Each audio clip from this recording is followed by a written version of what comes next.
Bonjour, ça fait environ un mois que j'ai arrêté de jouer aux jeux vidéo. On est le 2 janvier 2022, donc j'ai eu le temps de récupérer du réveillon, mais on est dimanche, donc je suis quand même un peu mou. C'est le jour de la glande, et pourtant je m'apprête à faire un grand voyage dans le temps. Effectivement, cette année, j'ai prévu de rejouer à toutes mes consoles de jeux vidéo, de la plus ancienne à la plus récente. J'ai un paquet de jeux à faire sur ma liste de jeux à faire, et c'est le bon prétexte pour me lancer sur des consoles que j'allume pas souvent. Parce que c'est une chose de savoir à quel jeu jouer. C'en est une autre pour un gamer de savoir quel est le meilleur moment pour y jouer. Si je prends un jeu Super Nintendo, aussi culte soit-il, si j'ai passé mes dernières semaines sur la Switch ou la Xbox Series X, ça n'aura pas le même cachet. Alors que si ça fait des semaines que je joue à la NES, là par contre je vais la sentir la next-gen. Jouer à des vieilleries en même temps que tu joues à d'autres vieilleries, ça te permet de relativiser et de mieux comprendre ce que chaque jeu a apporté à son époque. L'année dernière, c'était pas le bon moment. J'étais encore trop dans la next-gen. Mais maintenant, après cette pause gaming, je suis prêt à jouer à n'importe quoi. Même des jeux 8 bits. Il y a quelques mois, pour l'occasion, je me suis acheté cette grosse télé cathodique que je vais pouvoir enfin mettre pleinement à contribution. Allons brancher la NES, la console la plus ancienne que je possède.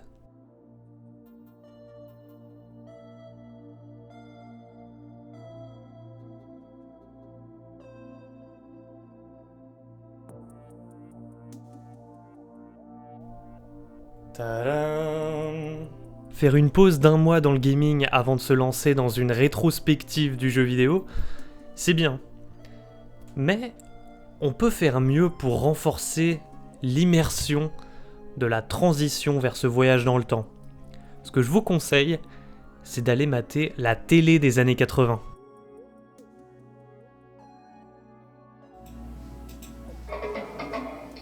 Mesdames, Messieurs, bonsoir. Avant toute chose, l'affaire des euromissiles. La barre frissonne mais n'ayez crainte, elle ne tombera pas. Ça fait partie du jeu. 5,80 m, meilleure performance mondiale 83 et record de France de Lyon égalé. Et de 27 à 33 degrés, 33 degrés de Toulouse, Perpignan, Nîmes, Marseille, Ajaccio, peut-être davantage dans certaines régions. Demain, c'est le mercredi 20 juillet, 3 minutes de soleil en moins, lever du soleil 6h10, coucher 21h44, et c'est la Sainte Marie. Sophie, si on allait au restaurant, je peux t'aider? Je n'ai pas besoin de toi pour me faire une beauté. Ah bon? Tu te fais belle avec un savon? Oui, avec Camet. Camet, ce n'est pas un savon comme les autres. Très jolie cette mousse. Douce comme une crème et merveilleusement parfumée. Camet, c'est mon produit de beauté. Alors, on va au restaurant? Au restaurant? Camé, pour être sûr de lui plaire. Pour ne jamais manquer de ressort, à table buffet, Vichy Saint-Dior. Moi, Vichy Saint-Dior, c'est agréable. Moi, Vichy Saint-Dior, j'adore. Tout le monde en boit, et quand on sort de table, on a du ressort. C'est formidable. Vichy Saint-Dior. C'est bon, j'ai plein d'images plus ou moins belles du passé dans la tête. J'ai branché la NES et j'ai sorti tous mes jeux. J'en ai pas énormément, mais le reste je le ferai sur émulateur. D'ailleurs, en parlant d'émulation, je suis pas extrêmement fan des jeux 8 bits, mais je me dis que si avant ça je joue à l'Atari 2600, ça pourra peut-être me faire un peu relativiser la qualité de certains jeux. Alors l'idée de mon épopée dans le temps, c'est pas non plus de jouer à tous les jeux vidéo qui ont existé, ni aux toutes premières consoles de jeux vidéo à la Pong, mais l'Atari 2600 a quand même marqué son époque. Il y a eu d'autres consoles entre l'Atari et la NES, mais globalement l'évolution était assez minime pour que je puisse faire abstraction de ces jeux-là. J'ai pas l'Atari 2600 parce que je suis pas spécialement fan de cette console, et avec une vieillerie pareille, il faut la télé qui va avec, ce qui n'est pas le cas de celle-ci, donc je vais avoir recours à l'émulation pour tester quelques petits jeux avant de se lancer réellement dans la NES. Les jeux sur Atari 2600, généralement c'est des jeux très simples, sans scrolling, tout se passe sur le même écran, et tu les finis extrêmement vite, mais l'idée c'est de les refaire encore et encore de plus en plus vite, ou avec un petit peu plus de difficulté, un peu comme les Game & Watch. Finalement, si sur NES, parfois je trouve que pas mal de jeux sont ennuyants dès les premières minutes, sur Atari, c'est surtout dès les premières secondes que tu sens qu'un jeu va te faire chier. Là, j'ai pas tenu à approfondir vraiment parce que c'est pas la console qui m'intéresse le plus, Peut-être qu'à l'avenir, un jour, je serai amené à le faire, mais là j'ai surtout joué aux classiques, c'est-à-dire Pac-Man, Donkey Kong, Frogger, Pitfall et Hero, qui est légèrement au-dessus.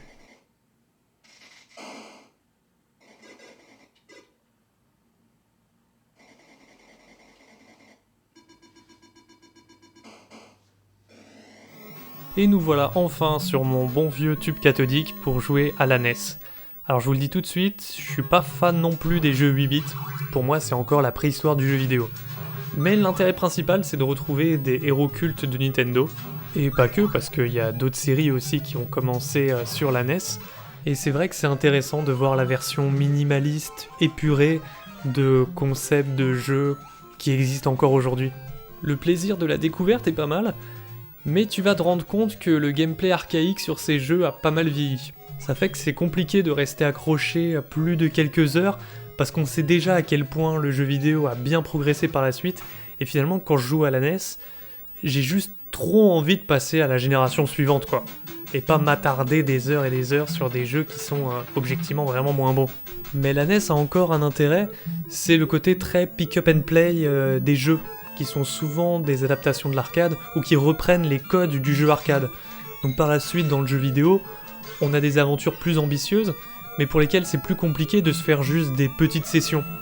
La NES, c'est vrai qu'elle a ça, tu peux jouer un jeu sans avoir forcément l'ambition de le finir, et même si tu l'as fini, tu peux y rejouer derrière pour des petites sections de 10-15 minutes.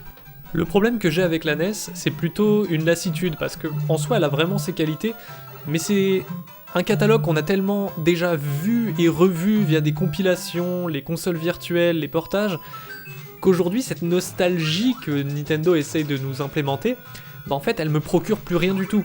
Parce que c'est pas une génération qui appartient au passé, elle est très ancrée dans le présent, et ça aussi à cause de pas mal de développeurs de jeux indépendants qui ont vraiment forcé sur la corde 8 bits à avoir des jeux qui sortent aussi souvent avec le même style graphique.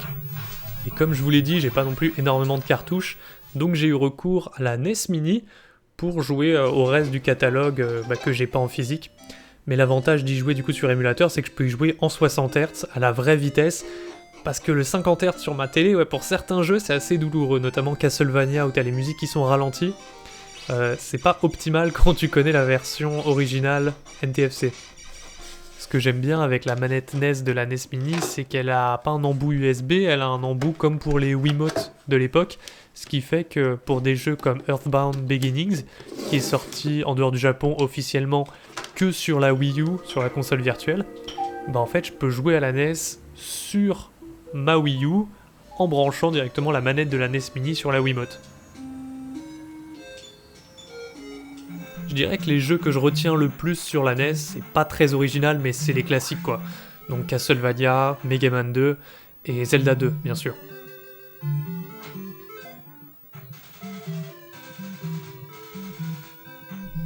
Et là, je tenais à vous filmer la full expérience de posséder un jeu en physique en complet, donc à quoi ressemblait la boîte quand on sortait la cartouche, mais aussi à quoi ressemblaient les notices de l'époque. Et qu'est-ce que ça faisait comme sensation de mettre la cartouche à l'intérieur de la console. Journal de bord de mon voyage dans le temps, jour 4. Aujourd'hui, on branche la Master System. Ce que j'aime bien avec la Master System, c'est qu'il y a encore pas mal de découvertes à faire parce que les jeux sont bien moins connus que les jeux NES. Et puis, on a eu des jeux qui sont sortis pendant très longtemps sur la Master System et qui étaient encore sortis par Sega, c'est-à-dire que des jeux Mega Drive sortaient ensuite sur Master System dans des versions moins belles.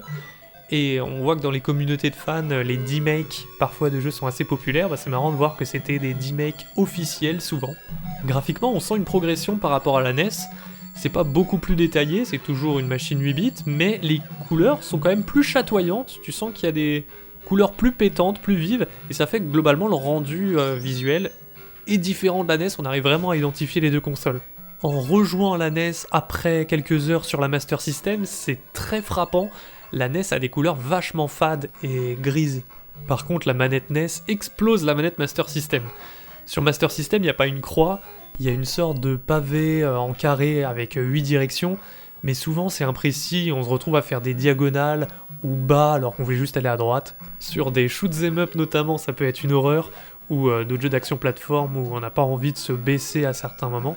Moi habituellement quand je joue à la Master System, j'ai tendance à brancher ma manette Mega Drive 6 boutons parce qu'elle est compatible et que la croix est bien meilleure, mais là dans le cadre de cette épopée où je voulais vraiment jouer dans les conditions de l'époque, bon bah je me suis contenté de la manette originale. Et puis il n'y a pas de bouton start directement sur la manette. Alors comme ça on se rend pas bien compte si c'est vraiment chiant. À la limite sur émulateur ça va parce que tu peux quand même configurer le bouton pause sur ta manette USB. Alors qu'à la base le bouton pause il est sur la console. Donc quand tu joues dans les conditions originales, tu dois vraiment te lever jusqu'à ta console ou avoir la console très près de toi si tu veux juste faire une pause dans ta partie. C'est vraiment pas pratique, surtout dans des jeux un petit peu plus ambitieux où le bouton pause fait apparaître le menu. Alors il y a des jeux qui sont un petit peu plus malins, qui te laissent brancher une deuxième manette sur le second port manette, comme par exemple les Wonder Boy, et appuyer sur la deuxième manette permet de faire afficher le menu pour changer ses équipements par exemple. Mais c'est pas systématique sur la Master System. Et donc les jeux que je retiens le plus, c'est souvent des jeux d'action-aventure.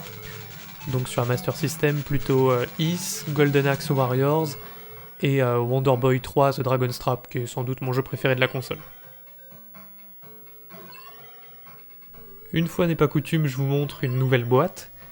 Et j'aime bien les boîtes Master System, parce que c'est un peu comme des boîtes de VHS, donc c'est plus solide, c'est en plastique. Par contre, globalement, c'est quand même plus moche. Elles se ressemblent toutes, comme les cartouches en fait. Et même les notices, il n'y a pas de couleur, c'est que du texte, t'as pas envie d'aller feuilleter ça.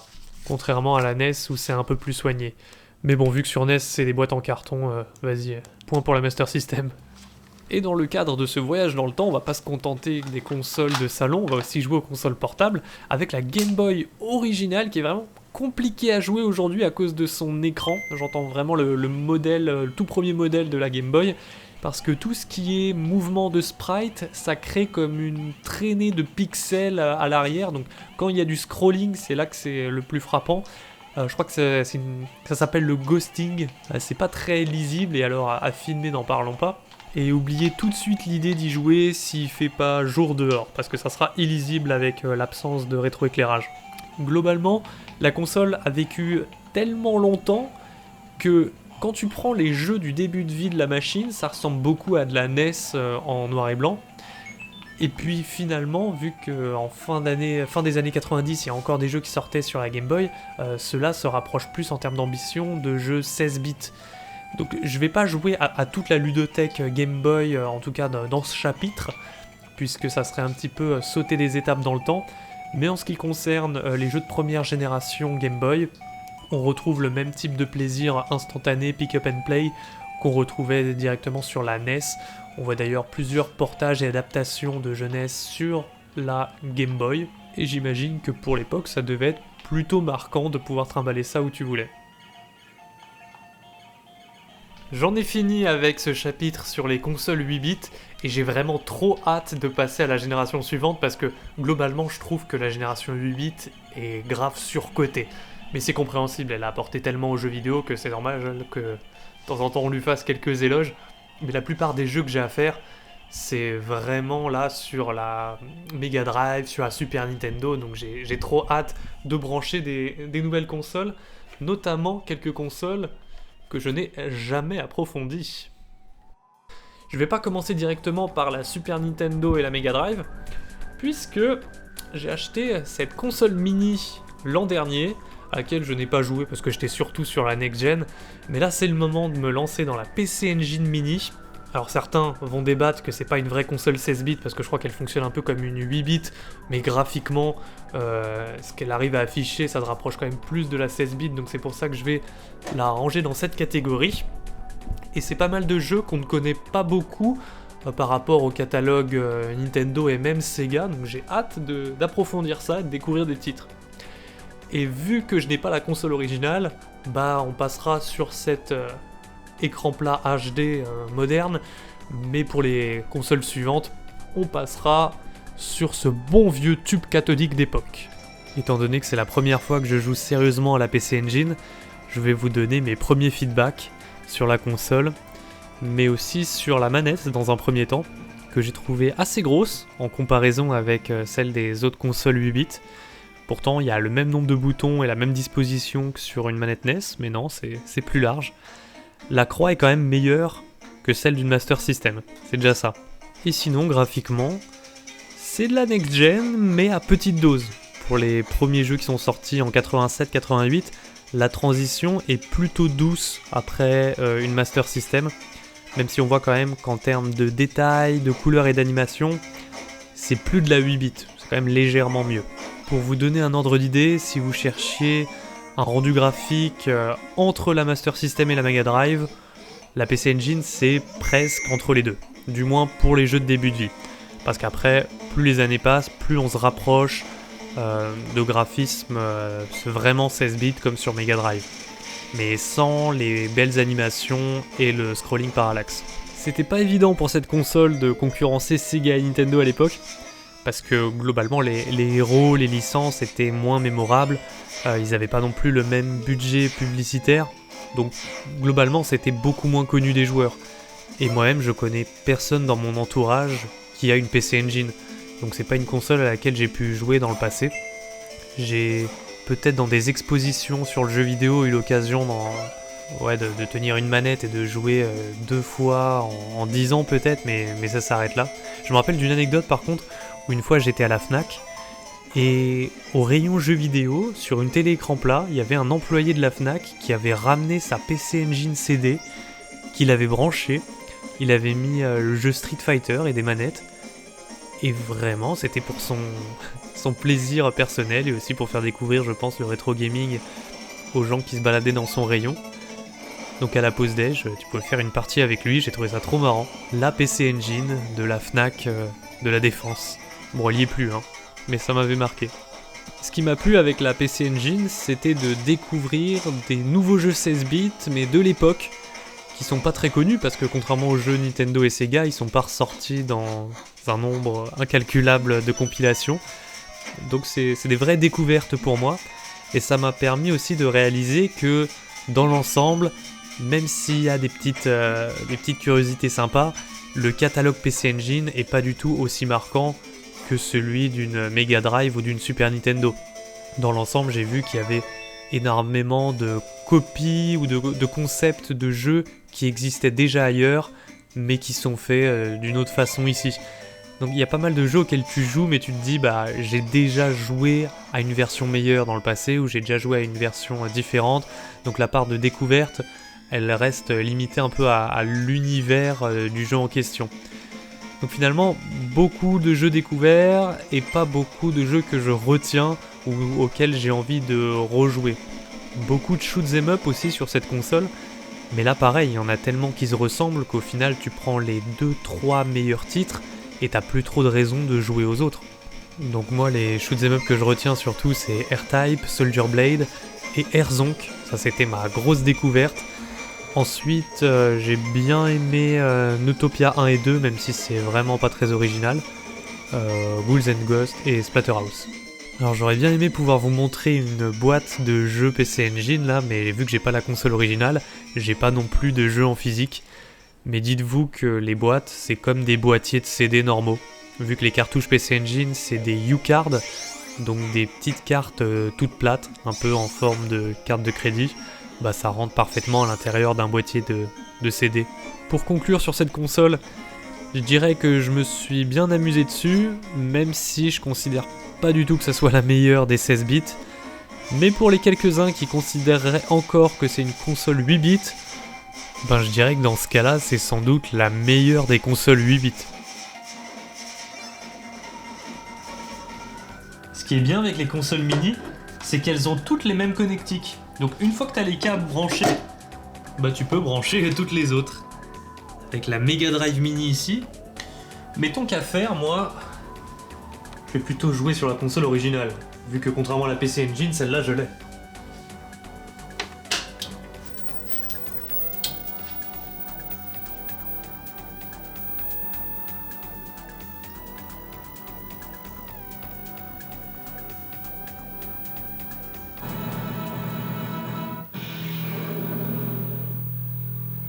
Je vous disais que je trouvais la manette de la PC Engine assez grosse, mais alors la manette de la Mega Drive c'est un autre level.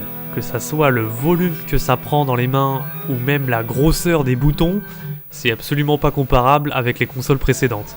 Mais après un petit temps, moi franchement j'aime bien le fait que mon pouce recouvre un gros bouton qui est agréable à presser. Alors en parlant de boutons, sur la manette Mega Drive, on a troqué un bouton de menu contre un bouton d'action. Donc on a juste un bouton start, mais par contre on a 3 boutons d'action, A, B ou C. Après, il faut se dire qu'il y a beaucoup de jeux du début de vie de la Mega Drive qui sont des jeux dans l'esprit très 8 bits encore. C'est encore des jeux arcade qui utilisaient pour la plupart du temps seulement 2 boutons. Donc c'est très très commun que le premier et le troisième bouton fassent la même chose. En parlant du début de vie de la console justement, je trouve pas qu'on ait une vraie claque graphique par rapport à la PC Engine. Dans l'ensemble, il y a légèrement plus de détails, peut-être dans les sprites. Mais la plus grosse différence, c'est le fait qu'il y ait plus de scrolling parallaxe en arrière-plan. Vous savez, le fait que l'arrière-plan défile pas à la même vitesse que le premier plan. Ça, on en voit beaucoup plus que sur PC Engine. Et quand on commence à avoir 2-3 plans qui défilent pas à la même vitesse, ça rajoute vraiment une sensation de profondeur. Et dans l'ensemble, les jeux ont l'air moins plats que sur PC Engine. Et les sonorités des musiques aussi sont meilleures. Ça fait moins bip bip 8 bits. Et puis après quelques années, t'arrives en 91, 92, et là les jeux sur Mega Drive sont vraiment beaux, hein. Ils sont colorés, détaillés, il y a différents plans de scrolling comme je vous ai dit. Il y a des sprites avec des belles animations qui tentent des trucs plutôt originaux, en essayant de faire de la fausse 3D avec la perspective. Clairement t'as des trucs qui rendent super bien et qui auraient jamais pu tourner sur PC Engine. Et par rapport à la Master System, là n'en parlons même pas, c'est incontestable le gap technologique énorme qu'il y a entre les deux. Franchement, faire l'exercice de rejouer à ces consoles dans l'ordre chronologique, ça m'a donné un nouveau regard sur certains de ces jeux, notamment Castle of Illusion. Je comprends mieux sa réputation. Pour l'époque, il avait un level design bien plus original que les autres platformers.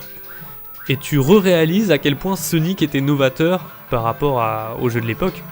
C'est ça la différence, je dirais, sur Mega Drive, c'est qu'en plus d'avoir une console plus puissante, t'avais en plus des level design originaux. Chose qui n'était pas forcément le cas sur PC Engine, où on reprenait des concepts de gameplay qui existaient déjà sans les réinventer, juste avec des graphismes meilleurs. Mais ça suffisait pas. Et c'est la première fois aussi sur Mega Drive que je me suis rendu compte à quel point certains jeux étaient beaux. Par exemple, Echo the Dolphin m'avait jamais spécialement marqué visuellement, mais là me balader dans les fonds marins, voir tous les détails qu'il y a dans les décors, les coraux, toutes les nombreuses méduses qui sont affichées en même temps, les étoiles de mer, la roche, c'est comme si elle avait un rendu HD. Puis ça m'a choqué aussi sur World of Illusion que j'ai trouvé très beau aussi avec ses belles animations. C'est un peu le cas avec pas mal de jeux Disney sur console Sega. C'est tellement propre et il y a tellement de frames d'animation que t'aurais presque l'impression d'avoir un extrait du dessin animé. Mais alors quand t'arrives à la fin de vie de la console avec des titres comme Jurassic Park The Lost World qui utilisent habilement les sprites digitalisés et les différents niveaux de scrolling pour créer un effet de profondeur 3D, oh là tu te dis la Mega Drive en a vraiment dans le ventre et quand c'est bien exploité, elle peut faire des prouesses. Alors que mon premier contact avec la ludothèque Mega Drive, il n'était pas du tout aussi marquant. Il y a une quinzaine d'années quand j'ai chopé la compilation Mega Drive Collection sur PSP. C'est comme ça que j'ai découvert certains univers de Sega. Et moi à l'époque, je cherchais surtout des styles que j'aimais, des jeux d'aventure, RPG. Et j'avais vraiment rien de ouf pour me rassasier sur cette compile. Donc pendant longtemps, je me suis dit que les jeux Mega Drive c'était des jeux de seconde zone par rapport à la qualité que je voyais sur Super Nintendo. Il y avait quelques petites exceptions, quand je voyais par exemple Phantasy Star 4 sur la compile, je me disais ah ouais que ce jeu là pouvait quand même rivaliser avec les RPG Super Nintendo. Alors qu'aujourd'hui j'ai approfondi le catalogue Mega Drive et il y a un paquet de jeux que j'aime bien. Déjà Castlevania Bloodlines, donc Castlevania The New Generation c'est un peu mon chouchou. J'ai parlé de Phantasy Star 4, mais même d'un point de vue RPG, Shining Force 1 et 2, ils sont géniaux ça. On a eu des très bons RPG sur Mega Drive, parce qu'on dit ouais la Super Nintendo, mais Il y a que au Japon et aux États-Unis qu'il y a eu des bons RPG sur Super Nintendo, c'était pas du tout le cas en Europe. Je trouve que si t'es fan de RPG, à l'époque tu trouvais bien plus ton compte sur une Mega Drive que sur une Super Nintendo si t'étais français. Par contre effectivement tu pouvais pas jouer à Zelda 3. Mais tu pouvais toujours noyer ton chagrin dans Soleil, La Légende de Thor ou Landstalker, que j'aime bien. En ce qui concerne les boîtes, c'est quand même beaucoup plus beau que sur Master System, c'est moins austère, il y a un vrai artwork sur la jaquette et même sur la cartouche. Et on garde toujours ce format un peu boîtier de VHS plastique, donc c'est plus facile à conserver en bon état avec le temps. Ce qui fait qu'acheter des jeux en loose, c'est bien moins cher que sur Super Nintendo. Par contre les notices, c'est toujours pas imprimé en couleur. La mise en page est moche, avec des blocs de texte, donc il y a toujours pas beaucoup de plaisir à aller feuilleter ça. Et là je brise complètement vos attentes, puisque je ne passe pas sur la Super Nintendo, mais j'ai rebranché la PC Engine pour jouer au jeu de son extension CD-ROM. C'est comme pour la Mega Drive et le Mega CD, t'as acheté une extension pour avoir accès à un nouveau catalogue de jeux exclusifs, donc c'est presque une autre console, et donc c'est à ça que je vais jouer maintenant. Donc les jeux PC Engine CD, ça saute pas aux yeux que c'est pas juste des jeux PC Engine, hein. Je trouve que graphiquement, il n'y a pas vraiment d'amélioration notable. Globalement, ce que ça apporte le support CD, c'est des musiques de meilleure qualité et des intros animées. Enfin, pseudo-animées quoi, on n'est pas sur des vidéos, mais on a des grosses images avec les lèvres des personnages qui bougent quoi. C'est ça dans l'idée, et des dialogues doublés aussi. Donc tu sens que ça a un cachet, un rendu CD-ROM, mais en ce qui concerne les graphismes in-game, il n'y a pas vraiment de jeu où tu te dis « Ah bah, ça aurait clairement pas pu sortir du tout sur une cartouche U-Card normale. » Et pourtant, sur ma PC Engine Mini, les jeux que je retiens le plus, bah, c'est des jeux PC Engine CD. Parce que même si graphiquement, on n'est pas vraiment au-dessus, pour la plupart des jeux, j'entends, en ce qui concerne la musique, le fait que la qualité de son soit meilleure fait que des compositeurs se sont beaucoup plus lâchés dans les mélodies, les rythmes, et c'est souvent un plaisir à écouter. Et puis surtout, à tous les niveaux, sur les jeux CD-ROM, les jeux font plus gros budget, il y a un meilleur level design, des univers plus inspirés, on s'amuse plus quoi, ça ressemble enfin à des vrais jeux 16 bits. Là je pense forcément à Castlevania Rondo of Blood qui est super, mais en termes de RPG, il y a aussi la série Is Book 1 and 2, mais même le 3e épisode. J'ai beaucoup aimé comme shoot'em up Lords of Thunder en termes de shoot'em up horizontal, mais si tu veux du vertical, il y a Ginga Fukei Densetsu Saphir, qui lui graphiquement est une prouesse, et qui te montre pleinement les capacités du support CD-ROM quand il est poussé à fond.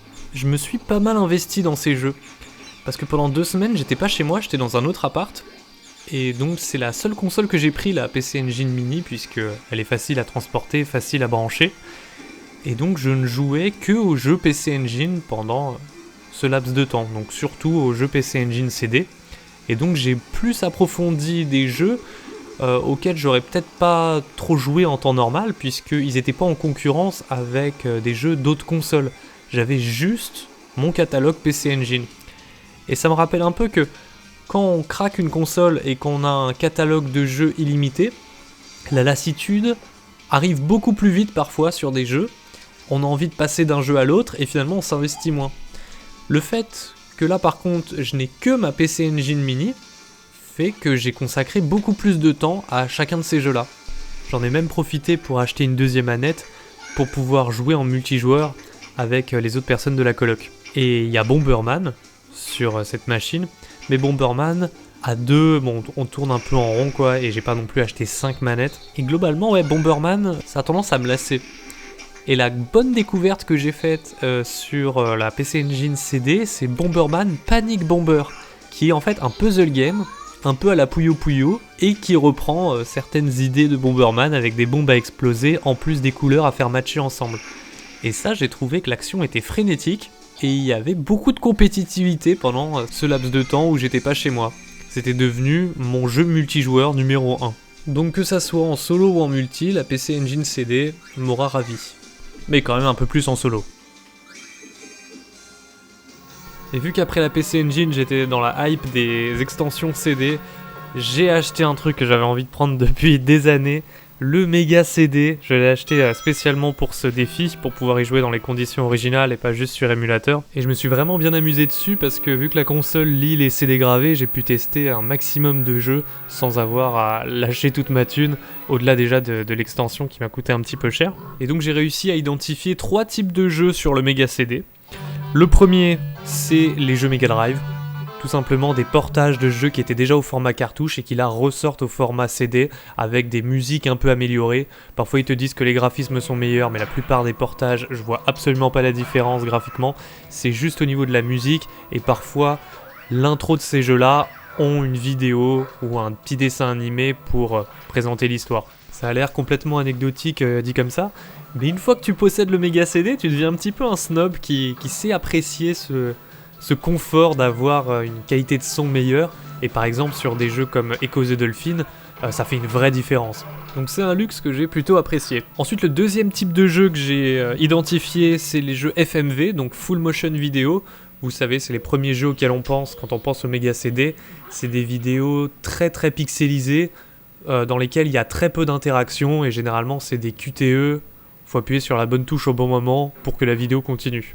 Je vous cache pas qu'au début, c'est quand même assez bluffant de voir sur sa petite console 16 bits des vraies vidéos avec des vrais acteurs ou des dessins animés défiler, parce que sur PC Engine CD, on n'avait pas du tout des vraies vidéos qui défilaient. C'était juste des grosses images. Le problème, c'est que visuellement, c'est sympa, mais d'un point de vue du gameplay, c'est extrêmement limité.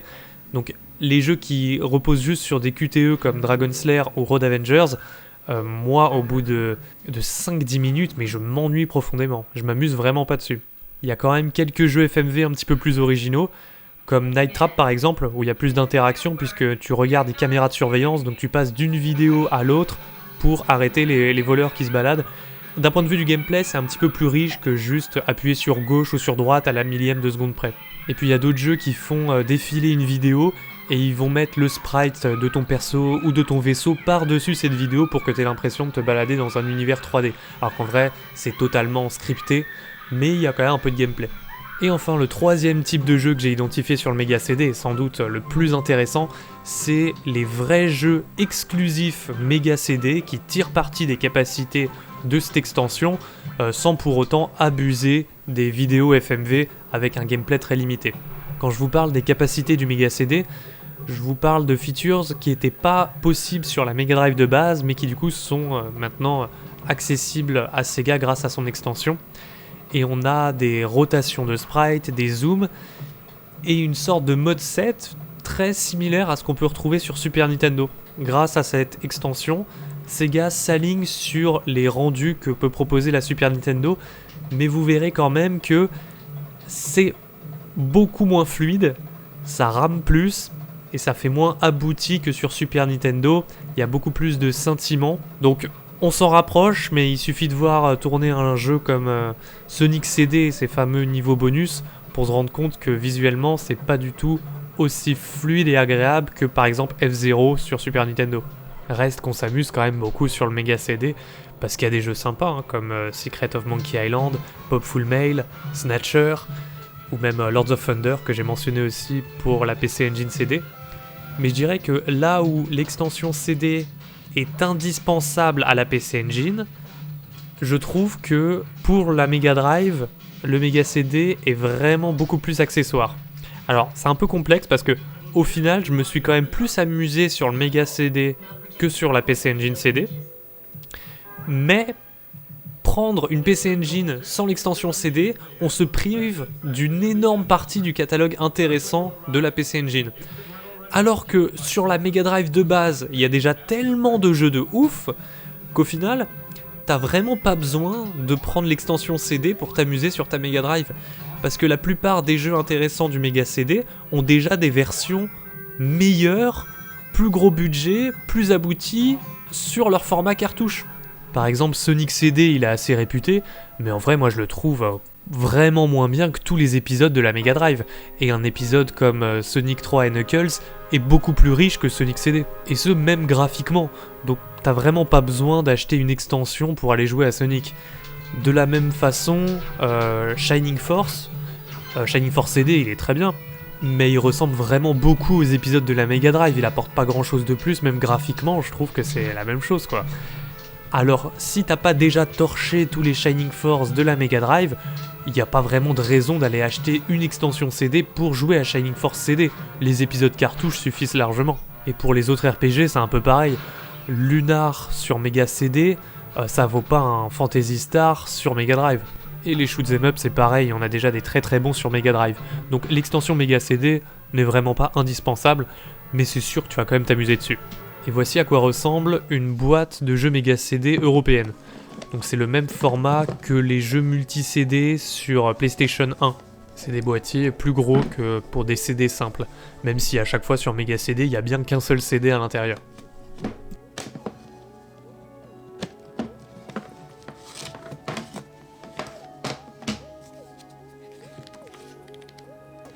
On y arrive enfin à la Super Nintendo. D'abord, un point sur la manette, comme d'hab. Ça choque que la manette soit bien plus petite que celle de la Mega Drive. Presque jouée, le rendu avec les couleurs sur les différents boutons.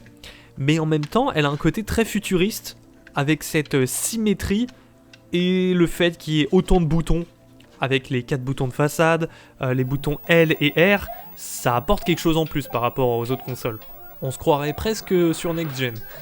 Et graphiquement, les premiers jeux, c'est pas forcément ceux qui sont les plus détaillés par rapport à la Mega Drive, mais on sent que les couleurs sont plus vives et il y a un rendu même un peu plus cartoon que sur les jeux Sega. Et puis plus je plonge dans le catalogue Super Nintendo, plus je me rends compte du nombre de jeux qui ont des textures vachement détaillées, que ça soit avec la roche, l'herbe, même la qualité des sprites de tes héros, il y a des couleurs plus pétantes, il y a des effets de scrolling toujours plus poussés, au-delà de ce qu'on pouvait trouver sur Mega Drive, et je trouvais que dans l'ensemble les jeux étaient même plus rapides. Je sentais que ça allait vite, que les scrollings étaient en 60 fps, et ça m'a choqué parce que dans l'inconscient on se dit ok la Super Nintendo est plus belle mais la Mega Drive est plus rapide grâce au blast processing. Bah je trouvais que pour un paquet de jeux, même des jeux d'action aventure qui misent pas sur cette vitesse, sur Super Nintendo, c'était plus performant. Ajoute à ça la qualité des animations, même quand ton personnage il est à l'arrêt, le vent dans ses cheveux, l'ondulation des tissus sur leurs vêtements dans certains jeux, on fait pas gaffe quand on joue un jeu Super Nintendo comme ça, mais quand tu sors de jeux PC Engine et Mega Drive, tu te rends compte que les sprites sont habituellement beaucoup plus figés. Alors que sur Super Nintendo, waouh, ça prend vie. Sur des shoot'em up comme Super à l'Est par exemple, il y a des effets de transparence avec les nuages qui passent, qui prennent tout l'écran, des déformations de sprites mais que tu voyais jamais sur PC Engine. J'ai été très surpris de la claque graphique que je me suis pris avec la Super Nintendo. Et la qualité de son, on n'égale pas ce qui se fait sur support CD, mais quand même pour un format cartouche, j'ai trouvé le son moins métallique et plus harmonieux. Mais une console, c'est pas que l'aspect technique, c'est aussi ce qu'elle apporte en termes de jouabilité. Et la Super Nintendo, je trouve que c'est la console qui a démocratisé les vraies aventures solo. Et plus juste des expériences arcade à la maison. Donc en faisant des aventures plus scénarisées, plus longues, avec un système de sauvegarde intégré, et plus juste des jeux avec un système de vie, et quand t'es mort, tu recommences au début. Je trouve que Super Mario World, c'était déjà un pas dans cette direction, mais pour moi, le jeu qui a mis une transition très nette dans ce que pouvait être le jeu vidéo, et pas seulement sur Super Nintendo, parce qu'il a même inspiré les autres consoles, c'est Zelda 3. Je trouve que Zelda A Link to the Past a bouleversé l'industrie, et on a eu beaucoup plus de jeux, même sur Mega Drive ensuite, qui reprennent des codes de grosses aventures solo, action RPG. Grâce à la Super Nintendo, je trouve que l'ensemble des jeux vidéo a gagné en profondeur, même sur Mega Drive. Mais il y a un truc sur lequel la Mega Drive pouvait pas rivaliser, c'est le mode 7. Le mode 7, mais comment ça a baisé le game? On s'en rend pas encore compte, encore une fois, quand tu prends juste un jeu hors de son contexte. Mais là, quand t'es habitué à des jeux 2D tout plats, et que tu vois tourner des jeux comme F-Zero, mais même comme Pilot Wings, mais ça me retourne la tête, t'as l'impression de jouer un vrai jeu 3D. Parce que le mode 7 permet une immersion dans le jeu, une immersion qui était inédite sur console de salon où on était juste habitué à voir les choses vues de haut ou vues de côté. Il y a bien des jeux sur Mega Drive qui tentaient quelques effets de perspective 3D, genre Road Rash, et c'était très cool, mais graphiquement, c'était très lent. La fluidité était pas ouf. Alors que le mode 7 sur Super Nintendo permet un rendu tellement plus fluide sur ce type de jeu. Je vais insister, mais les différentes épreuves de pilotage dans Pilot Wings, c'est une dinguerie en immersion. La première plus grosse claque technique de la console pour moi. La manette qui a des boutons supplémentaires, qui permet des nouvelles façons de jouer avec L et R, toutes ces petites friandises pour l'œil que tu retrouves dans les transparences, les rotations, les déformations, les zooms, c'est la console des effets 2D. L'ambition des jeux qui a augmenté, le level design formidable de Nintendo qui a influencé ensuite tous ses concurrents. Je sais que là je sonne comme le plus gros des fanboys avec toutes ces éloges, mais c'est vraiment ce que ça m'a inspiré après avoir joué à toutes ces consoles précédentes. Des jeux avec une ambition comme Soleil sur Mega Drive ou même Vectorman seraient jamais sortis si la Super Nintendo n'avait pas mis la barre aussi haute. D'ailleurs je suis repassé sur la Mega Drive après coup et j'ai trouvé que les sprites étaient plus petits et les textures un peu granuleuses. C'est étrange, c'est un peu comme si pour compenser le nombre de couleurs affichables à l'écran, ils avaient mis plein de petits points sur certaines textures pour qu'on ait l'impression que ça soit plus ou moins clair ou sombre. Et donc ce rendu avec plein de petits points, ça fait moins propre que sur SNES. Sur SNES, même les menus, les couleurs, ça fait moins baveux. J'avais jamais remarqué, mais sur Final Fantasy VI par exemple, même dans les combats, les petites animations et les effets de dégâts, ils étaient super bien rendus en fait pour de la 16 bits. Puis après tu joues à Donkey Kong Country, mais alors les sprites digitalisés, ils sont tellement propres que ça soit ton perso ou le décor, c'est magnifique. Alors que la première fois que j'avais joué à Donkey Kong Country sur émulateur il y a une quinzaine d'années, je trouvais que ça faisait très bizarre en fait ce style graphique, c'était un peu démodé et je trouvais pas ça spécialement beau. Mais là en me replongeant dans l'époque, j'ai trouvé ça trop stylé. Et encore une fois la fluidité, tout ça en 60 fps. La Super Nintendo, c'est pour moi la console la plus aboutie du siècle dernier. Alors, je vais développer un peu ma pensée parce que ça peut sonner un peu bizarre comme ça. Dans ce qu'elle pouvait faire et ce qu'elle essayait de faire, on n'a pas fait mieux, je pense, en termes de 2D au siècle dernier, encore une fois. Alors que ensuite, on est passé à une autre mode avec les consoles 32 bits, on a eu des jeux 3D, mais je pense que vu que c'était le début de la 3D, on peut pas dire que la PlayStation ou la Saturn, voilà, c'était l'aboutissement de la 3D, même la Dreamcast non plus. Il aura fallu attendre bien des consoles plus tard pour que on considère que la 3D était arrivée à un stade très mature. Alors que sur la Super Nintendo, la 2D était arrivée à maturité. Et il a fallu attendre bien des années pour que la 2D revienne à la mode, notamment grâce aux jeux indépendants, et qu'on commence à revoir des jeux dans ce style. Et c'est pour ça aussi, je pense, que la Super Nintendo a aussi bien vieilli. Et c'est cette console qui va me permettre de clôturer le chapitre sur les consoles 16 bits. Vous savez déjà ce qui vous attend dans le prochain épisode. Et peut-être pas en fait, je vais peut-être vous surprendre. Après un chapitre sur les consoles 8 bits puis 16 bits, j'avais pas envie d'enchaîner directement avec les 32 bits, j'avais envie de me permettre une certaine liberté chronologique en jouant à la Game Boy Advance directement après la Super Nintendo, puisque je trouve qu'il y a une certaine continuité entre les deux. En tout cas plus qu'entre la Super Nintendo et la Nintendo 64. La Super Nintendo, c'est la dernière console 2D qui était encore dans la tendance 2D, après qu'on prenne un virage totalement différent avec la 3D. La plupart des développeurs ne sortaient plus que des jeux 3D, et ce pendant des années, jusqu'à ce que la dernière console 16 bits sorte avec la Game Boy Advance début 2000. Mais déjà, à l'époque, je trouve que la Game Boy Advance était une console hors du temps. La plupart des gamers adultes, eux, ils jouaient sur la Xbox, sur la PS2, sur PC. Donc ça avait l'air vachement minimaliste et très enfantin, les jeux colorés en 2D qu'il y avait sur la Game Boy Advance. Donc pas mal de gens sont passés à côté. Et pourtant, je trouve que si t'as aimé la Super Nintendo, il n'y a pas de raison de pas aimer la Game Boy Advance.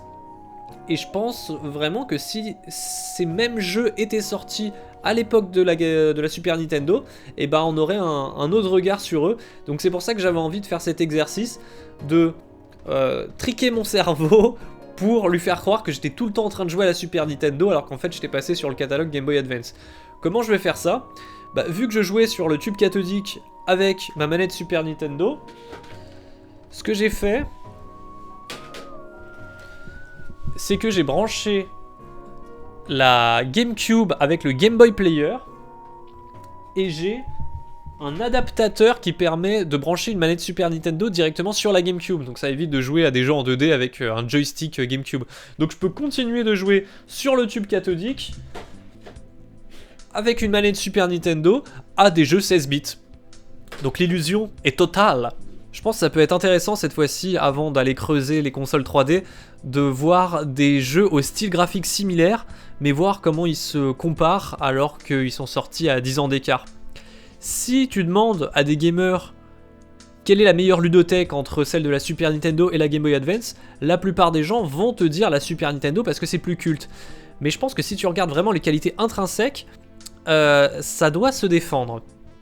Il y a eu pas mal de portages Super Nintendo sur la Game Boy Advance, donc c'est pour ça qu'aussi le lien est assez facile à faire entre les deux. Mais on a eu aussi des suites de jeux Super Nintendo sur la Game Boy Advance. Je pense à Fire Emblem, à Metroid, à F-Zero, à Mother, et des jeux qui dans l'esprit reprennent justement cette patte graphique 16 bits. Donc même si c'est pas une suite directe, genre un truc comme Minish Cap, c'est vrai que ça fait un peu Super Nintendo dans l'esprit. Et tant qu'à faire pour cet épisode console portable, on va aussi s'intéresser aux Game Boy précédentes, mais aussi à certaines de ses concurrentes de l'époque. Vu que la SNES est déjà branchée, on va jouer à la Game Boy, et on va passer assez vite puisque je l'ai déjà mentionné dans le premier chapitre, où je parlais des jeux 8 bits. Mais comme je vous le disais, vu que c'est une console qui a eu une durée de vie extrêmement longue, et ben les jeux de la fin des années 90 sont très différents de ceux du début des années 90. Et même, pas besoin d'aller aussi loin dans le temps, dès que la Super Nintendo est sortie, en fait, on a vu l'ambition grimper sur les jeux Game Boy, avec des titres comme Mystic Quest ou Zelda Link's Awakening. Même en restant en noir et blanc, les graphismes se sont améliorés, les jeux ont gagné en ambition, et puis ensuite on a eu les nouvelles variantes de Mario, puis Pokémon, et puis c'était des grosses aventures qui n'avaient rien à envier à la richesse de celles qu'on pouvait trouver sur console de salon. C'est pour ça que pour plusieurs titres, c'est encore assez stylé d'y jouer sur le Super Game Boy avec une vraie manette. Pokémon Or et Argent restant mes chouchous.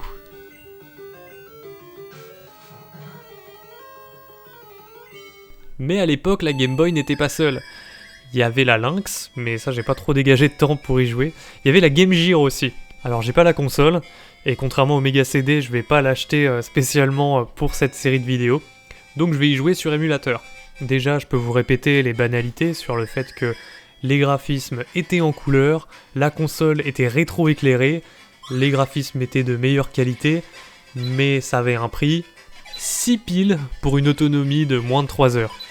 Et aujourd'hui, tous les écrans de Game Gear ont vraiment vieilli et sont presque illisibles. Donc si tu veux vraiment kiffer la console, il faut en prendre une version avec un écran modé. Mais du coup, c'est pas vraiment comme à l'époque. Sur émulateur, ça rend bien. Et même en gardant la résolution originale, j'ai été choqué par la qualité des graphismes. Je m'attendais à de la Game Boy en couleur, une Game Boy Color. Mais en fait non, c'est de la Master System, et même au-delà, je dirais. Les jeux sont fluides, sont très colorés, et ils sont détaillés en comparaison avec la Game Boy parce que la résolution de l'écran de la Game Gear est plus élevée que celui de la Game Boy. La Game Gear est connue pour avoir plein de portages Master System, mais il y a quand même quelques exclus sympas, et graphiquement, sur certains jeux, c'est presque de la PC Engine, c'est impressionnant. Après, dans l'ambition et le gameplay, ça reste des jeux 8 bits, et vous savez ce que j'en pense. Donc, même si beaucoup de styles sont représentés, il y a beaucoup de jeux pas très originaux qui me lassent vite. Mais si on exclut les jeux multi-supports et les portages, je retiens surtout Defender of Oasis, Shining Force, GG Shinobi et Sylvan Tale. On enchaîne avec la Game Boy Color cette fois-ci. C'est marrant comment, juste en ajoutant de la couleur, les jeux Game Boy ont tout de suite l'air beaucoup moins austères. Et puis les jeux sont plus fluides dans l'ensemble, je trouve. Alors que sur Game Boy, certains ramaient un peu. Par contre, obligé de reconnaître que la Game Gear reste supérieure parce que le rendu est moins pixelisé. Et j'ai remarqué que sur Game Boy Color, c'était assez rare que le personnage que tu incarnes ait plus de 2 couleurs. Alors que sur Game Gear, c'est déjà plus récurrent. Ça m'a vraiment surpris parce que pendant très longtemps, je pensais que les graphismes des deux consoles étaient similaires, Mais en fait non, la Game Boy Color a vraiment une patte distinctive qu'on reconnaît, qui est différente de celle de la Game Gear. C'est plus cartoon dans l'ensemble, c'est moins détaillé, mais sur certains jeux plus ambitieux, comme les Zelda Oracle ou Dragon Quest 3, même sans citer Shantae, je trouve qu'on est plus proche du rendu Super Nintendo que de celui de la NES. On a des décors qui rendent vraiment bien parfois, et quand il y a des cinématiques, c'est pas rare qu'on ait une image très détaillée qui prenne tout l'écran. D'ailleurs, en parlant de cinématiques, je trouve que les jeux Game Boy Color sont beaucoup plus scénarisés que toutes les consoles 8 bits précédentes. C'est sûrement dû au fait qu'en parallèle sur les consoles de salon, on commençait à avoir des vrais scénarios, mais c'est pas très commun sur une console 8 bits d'avoir ça. Donc on se retrouve avec des jeux qui ont l'air minimalistes, mais qui pourtant te bombardent de texte dès le début. Et ça, je vous avoue que ça m'a un petit peu blasé à force, parce que tu rentres moins facilement dans le jeu que sur la première Game Boy, où tout va beaucoup plus vite. Mais encore une fois, la première Game Boy avait une dimension un peu plus arcade. Et je trouve qu'au final, ça manque un peu sur la Game Boy Color. À essayer de faire comme ses grandes sœurs sur console de salon, elle essaye de raconter des histoires, mais de façon bancale. Ça parle beaucoup, alors que l'écriture est pas très bonne. Mais le fait que les jeux soient plus riches, à mes yeux, ça fait que la ludothèque est quand même au-dessus de celle de la NES. Et puis les jeux tournent bien. En termes de couleurs, c'est plus pétant, c'est de bon goût par rapport à la NES. Il y a plus de frames d'animation sur les personnages. Donc les jeux ont du style et c'est agréable à regarder. Et puis il y a plein de licences connues dessus. Même des séries cultes de la PlayStation ou de la Nintendo 64 ont eu des versions Game Boy Color. Après, souvent, c'était pas fameux. Et dans l'ensemble, je trouve que c'était une bonne console pour enfants. Quand tu connaissais pas très bien le jeu vidéo, t'avais pas mal de styles qui étaient représentés, mais aucun de ces styles n'était poussé à son maximum. Donc si t'avais déjà joué à d'autres consoles, tu retrouvais que des styles que tu connaissais, mais en moins bien que ce qu'on pouvait trouver sur Mega Drive ou Super Nintendo. À part Pokémon, ça c'est vrai que c'était assez unique. La Game Boy Color, c'était ma toute première console de jeux vidéo. Quand j'étais petit, j'avais 5 ans et demi. Et à l'époque, elle avait une bonne taille par rapport à celle de mes mains. Mais vu qu'aujourd'hui, elles ont bien grandi, je la tiens pas toujours de façon très optimale. Alors, je kiffe avoir une Game Boy Color dans mes mains, parce que ça me rappelle plein de souvenirs de presser tous ces petits boutons. Le petit caoutchouc des boutons Start et Select, même la croix, je kiffe, mais c'est pas aussi kiffant, je pense, que quand je la tenais quand j'étais enfant. C'est pour ça qu'aujourd'hui, j'aime bien pouvoir jouer avec une manette Super Nintendo sur le Game Boy Player. Voilà à quoi ressemblait une boîte de jeux Game Boy Color. Ça, c'est une boîte japonaise, et sinon j'ai une reproduction d'une boîte américaine.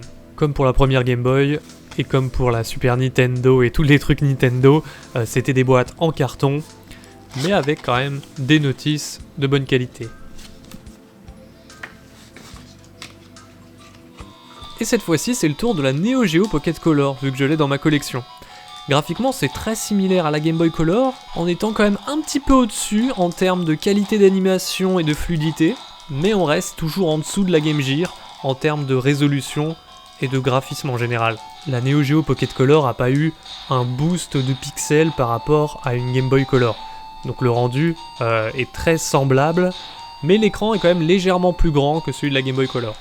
Légèrement, hein. Mais le truc qui fait le charme de cette console et qui l'a fait se différencier de ses autres concurrentes, c'est qu'elle a pas une croix pour la direction, mais un petit stick qui clique. Dans le bus, ça fait du bruit, mais sous ton pouce, c'est la définition du plaisir. Et comme quasiment tous les jeux, c'est des adaptations de jeux Neo Geo qui se jouaient du coup avec un stick arcade, et ben on retrouve légèrement cette sensation-là grâce à ce mini-stick. C'est une console bien finie. Et en termes de ludothèque, c'est beaucoup plus arcade que la Game Boy Color. Beaucoup de jeux de baston ou de sport, mais pas de RPG ou de grosses aventures solo comme il pouvait y en avoir sur Game Boy. Ou même sur Game Gear. Il y a aussi quelques jeux de plateforme, mais on n'excelle vraiment pas ce qui se fait de meilleur dans le genre. Donc il n'y a pas beaucoup de jeux que je retiens dans des styles que j'aime. À part Neo Turf Master que je relance très régulièrement, parce qu'il est trop cool. Et ce qui est trop cool aussi, c'est le packaging des jeux. Les boîtes, elles sont en plastique, du moins en Europe, avec un petit système pour l'ouvrir qui rappelle celui des cartouches Neo Geo AES. Donc c'est des beaux objets, la cartouche est bien protégée à chaque fois dans un petit étui plastique. et les notices, c'est du classique. Enfin, ce qui nous intéresse le plus, enfin moi, ce qui m'intéresse le plus, la Game Boy Advance. Pour faire la transition entre la Super Nintendo et la GBA, j'ai joué à Metroid. Donc d'abord Super Metroid, et puis après, ni vu ni connu, j'ai switché avec Metroid Zero Mission, et déjà là, j'ai pu constater des différences dans le style, dans le feeling quand tu joues, même si le rendu graphique, ça reste un rendu graphique 16 bits assez similaire. J'ai trouvé que sur Game Boy Advance, c'était plus beau, tout en étant plus pixelisé, en raison de la taille de l'écran original de la Game Boy Advance, bien sûr. Quand je dis que c'était plus beau, je parle du style général, de la qualité des couleurs, de la sélection des couleurs choisies et des petits effets visuels qu'on avait déjà pas mal sur Super Nintendo, mais qui là sont encore plus poussés. Et sur la Game Boy Advance, généralement, je trouve que les animations sont meilleures, il y a plus de frames d'animation, des choses juste rendent bien, plus fluides. D'ailleurs, Metroid Zero Mission a l'air plus fluide justement parce que tout défile plus vite, le personnage quand il saute, il réatterrit direct. Ça fait moins de lourdeur que sur Super Nintendo. Donc sur pas mal de jeux, la différence entre les deux consoles se constate pas uniquement par les graphismes, mais aussi par le feeling manette en main. Et il y a des tendances que j'ai réussi à identifier qui n'y avaient pas sur Super Nintendo, mais qui sont apparues avec les consoles portables. J'en avais déjà parlé, mais c'est l'apparition des scénarios dans le jeu qui sont beaucoup mis en avant, avec des cinématiques et beaucoup de dialogues. Encore plus que sur Game Boy Color, on sent que sur Game Boy Advance, toutes les actions que tu vas faire doivent être justifiées par un scénario. Donc là où sur Super Nintendo le scénario il était vite fait mentionné parfois sur la notice, là sur Game Boy Advance on a beaucoup de parlotte. Et ce même pour des jeux qui en ont vraiment pas besoin. Je trouve que ça pète un peu le rythme, surtout que là où sur Super Nintendo les cinématiques en gros c'était un peu des pièces de théâtre où tu vois les sprites qui se parlent les uns avec les autres. Sur Game Boy Advance, ils ont recours à une tendance très démodée qui n'existait vraiment pas sur Super Nintendo, c'était de mettre des images fixes, des screenshots de films, ça se voyait souvent d'ailleurs avec des adaptations de films à licence, mais on a vu même avec d'autres jeux vidéo, des screenshots d'images digitalisées, sous-titrées, pour qu'on ait l'impression que les personnages étaient en train de parler. Donc sur pas mal de jeux, ça offre juste un côté diapositive PowerPoint au scénario, alors que je trouve que ça a plus de charme quand on assume son côté rétro pixel art et il y a des sprites qui se baladent et qui discutent ensemble. Je trouve d'ailleurs que sur Super Nintendo, on assumait plus le côté pixel art, où parfois les personnages n'étaient pas ultra détaillés, tu pouvais compter le nombre de pixels sur la gueule d'un perso, mais ça rendait quand même bien, parce que c'était ça le style 16 bits. Sur Game Boy Advance, dans des univers 2D, je trouve que souvent des jeux ont recours à des images digitalisées pour le sprite des persos, un peu comme Donkey Kong Country. Sauf que, avec une résolution pas énorme sur GBA, je trouve que ce style a un peu vieilli. Et pourtant, il y a pas mal de jeux Mario qui s'en servaient. Une autre tendance que j'ai remarqué, c'est que sur Game Boy Advance, on a plus souvent recours à des voix digitalisées. Chose qui était un peu plus rare quand même sur Super Nintendo, mais même sur des portages Super Nintendo comme Zelda 3 ou Super Mario World, Nintendo ont rajouté des voix sur les personnages. Donc des youhou, ya ya. Généralement on a plutôt tendance à associer ça à des jeux en 3D, mais là c'est quand même bien fait. Autre tendance qui va dans le même sens que tout le blabla à cause du scénario, c'est aussi tout le blabla pour les tutoriels. Ouais, le futur du jeu vidéo a pas apporté que du bon, hein. Plutôt que de te laisser découvrir beaucoup de choses par toi-même, t'as beaucoup de textes qui t'expliquent plein de choses sur comment fonctionne le jeu, et souvent c'est pas essentiel. Et malgré tout, il y a un paquet de jeux Game Boy Advance qui sont excellents parce qu'on atteint les sommets de la 2D 16 bits. Donc d'un point de vue graphique, mais aussi surtout en termes de game feel. Il y a des jeux comme Zelda Minish Cap, Pokémon, Mother 3, les Metroid ou WarioWare, ça serait sorti sur Super Nintendo, mais ça serait considéré comme les meilleurs jeux de la console. Mais parce que c'est sorti en dehors de l'âge d'or des jeux 2D, la plupart des adultes les ont juste laissé passer sans s'y intéresser. Mais la GBA, c'est aussi l'abus des portages, donc ça a peut-être joué aussi sur la perception des autres joueurs. Les gars, ils ont quand même ressorti 4 anciens Mario séparément au prix fort. Mais que ça vous dissuade pas, il reste quand même des exclusivités. Le gros platformer de Nintendo, c'est plutôt Wario Land 4 au final. Ou alors Mario vs Donkey Kong, si les sprites digitalisés c'est votre cam. Typiquement, Mario vs Donkey Kong, il est super bien pensé, mais il y a tellement de bons jeux sur la GBA que je préfère pas trop m'y attarder. Alors que sur Super Nintendo, un jeu pareil, ça aurait été tellement plus rare que je m'y serais peut-être plus investi. D'ailleurs sur GBA, il y a un paquet d'expériences assez uniques. En dehors des grosses aventures solo, il y a des jeux à concept qui fonctionnent trop bien avec une console portable, typiquement WarioWare ou Rhythm Paradise, si tu veux bosser ton rythme sur des mini-jeux rigolos, mais aussi Kuru Kuru Kururin, qui est super fun. Et sinon, pour t'amuser des petites sessions, il y a des jeux de course comme F-Zero, Mario Kart Super Circuit, ou même un Super Monkey Ball en 3D. Mais je vais pas m'attarder sur les jeux 3D de la GBA. Il y en a eu plusieurs, mais justement, si je jouais à la GBA, c'était pour retourner dans cette époque 2D 16 bits, donc on va pas sauter les étapes. Et la plupart des jeux Game Boy Advance sont beaucoup plus clairs et lumineux que sur Super Nintendo, parce que l'écran de base était pas rétro-éclairé, donc il fallait compenser pour pas que ça soit trop sombre.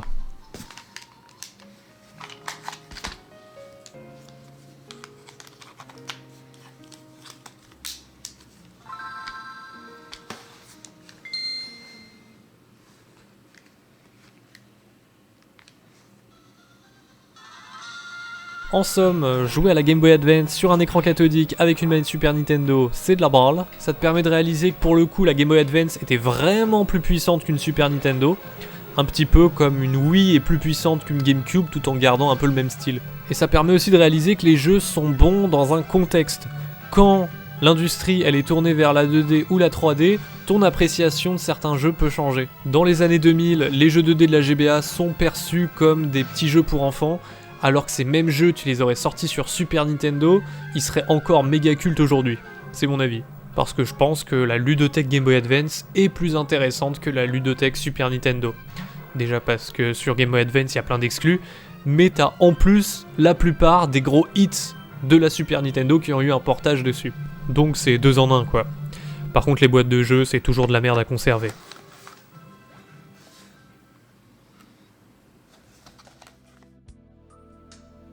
Bonjour, je suis à Contre-jour. Dans ce chapitre de ma rétrospective sur l'histoire du gaming, j'aimerais revenir sur des consoles qui ont essayé d'être la PlayStation avant l'heure, mais qui sont sorties trop tôt, trop chères, et donc qui se destinaient à une audience de riches. Donc c'est des consoles que j'ai pas, donc je vais passer par l'émulation. Sauf pour une d'entre elles, la Neo Geo, ici présente, que j'ai achetée il y a 4 ans, et je suis bien content de l'avoir fait.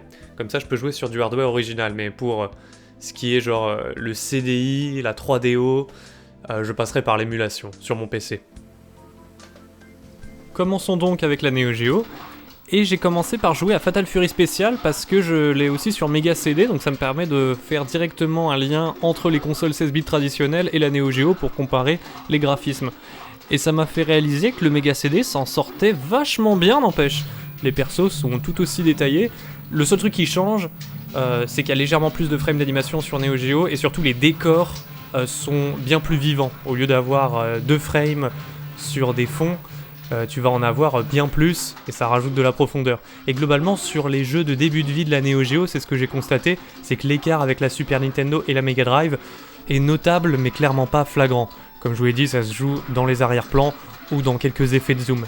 Mais ça c'est pour les jeux du début de vie de la Neo Geo, parce qu'un peu comme la Game Boy, elle a vécu pendant toutes les années 90, et donc les jeux Neo Geo qui s'approchent des années 2000 ne sont absolument pas comparables, parce que on rajoutait de plus en plus de mémoire dans les cartouches, et ça permettait de mettre de plus en plus de sprites, de plus en plus d'animations, et on se retrouvait avec de la 2D mais vraiment somptueuse, qui passait nickel même sur une PS2. D'ailleurs sur PS2 on a eu pas mal de portages SNK de jeux Neo Geo, justement parce que ça manquait cruellement sur PS2 à l'époque où tous les jeux sortaient en 3D. La 2D la plus belle qui existait, c'était encore toujours sur Neo Geo. D'ailleurs, on voit comment la console s'est adaptée à son temps. Au début, c'était vraiment de la pure 2D, et puis après, elle essayait de rajouter de la profondeur avec des petits effets de perspective, avec des sprites digitalisés, pour donner cette fausse impression de 3D, même s'il n'y a jamais eu des vrais polygones sur la console. Mais ça permettait de garder un rendu toujours moderne au fil des années qui passaient. Mais la Neo Geo, c'est surtout son stick. Parce que c'était ça son argument de vente à l'époque, c'était avoir le jeu d'arcade à la maison. Là où sur Super Nintendo et Mega Drive, on avait des expériences moins impressionnantes. Mais cette puissance avait un prix, la console coûtait super cher et chaque jeu c'était 200-300 € pour une seule cartouche. Peu de gens les ont achetés, c'était l'incarnation de la console pour riches, et c'est ce qui explique pourquoi aujourd'hui certains jeux dépassent les 1000 € d'occasion. Mais c'était comme avoir une vraie borne à la maison. Et vu que c'était des jeux arcade, bah tu vas pas du tout trouver des aventures solo, d'action-aventure ou avec un scénario. C'est que des expériences très rapides qui se prennent en main instantanément, et je vous avoue que c'était super rafraîchissant après avoir passé autant de temps sur la Mega Drive et la Super Nintendo.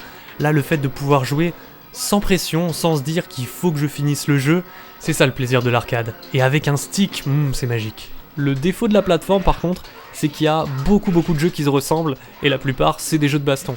C'est un peu le même syndrome que sur PC Engine où on avait une quantité énorme de shoot 'em up, mais en vrai, une fois que tu as identifié les 2-3 meilleurs jeux, bah c'est eux que tu ponces, et les autres, t'as plus vraiment de raison de les lancer. Sur la Neo Geo c'est pareil.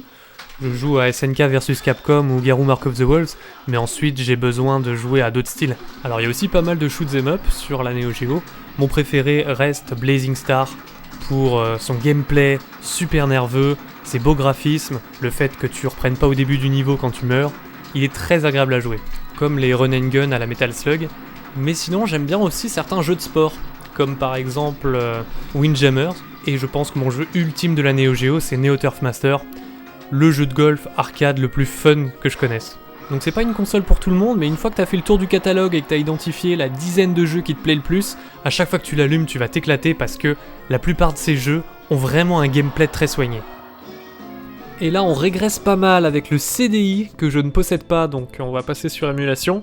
Et on va pas y rester très longtemps parce que c'est pas 100% une console, c'était plutôt un outil multimédia qui avait des fonctions console, mais par exemple tu pouvais pas avoir des vrais niveaux avec un scrolling, c'était juste des images fixes sur lesquelles tu pouvais te déplacer. Graphiquement, dites-vous que c'est de la Super Nintendo, mais avec des décors pré-rendus derrière. Et des cinématiques vidéo en full screen, et ça c'était assez unique pour le début des années 90, parce qu'elles étaient de bien meilleure qualité que ce qu'on pouvait trouver sur les extensions CD comme le Mega CD. Il y avait très peu de jeux, la plupart on aurait dit des jeux flash auxquels on jouerait jamais sur navigateur aujourd'hui.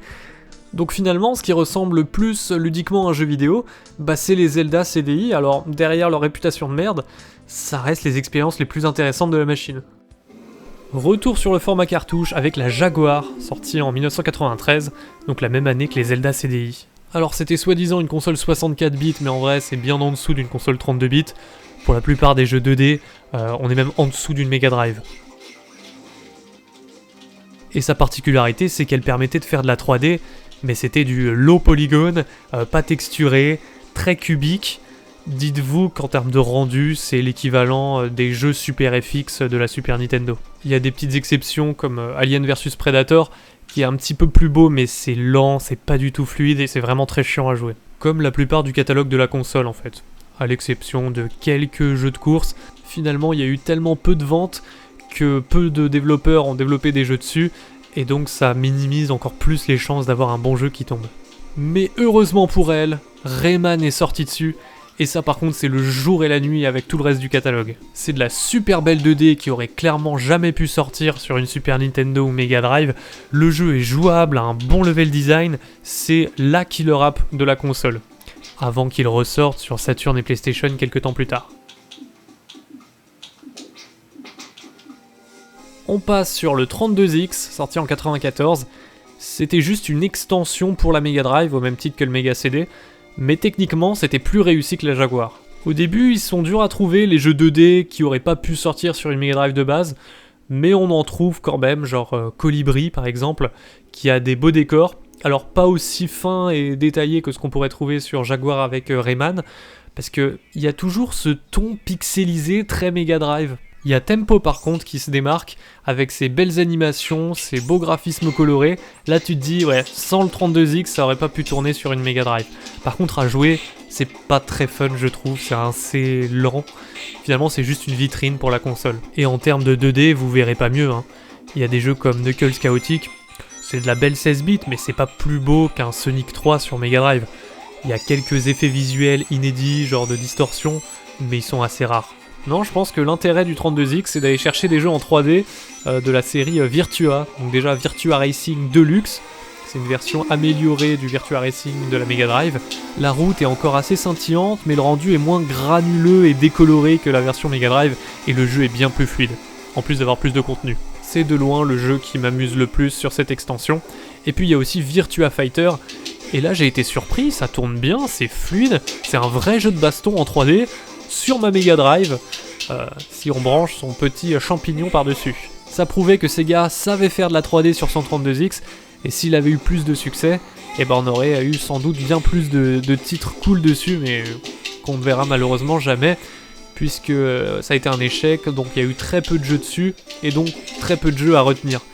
Finalement, le peu de jeux qu'il y a eu est quand même plus qualitatif que ce qu'on peut trouver sur une Jaguar, parce que c'est des gameplays un peu plus originaux, et techniquement c'est un peu plus propre, mais par rapport à ce qu'on peut voir sur Mega Drive de base, c'est quand même beaucoup moins fun, et quitte à prendre une extension, autant se prendre le Mega CD qui a un catalogue bien plus riche.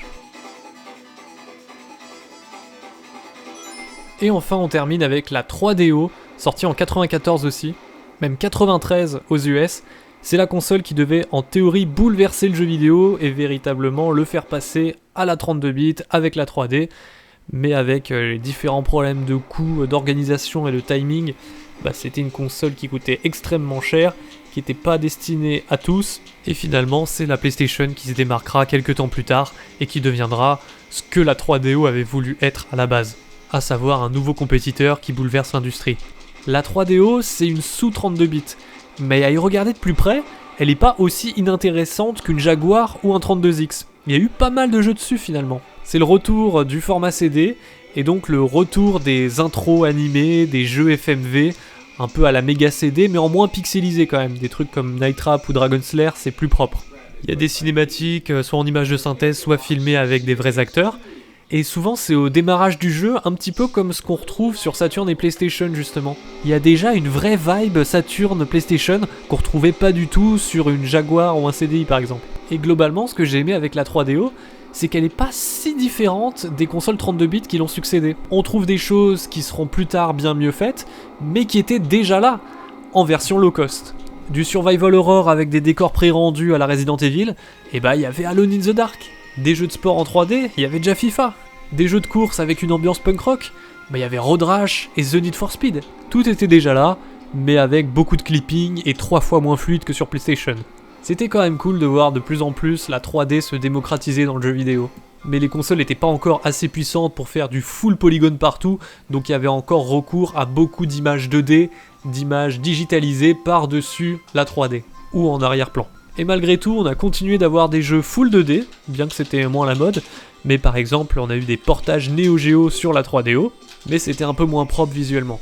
Il y avait aussi Super Street Fighter 2 Turbo, mais ça graphiquement, ça égale pas du tout un jeu de baston Neo Geo, c'est à peine au-dessus des 16 bits. La mascotte de la console, c'était Gex, et son jeu de plateforme, qui était plutôt détaillé, assez beau, enfin c'est de la belle 2D 32 bits, mais quand même moins classe que Rayman sur Jaguar. Et même à jouer, c'était pas fou.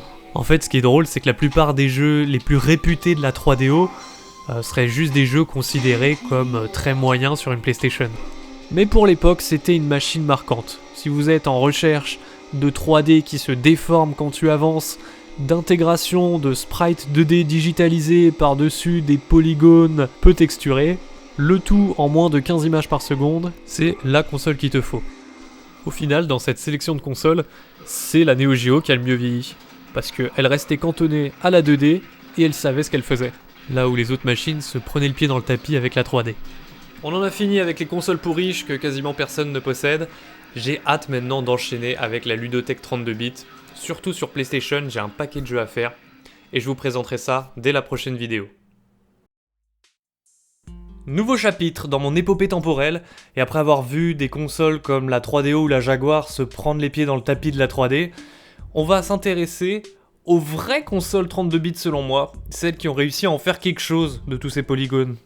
On commence avec la Saturn de Sega, que j'ai très rapidement kiffé dès le départ grâce à sa manette, qui ressemble beaucoup à la manette 6 boutons de la Mega Drive, mais il y a des petits ajustements en termes de prise en main, d'ergonomie, il y a 2 boutons de tranche en plus, et globalement, elle m'inspire une manette typiquement rétro, mais de luxe. Je vois pas comment tu peux mieux designer une manette 2D encore aujourd'hui, si t'as pas besoin de mettre des joysticks dessus. Alors la Saturn, j'ai longtemps trouvé qu'en termes de 3D, c'était juste une sous-PlayStation. Donc pas ouf, mais après avoir passé autant de temps sur la 3DO, je vous assure que la Saturn, elle m'a vraiment mis une claque là. J'ai trouvé que la 3D était super propre. tout était bien plus rapide. Quand tu passes de The Need for Speed ou Road Rash sur 3DO à Daytona USA sur Saturn, c'est vraiment un autre niveau. La 3D, elle est plus propre, il y a plus d'éléments dans le décor, et surtout tout va beaucoup plus vite. En plus d'avoir un meilleur framerate, il y a une vraie sensation de vitesse que tu retrouvais pas dans les jeux 3D de l'ère 3DO. Il y a bien plus de polygones affichés à l'écran et ça se voit, et un jeu comme Tomb Raider 1 en full 3D ultra immersive, ou Panzer Dragoon Saga avec ses villages à explorer avec une caméra libre, bah ça te transporte vraiment dans le monde 3D de ces jeux, quelque chose qui n'était pas le cas avant. Et même pour des RPG moins ambitieux, Lucien's Quest sur 3DO par rapport à Shining Force 3 sur Saturn, bah ça n'a rien à voir. Sur 3DO, quand tu vois de la 3D, t'es là, oh regarde, il y a de la 3D là, ici, on le voit. Alors que sur Saturn, c'est naturel, c'est acquis, qui en est sur tout l'écran. Et il y a bien plus d'éléments qui sont en 3D, même si souvent, les personnages, eux, restent des sprites en 2D, dans des environnements 3D. Les 32 bits, c'est ça, hein, ça reste l'âge d'or du low polygone couplé aux images 2D digitalisées. Et sur Saturn, on avait quand même beaucoup de warping de textures. Donc à mesure que tu avances, les textures 3D qui se déforment, beaucoup de clipping aussi avec des éléments qui apparaissent très tard à l'écran, on n'avait pas une vision lointaine. La distance d'affichage permettait pas encore de faire des open world. Et un truc qui fait un peu cheapos sur la Saturn, c'est le fait que pour simuler de la transparence, on va ajouter plein de petits points sur les textures. Une sorte de côté graffiti, comme sur Mega Drive. La PS1 avait moins ça. Mais là où la Saturn elle brille aussi, c'est pour sa 2D, notamment avec tous ces jeux de baston qu'il y a eu dessus. En termes de rendu, on est au même niveau de soin et d'animation que ce qu'on pouvait trouver sur Neo Geo. À la différence près que vu qu'on est sur le support CD-ROM, il y a encore beaucoup de chargement, et pour des jeux de versus par exemple, ça peut être pénible de devoir attendre entre chaque round. Mais une fois que c'est chargé, on a de belles animations 2D sur Saturn, sur des jeux comme Street ou avec King of Fighters. On a plein de frames pour chaque personnage, on est très loin de la Super Nintendo, et loin par exemple de Street 2 sur 3DO. T'as le sentiment de jouer à la next-gen, à une console de luxe quand t'as passé autant de temps sur des machines purement 2D au format cartouche. Là, le CD c'est pas juste un gimmick, il permet beaucoup plus de données dans les jeux, le fait qu'on ait de la 2D grave clean, des polygones et des cinématiques, on sent qu'on est passé à une autre ère du jeu vidéo. Par contre, on découvre aussi l'ère des cartes mémoire, vu qu'on peut pas sauvegarder directement sur un CD-ROM. La Saturn avait l'avantage d'avoir une mémoire interne, ça c'était pratique, mais la pile de sauvegarde, en fait, elle s'use super vite dès que tu la laisses au placard un peu trop longtemps, donc régulièrement il faut changer cette pile, et finalement le plus simple, ça reste quand même souvent de juste mettre une cartouche dans le port cartouche qui sert à sauvegarder. Pour revenir à la 2D, on continue définitivement d'enterrer le pixel art. Vu qu'on cherche de la 2D toujours plus détaillée, c'est plus comme à l'époque 16 bits où on pouvait encore compter le nombre de pixels sur un personnage. Donc ça a même bouleversé les choix artistiques des jeux. Et c'est sur la Saturn que j'ai réalisé que Sega lançait plein de nouvelles licences. On retrouvait pas forcément tout ce qui avait marché sur Mega Drive, sinon on aurait eu un Sonic exclusif, mais là on a eu des nouveaux univers, comme Panzer Dragoon, Knights, Sega Rally, Virtua Fighter, ça venait des salles d'arcade. Donc j'aime bien aussi ce côté fraîcheur qu'on trouve dans le catalogue de la Saturn. Sinon elle a un défaut, c'est que comme toutes les consoles de l'époque, quasiment tous les jeux étaient uniquement en anglais. Et encore sur Mega Drive, Sega localisait quelques jeux. Mais pas sur Saturn. La PS1 va vraiment bouleverser cette logique de localisation, quasiment tous les jeux seront traduits et ça va continuer même après la Nintendo 64. Mais sur la Saturn, c'est pas le cas. Rassurez-vous, ça m'a pas empêché de bien m'amuser sur cette console. Je dirais que mes jeux préférés dessus, c'est Sega Rally de loin, j'adore le gameplay. Et puis niveau aventure solo, Shining Force 3 et Dark Savior. Pour prendre de l'avance sur la Nintendo 64, ils ont même sorti leur première manette 3D avec la sortie de Knights, qui du coup l'exploitait pour faire des vrais mouvements analogiques grâce au stick. Niveau design, elle rappelle un petit peu une future manette de Sega, mais on n'y est pas encore. Je la trouve un peu grosse et pas aussi cool que la manette de base. Et de toute façon, tout ce qui est analogique, c'est pas utile dans beaucoup de jeux, donc on peut s'en passer. Il n'y a pas de vibration dans la manette, et le stick de toute façon est pas de très bonne qualité. C'est même pas un circle pad comme la 3DS, c'est une sorte de grosse boule que tu fais tourner. Ça ressemble pas vraiment à un stick. Mais faut reconnaître que pour Knights en particulier, c'est très adapté. Ça rend les déplacements analogiques bien plus fluides et moins fatigants que si tu jouais à la croix. À bien des aspects, la Saturn s'approche plus de la Neo Geo que de la PS1, grâce à sa dimension très arcade, le fait qu'il y ait beaucoup de jeux de baston, de shoot 'em up, mais avec des polygones, contrairement à la Neo Geo. Et aussi des bons jeux de course arcade, pas mal de visual novels aussi, mais réservés au Japon, comme la plupart des jeux Jap qui sont pas sortis en Occident. Il y a aussi quelques expériences solo, mais généralement, c'est moins riche que sur PlayStation 1.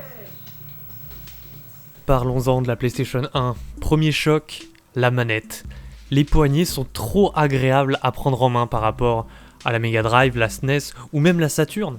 Par contre, la croix, elle est vraiment dure et pas très précise en comparaison. Les boutons, ok ça passe. Donc au final, ça reste peut-être plus amusant de jouer sur une Saturn, mais les poignées, ça apporte un énorme confort, faut le reconnaître.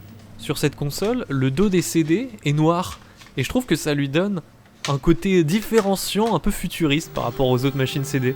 Et même pour la console en elle-même, cette couleur grise et son design qui mélange rectangle et aussi rond incrusté dedans avec le clapet, ça change des gros blocs noirs qu'on avait par exemple sur la Saturn ou la 3DO. C'est peut-être pour ça que le deuxième modèle de Saturn qui est sorti au Japon, en fait c'est une version blanche, ça lui donne un côté plus moderne pour l'époque. Revenons à la PlayStation. Dès les jeux de début de vie, on voit tout de suite que la 3D elle est un peu plus propre. Moins gribouillis, moins de clipping et généralement une meilleure fluidité. Même pour les mêmes jeux, genre Tomb Raider ou Wipeout, la version PS1 a des polygones moins brouillons à l'œil, plus fins et une meilleure fluidité générale que sur Saturn. Mais je dirais que chronologiquement, la première claque que je me suis prise sur PlayStation, c'est Crash Bandicoot. On avait vu de la 3D avant, mais là le style cartoon, les couleurs chatoyantes étaient beaucoup plus attrayantes que tout ce qu'on voyait dans le passé avec des jeux qui mixaient la 2D et la 3D, avec des polygones un peu gris. Là c'est un vrai platformer, c'était nerveux à jouer, et pas de la 2,5D, c'était un vrai jeu 3D même si c'était en couloir. Les décors polygoneux étaient détaillés, les arbres, les feuilles, c'était pas juste une bouillie de brocolis, le monde avait la classe. Et j'ai vu un docu qui expliquait que justement, ce système de couloir leur permettait de mieux cacher les chargements, puisqu'il y avait de la RAM limitée dans la PlayStation 1, mais avec des petites techniques ingénieuses, ils pouvaient avoir un niveau de détail inégalé jusqu'à présent. C'est ça qui m'a plu aussi avec la PlayStation, c'est le côté artisanal. On a des grosses contraintes hardware qu'on essaie de contourner avec ingéniosité pour avoir des jeux qui continuent de se renouveler. Et on va y revenir, mais les développeurs manquaient pas d'idées pour tester des nouveaux concepts de jeux en prenant en compte ces limitations. C'est pas quelque chose que je ressens sur les consoles actuelles, parce que sur les consoles HD, en théorie, tu peux faire tout ce que tu veux déjà. Donc c'est d'autant plus marquant quand t'as un rendu réussi sur PlayStation 1. Et donc quand t'ajoutes à ça un bon gameplay, des bons graphismes, un univers et une ambiance générale qui se détache du reste et qui ressemble à rien d'autre, on comprend que c'est un gros succès. C'est ce qui est arrivé à Crash Bandicoot. Et rien de mieux qu'une mascotte pour donner une identité à une marque. Et la PS1 en avait besoin justement d'une petite mascotte. Et Crash Bandicoot, même si ça appartenait pas directement à Sony, c'était devenu l'image de marque de la console. Pour contourner les limitations techniques, on a aussi eu de plus en plus de jeux avec des décors pré-rendus, avec des polygones par-dessus. Ça fait un peu cheap par rapport à un vrai jeu 3D avec une caméra libre, mais on n'était juste pas capable de faire du full 3D propre sur PlayStation. Donc ces jeux pré-rendus ont vraiment un feeling très très différent pour la console. Je pense à Resident Evil ou Final Fantasy, mais ça passe bien et ça vieillit pas trop mal, parce que les décors sont beaux et on évite le warping de texture. Des bons jeux sur 32 bits, on en avait déjà eu, mais c'est avec la PlayStation 1 qu'on a vu arriver les vrais jeux de malades, genre Final Fantasy VII, Metal Gear Solid, Symphony of the Night ou la trilogie Crash Bandicoot. Il y a des jeux excellents dans plein de styles différents, donc presque tout le monde pouvait y trouver son compte. C'est la première fois qu'on avait une console aussi grand public. Et aujourd'hui quand on dit grand public, on veut dire jeux pour enfants. Mais à l'époque c'était pas habituel d'avoir des jeux pour adultes, avec un propos mature. Et ça tu pouvais le trouver sur une console de jeux PlayStation, tout en ayant des petits jeux colorés pour tes enfants à côté. Ce nouveau public qui s'est mis aux jeux vidéo, ça a augmenté la taille de l'industrie du jeu vidéo de manière générale. Donc on a eu des jeux de plus en plus gros budget, avec des belles cinématiques en images de synthèse par exemple, qui témoignaient de à quel point ton studio il avait de la thune. Donc c'était plus juste du low poly ou des acteurs filmés en vrai, en mode FMV. Et là où c'était vraiment la classe, c'est quand ta cinématique en images de synthèse faisait une transition super smooth vers ton décor pré-rendu, comme dans les Final Fantasy ou l'Odyssée d'Abe. La musique de jeux vidéo aussi, ça a évolué avec la PlayStation 1. Ça faisait plus cinématographique. Et il y a des OST d'anthologie sur cette console. La PlayStation, quand j'y joue, c'est une console qui pue le succès, qui pue la réussite, mais dans le bon sens du terme, parce que t'as des jeux très ambitieux, avec, ça se voit, de très gros budgets. Et par exemple, sur Saturn, ça tu le ressens pas. Sur Saturn, c'est plutôt des expériences arcade, plus courtes, moins riches que sur PS1. Sur PlayStation, il y a moins de jeux typés arcade justement, mais c'est des aventures où tu t'investis plus. Déjà parce que c'est des jeux à histoire. Et le texte était en VF. Comme je vous le disais, des jeux traduits en français, ça va être la norme, et on va bien souvent même avoir des doublages en français. Sur des trucs comme Spyro, Crash Bandicoot, ou Metal Gear Solid, on a des voix françaises. C'est pas anodin. Même si c'est pas toujours un super bon jeu d'acteur, je trouve que ça a du charme et c'est emblématique de l'ère PlayStation 1. Et cette localisation, c'est peut-être ça aussi qui a permis à un plus large public de se mettre aux jeux vidéo. Sinon, à part ça, de temps en temps, je retrouvais des sensations assez similaires à la Saturn. Je pensais pas au final, mais sur PlayStation 1, il y a encore pas mal de jeux en 2D, même si c'était pas la mode, genre Symphony of the Night, Valkyrie Profile, Rayman, Suikoden. Il y a même des tactical RPG à la Vandal Hearts ou FF Tactics qui ont encore pas mal de 2D. Justement, il y a ce mélange entre 2D et 3D. Et c'est plus propre sur PlayStation. Ça rame moins, il y a un bon niveau de fluidité. D'ailleurs, c'est marrant de comparer. Les jeux, parfois, c'est des décors 3D avec des persos en 2D par-dessus. Et parfois, c'est l'inverse. C'est des décors 2D précalculés, mais les persos, eux, sont en 3D polygone par-dessus. À cette époque, c'était encore soit l'un, soit l'autre. Un truc qui est marquant avec l'utilisation de la 3D, c'est que les premiers jeux 32 bits avaient des zones pas très grandes, ou alors avec beaucoup de clipping.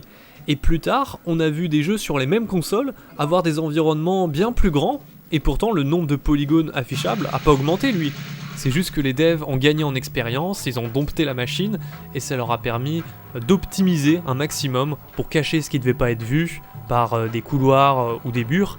Et résultat, ce qui est affiché rend vraiment trop bien. Mais à regarder de près, les textures sont pas forcément plus belles en fin de vie qu'au début de vie, mais on a des environnements plus grands. Donc l'impression générale est que les jeux de fin de vie sont plus beaux. La PlayStation, elle a vécu longtemps, donc les années passent et avec plein de nouveaux bons jeux sortent dessus, et donc on observe une sorte de split dans la génération 32 bits. Un jeu qui serait considéré comme bon sur Saturn peut être considéré comme très moyen sur PlayStation 1 parce qu'il a beaucoup plus de concurrence. Je pense à un jeu comme Clockwork Knight 2 sur Saturn, c'est pas trop mal comme petit platformer, mais après Crash Bandicoot, laisse tomber. Et du coup, ça a un impact sur le prix de vente d'occasion des jeux aujourd'hui. Un bon jeu Saturn va coûter ultra cher, alors qu'un jeu du même calibre sur PS1 sera beaucoup plus accessible. Et généralement, les tout meilleurs jeux excellents de la PlayStation 1, ils se sont très bien vendus, donc ils sont trouvables pour vraiment pas cher quoi, contrairement à la Saturn.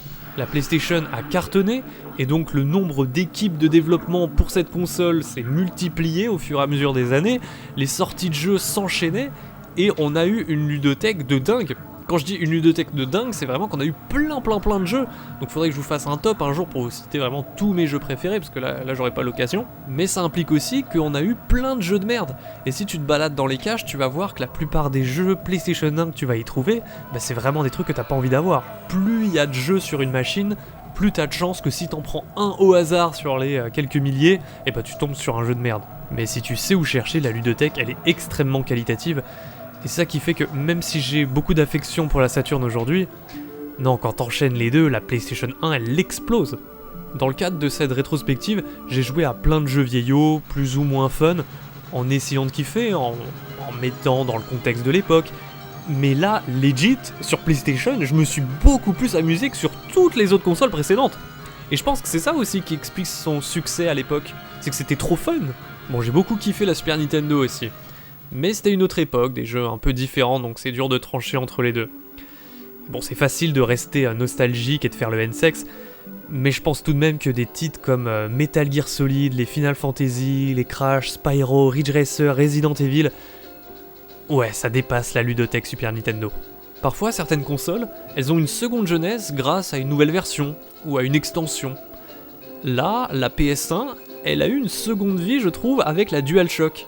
La manette est hyper confortable pour l'époque, toujours avec les poignets, mais en plus t'as 2 joysticks. Et tu mets ça dans ta main, c'est bon, t'as déjà plus l'impression d'être dans du rétro.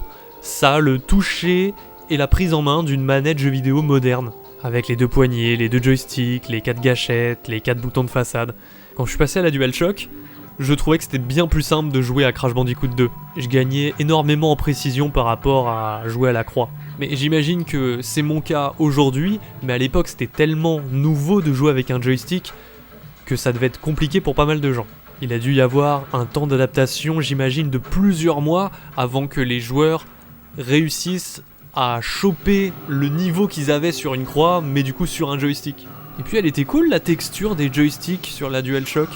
La texture gomme par rapport au plastique très lisse de la Saturn ou la 64, bah ça faisait que ça glissait moins, donc tu gagnais en précision, le joystick était plus gros, dans des moments de jeu nerveux et intenses, bah c'est bien que ça glisse pas et que t'aies un full contrôle du stick. Cette DualShock elle devient rapidement tellement naturelle quand tu joues à la PlayStation, que quand tu retournes sur la manette originale qui a plus les 2 sticks, c'est comme si elle avait été amputée, il lui manque vraiment quelque chose.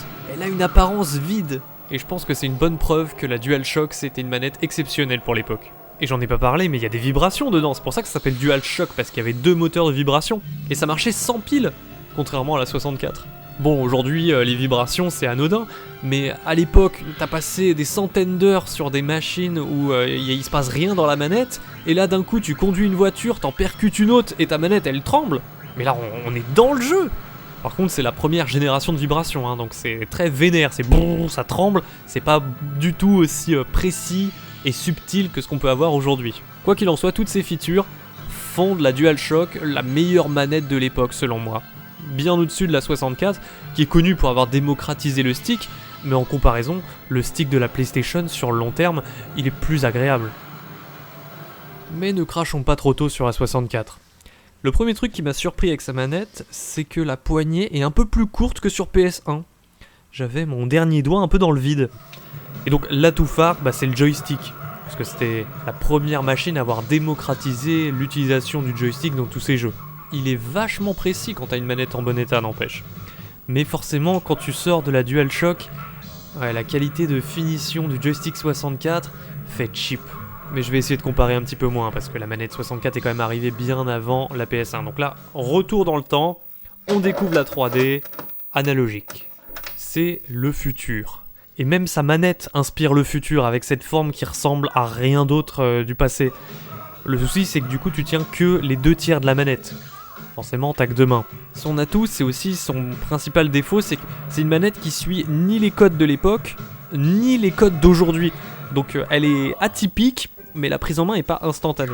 Alors le temps de la découverte, c'est vachement fun de découvrir une nouvelle disposition de boutons, mais quand t'as un paquet d'heures dans les pattes, et que tu compares avec les autres manettes, tu te rends compte que les autres sont plus ergonomiques.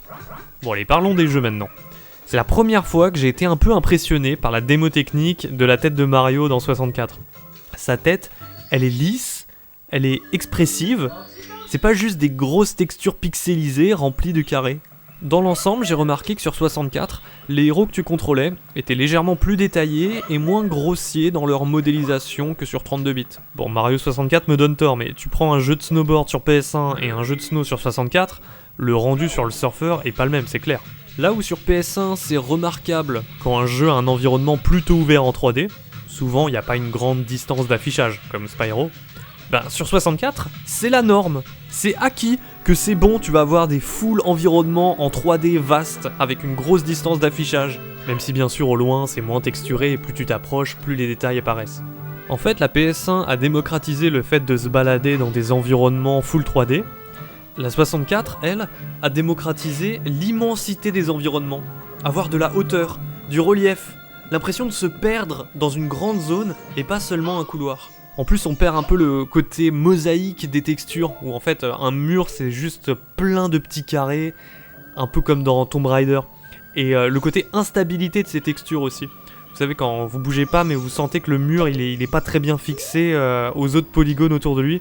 J'ai essayé de trouver une image pour ça, pour distinguer la 3D de la PS1 et celle de la 64. Vous voyez dans les stades, où parfois chacun va sortir un bout de carton rectangulaire, et en fait, de loin, vu que toute la foule a un rectangle au-dessus d'elle, et bah ça va former un tout, ça va former une image complète. Mais tu vois que parfois, au sein de ce tableau, vu que les rectangles sont tenus par des humains, bah il y en a qui se dissocient un peu des autres. Donc tu vois des trous, tu vois des endroits qui bougent plus qu'ils ne le devraient. Les murs et le sol sur PS1, c'est un peu ça. Ça tient debout, mais c'est pas très stable. Certains bouts d'éléments 3D sont pas toujours super bien collés les uns avec les autres. Alors que sur 64, non. Toute la 3D est bien stable, c'est juste que c'est flou. Parce que ouais, sur 64, il y a un effet de flou général à cause du câble composite de la console que tu branches à ta télé. Donc c'est moins fin que ma PS1 en RGB. Donc les jeux 64, c'est plus beau, mais c'est un peu comme si tu les regardais à travers un lecteur YouTube, mais t'as une mauvaise connexion internet, donc t'as la définition qui baisse. Bon, j'enchaîne les images là, j'espère que vous arrivez à suivre. Maintenant un mot sur le gameplay. C'est la première fois que j'ai trouvé les déplacements de Mario dans Mario 64 hyper réactifs et précis. Parce qu'on n'avait pas ce même niveau de qualité de déplacement sur d'autres jeux 32 bits. Du moins pas en 3D. Par rapport à nos codes modernes du jeu vidéo, j'avais tendance à trouver les niveaux de Mario 64 assez chiants. Mais là, en m'immergeant dans les années 90, je réalise que Mario 64, il proposait dans ses niveaux plein d'idées très nouvelles et originales. Très inventifs, et presque chaque niveau peut te surprendre avec une ou plusieurs features. Alors qu'un Crash Bandicoot, finalement, un niveau ressemble beaucoup à un autre. Même si aujourd'hui, je trouve ça plus fun, un Crash, dans le côté linéaire et pure action plateforme sans exploration. Et donc cette inventivité, on va la retrouver dans d'autres titres Nintendo. Et surtout Nintendo, parce que même s'il y a eu des trucs comme GoldenEye, qui me font chier à jouer, mais je reconnais que c'était unique dans le gameplay, un jeu pareil à l'époque. Eux, c'était Rareware, donc c'était un peu une exception. Mais sinon, les développeurs tiers, bah en fait, il y en avait quasiment pas, puisque sur Nintendo 64, à cause du format cartouche, qui rajoutait pas mal de contraintes, bah en fait, tous les développeurs étaient partis chez Sony. Là où à l'époque de la Super Nintendo, on avait pas mal de variété dans les jeux, sur 64, bah beaucoup moins, c'était beaucoup plus de licences enfantines, dans l'esprit, avec des environnements très colorés.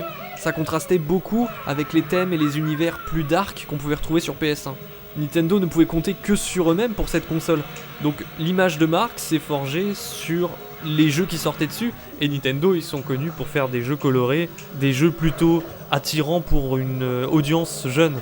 Mais ça n'empêche pas que si tu mettais tes préjugés de côté, t'allais trouver sur A64 les jeux les plus inventifs que tu pouvais trouver sur le marché.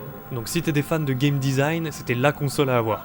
Parce qu'après la grosse claque qu'a été Mario 64, bah c'est Zelda Ocarina of Time qui bouscule le jeu vidéo. Toujours des zones vastes, un univers haut en couleurs et varié, des musiques cool, un sens du rythme génial au début de l'aventure, plein d'objets, des quêtes annexes, plein de secrets, un jeu riche et plein de surprises, et fun. Et la caméra à l'arrière qui suit ton perso, c'est très immersif et c'était pas courant pour l'époque, pour les jeux d'action-aventure. Et puis le système de lock sur les ennemis pour les combats aussi, c'était fou. Quand je vous dis qu'en plus d'être un peu plus puissante qu'une PS1, c'est surtout qu'elle a apporté plein de nouvelles mécaniques à la 3D. Et ça, je m'en suis rendu compte plus que jamais maintenant dans le cas de ce défi. Parce que c'est une chose de le lire, de l'entendre, de le savoir, mais c'en est une autre de l'expérimenter par soi-même en se faisant une rétrospective. Puis après Ocarina of Time, j'ai enchaîné avec Majora's Mask, qui ajoute à ça des mécaniques de gameplay toutes nouvelles avec les masques et la gestion du temps. C'était trop kiffant. Pour moi, ces deux jeux sont vraiment largement devant tout le reste du catalogue 64. J'ai remarqué aussi que sur cette console, il n'y avait pas cette attente du temps de chargement que tu retrouvais souvent sur PS1. Je m'y étais habitué, donc pas grave, mais c'est appréciable. Un jeu de course où ta course, elle commence presque direct. Et ça, c'est grâce aux cartouches. Mais c'est ça aussi qui a fait qu'ils n'ont pas eu beaucoup de développeurs tiers, parce que construire une cartouche par rapport à un CD, bah ça coûte plus cher à produire et il y a moins de stockage. Et donc moins de stockage, ça demande plus d'ingéniosité pour caler tout ce que tu veux à l'intérieur. Et donc on n'a pas cette ambiance qu'on pouvait retrouver dans les vidéos ou les cinématiques d'intro en images de synthèse qu'il y avait sur 3DO, Saturn ou PS1. L'avantage par contre, c'est que tu pouvais sauvegarder directement sur la cartouche. Enfin, seulement sur certains jeux. Justement, la plupart des éditeurs tiers, ils s'embêtaient pas avec ça. Fallait acheter un contrôleur pack, une carte mémoire quoi que tu mettais dans ta manette pour pouvoir sauvegarder tes jeux, pour ceux qui avaient la flemme de mettre directement un système de sauvegarde sur la cartouche.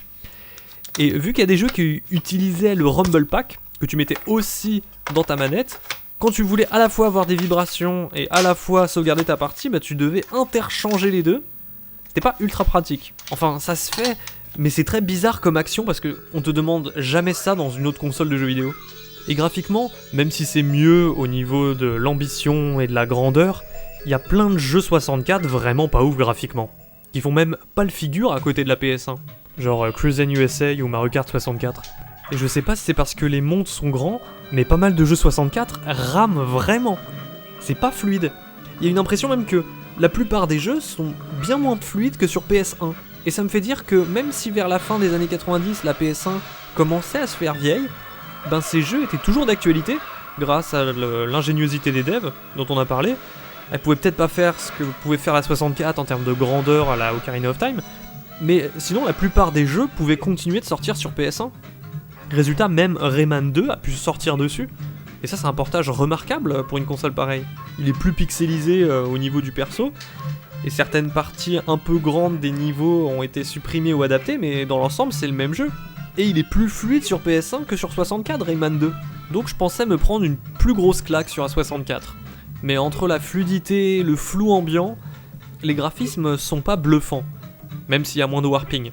Ce qui est bluffant, c'est plutôt l'ambition et la richesse des jeux dessus. Comme je vous l'ai dit, des trucs à la Majora's Mask, jamais j'imagine ça sur PS1. La 64, c'est aussi surtout l'avènement du jeu multijoueur. C'est la première fois qu'on avait une console avec 4 ports manettes directement intégrés. Et Nintendo, ils sont forts pour faire des jeux conviviaux. C'est le début des party games, que j'ai pas pu tester dans mes conditions modernes. Mais je pense que, pour l'époque, entre le jeu avec les amis, les grosses expériences ambitieuses, elle pouvait surpasser la PS1 dans la tête de plein de joueurs. Et j'imagine dans la peau d'un enfant qui a pas de thunes et qui va avoir peut-être que 5 jeux dans toute sa ludothèque, bah s'il privilégie la qualité à la quantité, la 64, c'est le bon choix. C'est une console inventive qui a fait évoluer le game design, mais avec du recul, quand t'as déjà fait les 5 jeux maxi-cultes de la console, t'as plus grand chose à faire dessus, contrairement à une PlayStation, qui est ultra riche, mais remplie de merde aussi. Et puis y a pas de jeux 2D sur 64, donc y a une plus grosse variété de jeux sur PS1. Avant de clôturer ce chapitre, un petit mot sur les boîtes quand même. D'un point de vue de la Saturn et la PlayStation, c'était pas encore très standardisé. Seulement au Japon, t'avais une boîte de disques CD standard pour les deux consoles. Mais quand c'est arrivé en Europe, on a eu des boîtiers plastiques un peu plus épais pour l'Europe, pour la PlayStation. Mais du coup aussi un peu plus fragiles. Et par contre pour les jeux Saturn, on avait des petites boîtes en plastique / carton. Un format qu'on n'a pas revu ensuite. C'est assez bizarre ce format Saturn PAL. En plus la boîte tient fermée grâce à un système de d'aimant qui s'use avec le temps et qui ferme vraiment pas bien aujourd'hui. Donc je préfère le petit charme quand même des boîtes carrées PlayStation 1. Les boîtes 64 aussi elles ont du charme, mais comme sur la NES et la SNES, c'est encore des boîtes en carton, donc faut accepter l'idée que la majorité de ta collection sera en loose. J'espère que cette partie vous aura autant plu qu'à moi. J'ai pris énormément de plaisir à découvrir ces premiers jeux de l'ère 3D. Et maintenant j'ai trop hâte de voir comment est-ce qu'ils ont perfectionné leur recette sur 128 bits.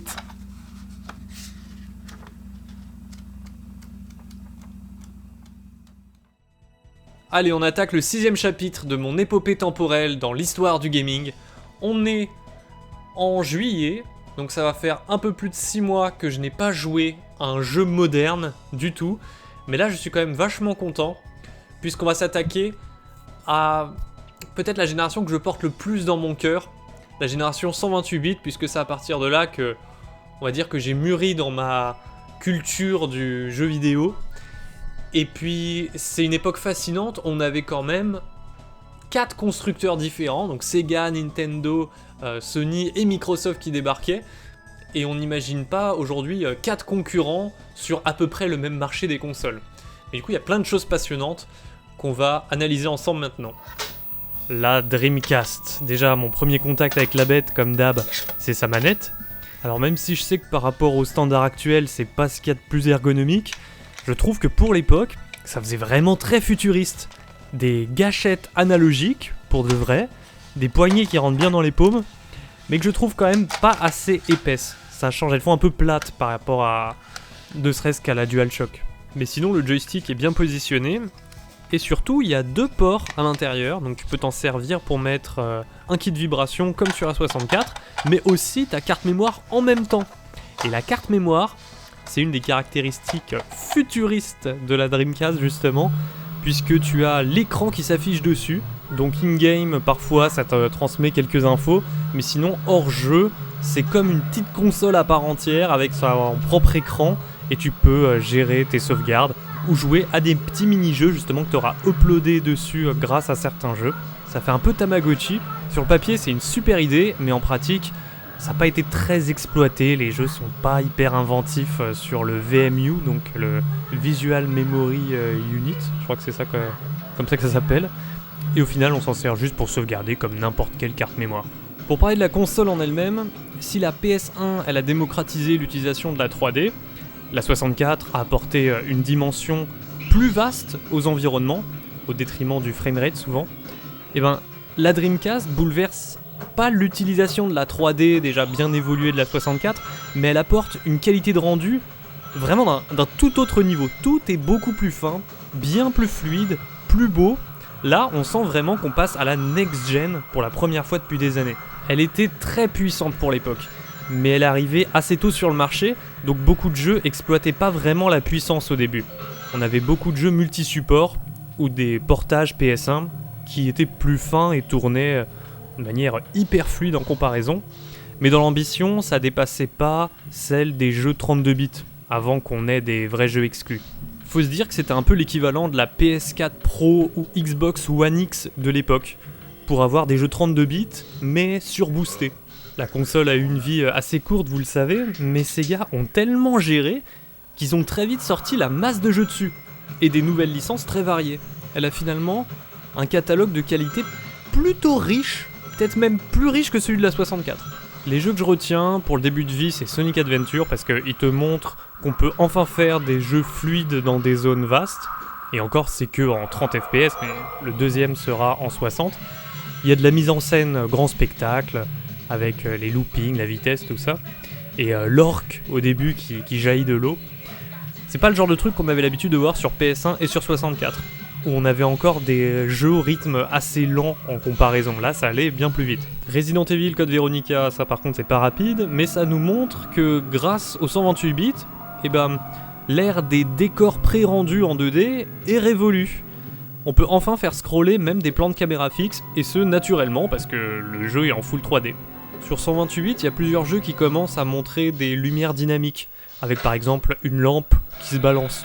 C'est le genre d'effet qui rajoute du réalisme au visuel par rapport aux 32 bits, et ça c'est possible sur Code Veronica vu que les décors c'est plus des images fixes en 2D. Mais c'est pas encore une révolution du gameplay, la 128 bits à ce stade. On n'en est pas encore à des trucs comme Resident Evil 4. Et globalement sur Dreamcast, à part quand c'est un jeu de plateforme cartoon, la base des déplacements humanoïdes dans un environnement 3D, c'est encore souvent des contrôles de tank à la Tomb Raider ou Resident Evil. Vous savez, la direction bas va toujours faire reculer en marche arrière ton héros, que ça soit sur Nomad Soul, Shenmue ou le Prince of Persia 3D.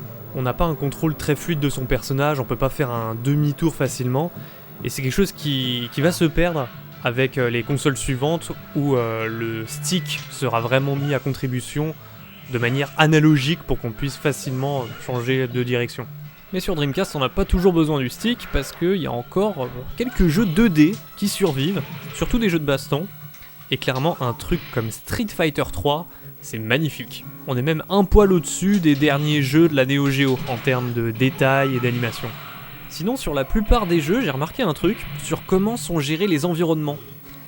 Il faut s'imaginer un papier peint 2D dans le fond de tous les jeux, et près de ton perso, dans un rayon d'à peine une dizaine de mètres autour de toi, et c'est ici que sont les polygones. Souvent des bâtiments ou des murs qui te cachent le fait que derrière ces quelques mètres, y a plus rien, il y a juste le fond en 2D. Mais quand t'avances dans cet environnement, c'est là que ça charge ce qui n'était pas visible derrière.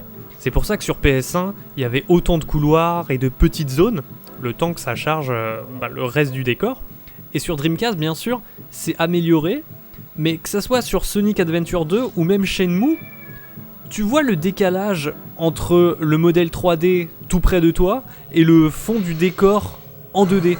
Alors qu'à l'avenir sur PS2 ou GameCube, que ça soit Shadow of the Colossus ou Wind Waker, t'as pas un fond 2D qui se détache autant du reste et qui se distingue de manière aussi évidente.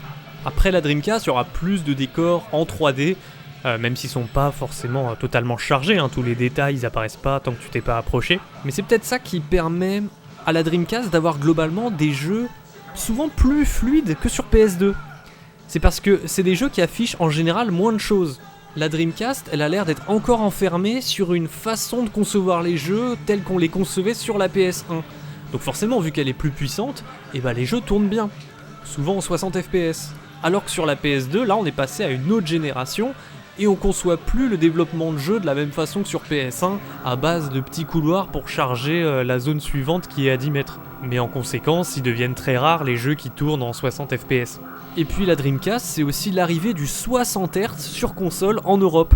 Parce qu'avant ça, les consoles précédentes en Europe, et en France donc, elles étaient bridées à 50 Hz. Donc on avait des jeux plus lents qu'aux États-Unis ou au Japon. Parce que pendant longtemps en Europe, on avait un autre format d'image sur les téléviseurs, donc ça faisait que du 50 Hz, mais en vrai c'est abusé, parce que ça c'était plutôt dans les années 70-80, mais dès les années 90, c'est bon, il y avait même en Europe plein de télés qui faisaient du 60 Hz. Ça aurait été bien qu'ils laissent l'option plutôt que de juste brider toutes les consoles à 50 Hz. Et donc la Dreamcast, c'était un premier pas vers cette option, parce qu'il y a pas mal de jeux qui te permettaient de choisir dès le départ, est-ce que tu veux du 50 Hz ou du 60 Hz. Et ce, bien plus souvent que sur PS2. Sur PS2, on a encore plein de jeux qui nous laissent même pas jouer en 60 Hz. Donc là, franchement, la Dreamcast, elle marque un point. Et la Dreamcast, elle en marque un paquet de points, parce que c'est une console que j'aime bien, il y a des licences attachantes, des jeux variés, un savant mélange entre jeux d'arcade et grosses aventures en solo.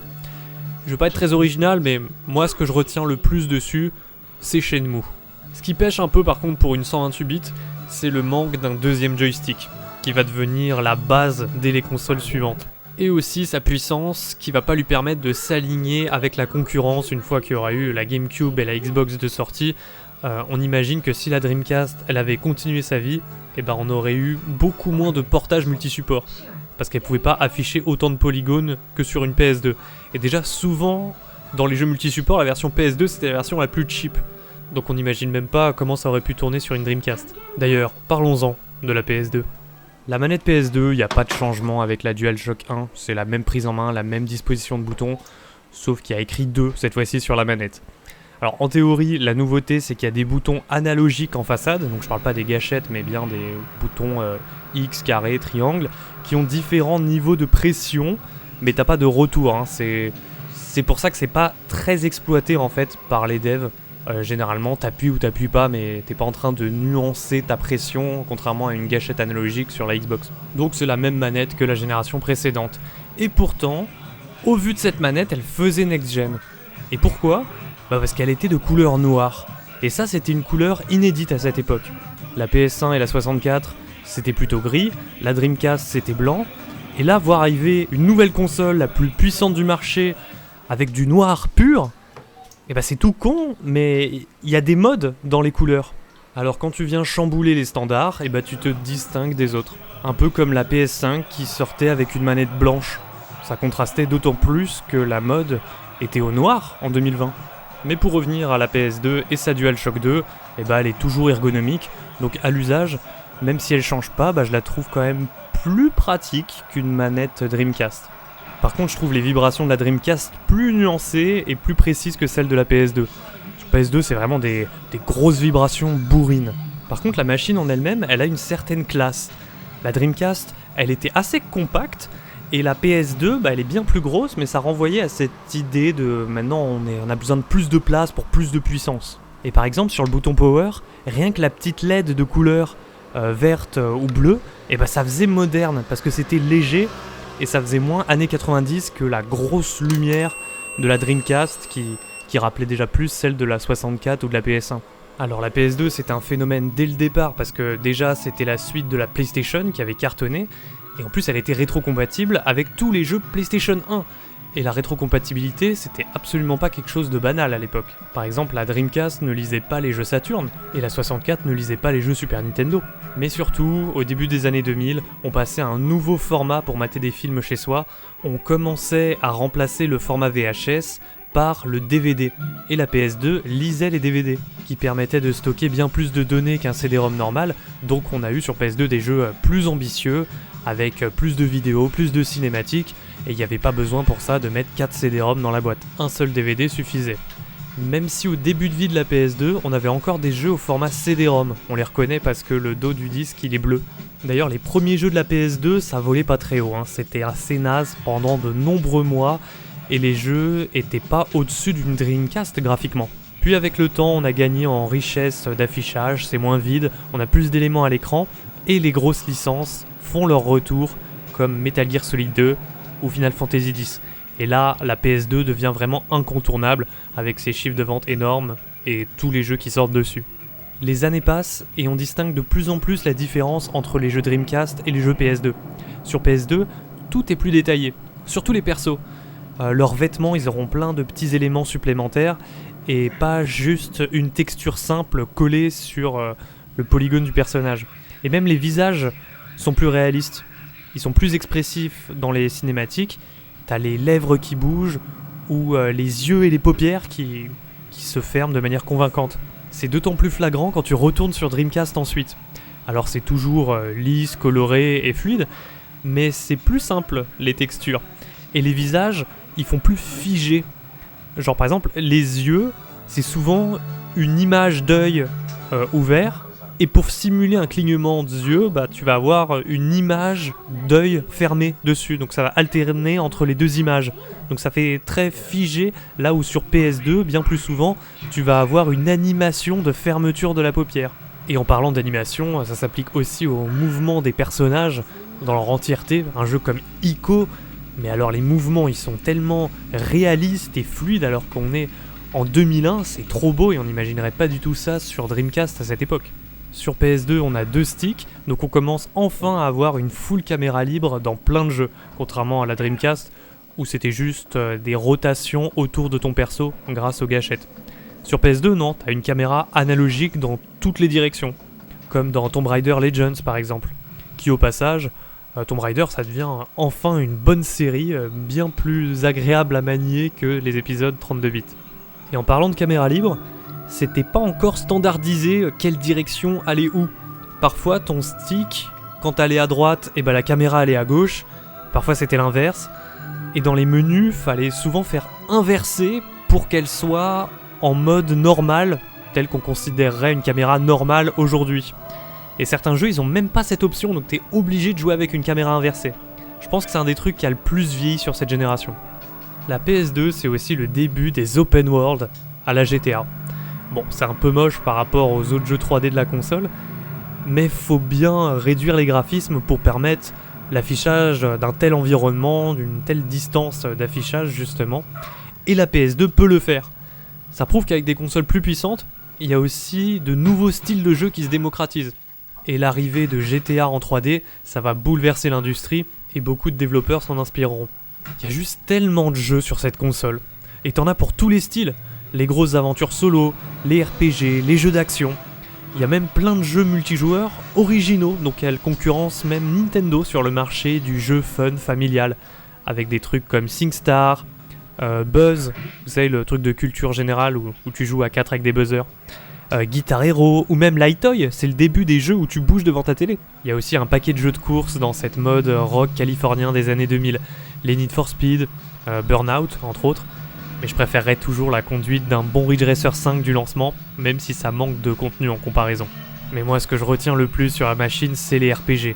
Final Fantasy XII et Dragon Quest VIII, qui ont été des véritables voyages mémorables pour moi. Qu'est-ce que je les aime ces jeux ? Final Fantasy XII, c'est le jeu qui m'a fait acheter une PS2. Et ça a été une telle claque pour moi quand j'étais enfant, parce que c'était le jeu le plus ambitieux et riche auquel j'avais jamais joué dans ma vie de gamer. Ça veut pas dire que ça existait pas avant, mais moi c'était le premier jeu qui se mettait comme ça au travers de mon chemin. Et sinon j'aime bien les jeux d'action-aventure, à la Metal Gear Solid 3, Okami, et bien sûr Shadow of the Colossus, qui pousse la console dans ses derniers retranchements. Et ça se voit même en termes de fluidité, mais c'est quand même super cool.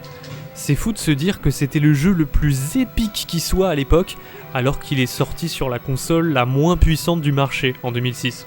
Mais la PS2 elle avait une telle réputation que j'avais l'impression que c'était un monstre de puissance. Moi à l'époque j'avais la GameCube et j'avais toujours considéré que la GameCube c'était moins puissant qu'une PS2, et quand j'ai appris dans le futur que c'était pas le cas, que c'était l'inverse, j'étais choqué. D'ailleurs, parlons-en de la GameCube. La console, elle est assez petite, je trouve. Le fait que ça soit cubique, ça optimise l'espace. Un peu comme la Series X d'aujourd'hui, ça la rend bien compacte. Comme quoi, c'est pas la taille de la console qui est proportionnelle à sa puissance, parce que la GameCube était plus puissante sur le papier qu'une PS2, alors que la PS2 était presque 2 fois plus grosse, quoi. Mais au niveau de la PS2, c'était surtout une mauvaise gestion de l'espace, hein. On le verra avec la PS2 Slim, qu'il y avait moyen de réduire drastiquement tout ça. Donc la GameCube est assez petite, et même ses disques sont assez petits, hein. C'est peut-être la moitié de la taille d'un DVD, donc je trouve que c'est une console bien designée. Le fait qu'il y ait des disques plus petits, ça permettait des temps de chargement plus rapides. Le revers de la médaille de ces petits disques, c'est que la capacité de stockage est moins grande, donc pour les jeux qui ont pas mal de cinématiques, c'est monnaie courante de voir 2 disques dans la boîte. Comme à mon habitude, un petit mot sur la manette, et là c'est une petite merveille d'ergonomie, encore utilisée aujourd'hui par beaucoup de joueurs, et pourtant tous les jeux seraient pas forcément pratiques avec cette manette plus atypique qu'elle en a l'air, mais en tout cas tous les jeux conçus véritablement pour la console et qui prennent en compte cette disposition de boutons, mais ils arrivent à faire des choses bien sympas. Moi j'ai commencé ma rétrospective GameCube avec Luigi's Mansion, vu que c'était le gros jeu solo de lancement de Nintendo. Et dans un premier temps, graphiquement, je vois pas trop la différence avec la Dreamcast ou la PS2. C'est de la 128 bits comme ce qu'on a déjà vu. Sauf que là sur GameCube, c'est saupoudré de petits effets visuels qui rendent vachement bien. Comme les effets de lumière vraiment convaincants, vu que t'as une lampe torche dans des endroits sombres, la lumière dynamique rend très bien. Et j'ai aussi constaté pour la première fois une bonne physique, avec par exemple la façon dont les tissus bougent quand tu les aspires avec l'aspirateur de Luigi. Il y a des interactions avec le décor, dans le moindre chandelier, tu aspires et ça bouge. Tout ce qui est feedback de tes actions ajoute un côté vivant au décor, et ça je l'avais jamais vu sur Dreamcast. Et même quand t'aspires et tu te déplaces, tu vois de la poussière ou des légères particules dans l'air, ça rend vachement bien. Parce que sinon, niveau qualité des textures et modélisation générale, bon là, il n'y a rien de nouveau. Et vu que les héros de Nintendo sont plutôt cartoon, les textures des persos et les visages sont assez grossiers, donc c'est surtout dans les effets inédits qu'on voit la différence. Rien que dans Pokémon Colosseum, j'ai vu un paquet d'effets que j'avais jamais vu avant sur 128 bits. Quand tes Pokémon ils attaquent, il y a des mouvements de liquide, des déformations, des effets de lumière, de particules, qui rendent vachement bien. Sur certains jeux multi-support, ça arrive que la version GameCube soit légèrement au-dessus de la version PS2 parce que les développeurs ont su tirer parti de cette puissance supplémentaire. Et ça peut se voir dans la fluidité, par exemple Super Monkey Ball, qui est un de mes jeux typés arcade préférés de la console, et il tourne en 60 fps, alors que Monkey Ball sur PS2, c'est en 30, et j'en profite pour rappeler que le joystick de la GameCube, il est super précis, et c'est peut-être tout simplement le plus agréable de la génération. Je trouve qu'à l'image de ce que Nintendo a fait sur la 64, encore sur la GameCube, ils étaient à l'avant-garde de l'inventivité et de l'originalité dans le game design. Je vous renvoie vers le chapitre précédent sur la génération précédente, mais là, pareil, Nintendo continue d'inventer des concepts qui changent de ce qu'on voit dans l'industrie. Que ça soit la jouabilité de Luigi's Mansion, manette en main, ça se joue pas comme les autres jeux de cette époque, et même Pikmin, l'utilisation de l'eau dans Mario Sunshine, ou même le grand océan de Wind Waker, et ses superbes animations pour l'époque.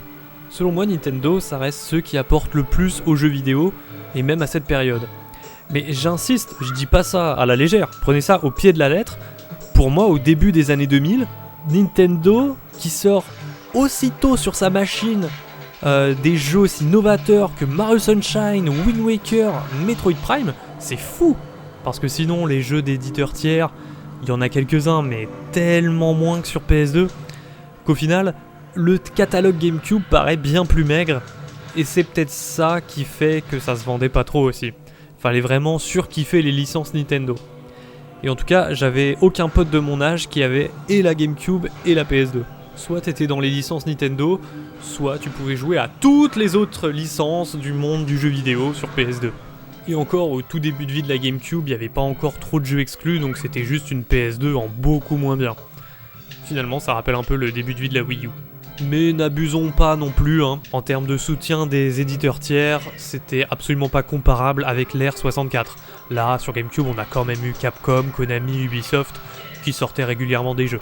Et puis la GameCube à cette époque, ça reste la console du multijoueur local, avec les Mario Party et tous les nouveaux jeux Mario de sport, genre football, mais aussi et surtout Mario Kart Double Dash et Super Smash Bros Melee, qui a tellement perfectionné la recette du jeu 64.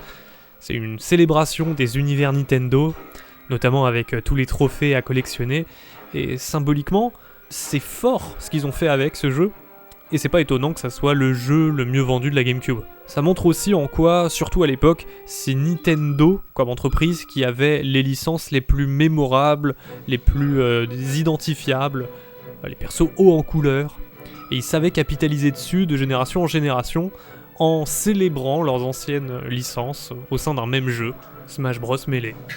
Donc un côté familial et convivial bien sûr, mais en parallèle, je trouve qu'on a eu un paquet d'exclus GameCube qui avaient un niveau de difficulté ultra élevé par rapport à ce qu'on connaît du jeu vidéo maintenant. On n'en est pas encore à l'heure de l'accessibilité de la Wii, donc c'est encore considéré comme une vraie machine de gamer aujourd'hui la GameCube. Moi, mes jeux préférés de la console, c'est Twilight Princess, Paper Mario la porte millénaire, Super Monkey Ball, Resident Evil 4. De toute façon, c'était la console des Resident Evil, la GameCube, et j'adore me refaire des grands chelems sur Mario Kart Double Dash très souvent. On termine avec la Xbox, dernière 128 bits de ce chapitre. Même si dans les faits, c'était plus très pertinent de parler de bits à l'époque, vu qu'un processeur 32 bits sur un PC suffit encore pour faire tourner tous les jeux de la Terre. Le premier choc, c'est la grosseur de tout. La console qui est énorme et lourde, surtout à côté d'une Dreamcast ou d'une GameCube. La manette Duke qui est incomparable en termes de grosseur aux autres manettes. Mais franchement, moi j'aime bien. Et je trouve ça même plutôt confortable. Les vibrations sont bonnes. Avec des grosses poignées comme ça rend bien. Et elle a un côté next-gen pour l'époque avec ses boutons d'action transparents. Je crois que c'est la première fois qu'on voit ça sur une manette. Ce que j'aime avec la console dès le début de vie, c'est qu'elle a eu plein de gros jeux Sega. Et vu que la production de Dreamcast venait d'être arrêtée, c'était presque comme avoir une Dreamcast 2.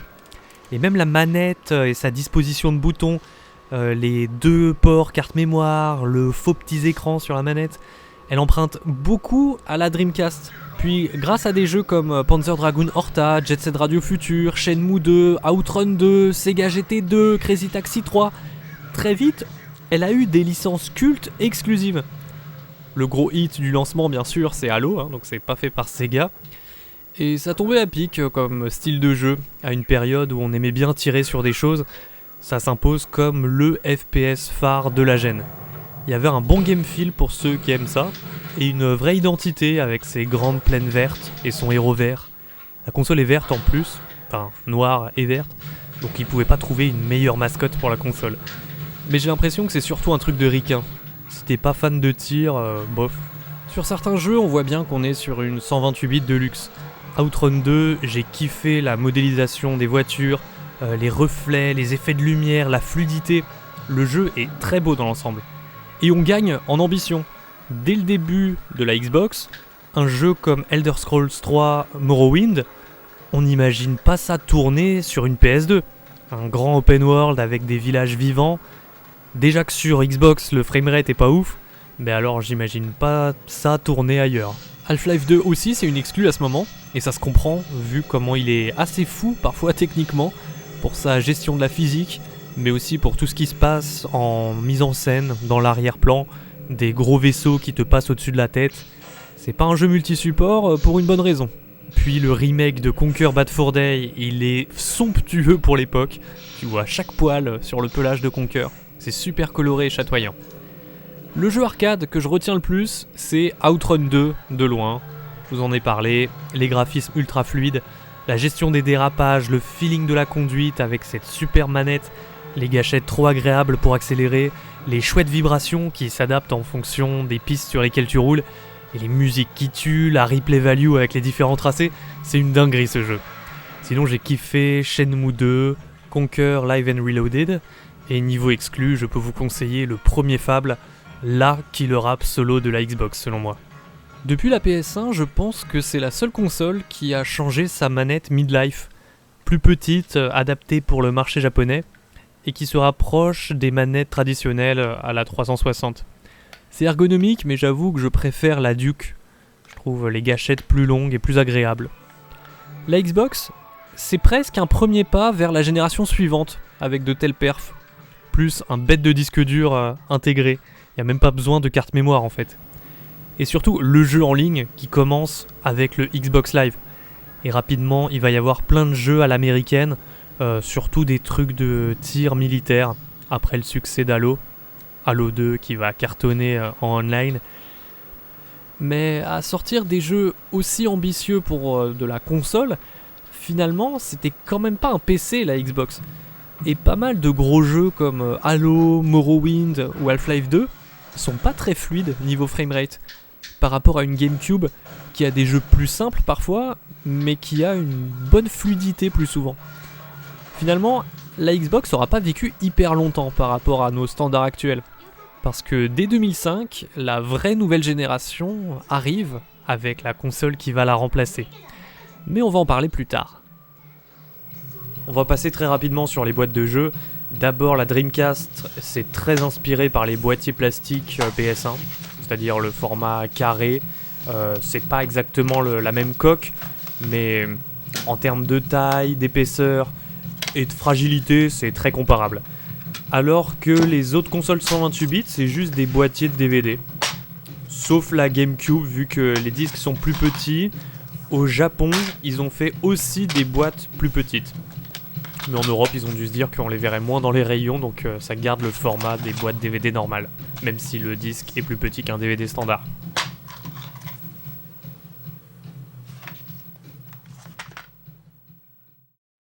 Bonjour et bienvenue dans le 7ème chapitre de cette épopée rétro gaming, 7ème pour 7ème génération de consoles, vu que c'est de ces consoles dont il sera question aujourd'hui.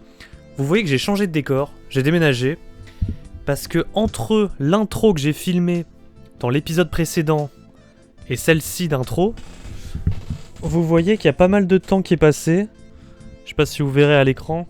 On est actuellement le 7 mars 2023. Donc c'était il y a plus de 6 mois, 7-8 mois, l'épisode précédent, parce que faut savoir que dans cette épopée, j'ai été assez efficace au début. Pour la génération 16 bits, en 2 mois c'était bouclé. Pour la génération 32 bits, un peu plus long. Mais alors, la génération 128 bits, plus les consoles HD, plus les consoles portables auxquelles j'ai joué en parallèle, mais ça j'aurai l'occasion d'y revenir une autre fois. Et ben en fait j'avais peur de faire une overdose de jeux. J'ai jamais autant joué dans ma vie de gamer que dans le cadre de cette épopée. Dès que je finissais un jeu, j'en faisais un autre. Sauf que quand on arrive au niveau des jeux des années 2000, les jeux gagnent beaucoup en ambition, les jeux gagnent beaucoup en durée de vie, et j'avais peur de faire une overdose. Donc j'ai voulu espacer un peu plus les jeux, varier plus les plaisirs, les genres, et tout simplement pour m'immerger d'autant plus dans cette génération, pour que ça soit perçu comme un plaisir et plus comme une corvée de liste de jeux à faire. Donc j'ai pris mon temps, et c'est la raison pour laquelle autant de temps se sont écoulés entre les deux vidéos. Pour vous ça ne changera rien, mais pour moi, beaucoup de temps est passé. Mais j'ai plein de choses à vous raconter, en conséquence, sur les consoles HD. Enfin, consoles HD, ne brûlons pas les étapes. La Wii, c'est toujours perçu comme une machine 128 bits, en termes de puissance, comme les consoles qu'on a vues dans le dernier chapitre, vu qu'elle a fait le choix très couillu de ne pas s'aligner sur la puissance des concurrents. Elle est sur le papier plus puissante qu'une première Xbox, ça se verra pas forcément sur les jeux des développeurs tiers, qui vont vraiment pas se fouler et offriront souvent à la Wii une version identique à la PS2, mais pour les jeux Nintendo, on voit un vrai gap par rapport à la GameCube. Mais on va y revenir. J'aimerais d'abord parler d'un détail. La console peut s'apparenter à une old-gen de la 6ème génération, pas en HD donc, alors je continue de jouer sur ma télé cathodique. Et si tous les jeux de début de vie sont parfaitement compatibles, on observe qu'avec les années, même Nintendo n'offrira plus d'options 4 tiers sur certains de ses titres. Et finalement, un certain nombre de jeux sont conçus uniquement en 16/9. C'est dommage, ça fait des grosses barres noires sur une télé 4 tiers. Ils partaient du principe que passé 2010, très peu de gens jouaient en 4 tiers, donc ils optimisaient l'affichage en 16/9 pour que l'interface soit mieux agencée. Mais vous le savez, les jeux pas HD sur un écran plat, c'est pas toujours très propre. C'est pour ça que j'ai acheté cette télé pour cette rétrospective. Mais à un moment donné, sur Wii, pour pas me taper des barres noires, je suis passé sur un écran plat 16/9. La console peut afficher du 480p avec un câble YQV, donc ça va, c'est pas la mort. Et donc les jeux en soi peuvent malgré tout être plutôt sympas graphiquement. Un jeu comme Donkey Kong Jungle Beat sur GameCube, je le trouvais assez beau, coloré, les fourrures étaient bien rendues, mais alors tu mets Donkey Kong Country Returns à côté, il lui met la pâtée comment c'est beau et détaillé. Puis Mario Galaxy, qui tourne également en 60 fps, mais avec une 3D trop clean, avec plein de beaux effets visuels. Même Mario Kart Wii ou Metroid Prime 3 gagnent en effet de lumière par rapport à Double Dash ou Metroid Prime 2. Alors que Super Smash Bros. Brawl a un style ultra réaliste sur tous ses persos. Melee sur GameCube à côté a l'air plus enfantin et lisse. Donc même si techniquement on avait l'impression de faire du surplace entre la GameCube et la Wii, faut bien reconnaître qu'on la voyait la différence, en termes de style graphique, d'effets ou de taille d'environnement. Souvent, la taille des zones, c'était autre chose sur Wii. Mais je parle de perf, la Wii c'est surtout la machine qui a fait germer la mode du rétro. Avec la console virtuelle, c'était fou. La possibilité de retourner à des gameplays plus minimalistes, plus épurés, avec la Wiimote sur le côté ou une manette classique. C'était du jeu vidéo autrement pour moi. Et c'était rafraîchissant à côté de tous ces autres jeux HD qui devenaient de plus en plus complexes. Et bien sûr, faut en parler, le motion gaming. Au début pour moi, il y avait cet effet waouh sur les pubs de Twilight Princess. Mimer les mouvements de Link, ça me vendait une immersion inégalée dans le jeu vidéo. Mais j'avais 12 ans, donc j'étais facilement impressionnable. Et résultat, même sur un jeu de sport auquel j'aurais jamais donné d'attention s'il était jouable à la manette normale, ben avec la Wiimote, j'étais hypé par Wii Sports. Plein de façons de bouger sa manette entre les différents sports. J'ai beaucoup kiffé WarioWare aussi comme ça. Il y a d'autres jeux où fallait mettre la manette à l'horizontale, d'autres qui utilisaient les deux mains avec le nunchuk. Et j'étais trop curieux de découvrir toutes les utilisations possibles de ce nouveau jouet. Parce que finalement, j'associe la Wiimote à des accessoires que Nintendo nous ont sortis dans le passé, comme les bongos de Donkey Konga. Faisons un parallèle entre les deux. Les bongos, c'était un chouette jouet vidéo qui permettait d'avoir des sensations qu'on n'aurait pas pu avoir avec une manette normale sur un jeu de rythme, comme Donkey Konga. Et quand ensuite Nintendo ont sorti Donkey Kong Jungle Beat, un jeu de plateforme, donc plus du tout le même concept de jeu de rythme, c'était fascinant de voir comment ils ont transposé le gameplay d'un jeu de plateforme avec leur accessoire, le tam-tam. Il devait y en avoir d'autres des jeux avec bongo, comme Donkey Kong Barrel Blast, mais finalement c'est jamais sorti sur GameCube. Donc trop marrant de voir comment un nouvel accessoire est utilisé dans des styles variés. Maintenant, imaginez qu'une fois les bongos sortis, tous les nouveaux jeux GameCube, les jeux de combat, les RPG, les FPS, tout ne se joue plus qu'avec les bongos en abandonnant la manette GameCube. Ben, ce qui aurait été fun au début deviendrait vite ultra saoulant. Et sur Wii, pour moi, c'était un peu pareil. Si c'était marrant de voir comment des styles connus de jeux vidéo comme les jeux de plateforme, les FPS, les party games allaient être adaptés à la Wiimote, au bout d'un an de vie, on avait déjà compris. Et ce vent de fraîcheur, il était déjà derrière nous.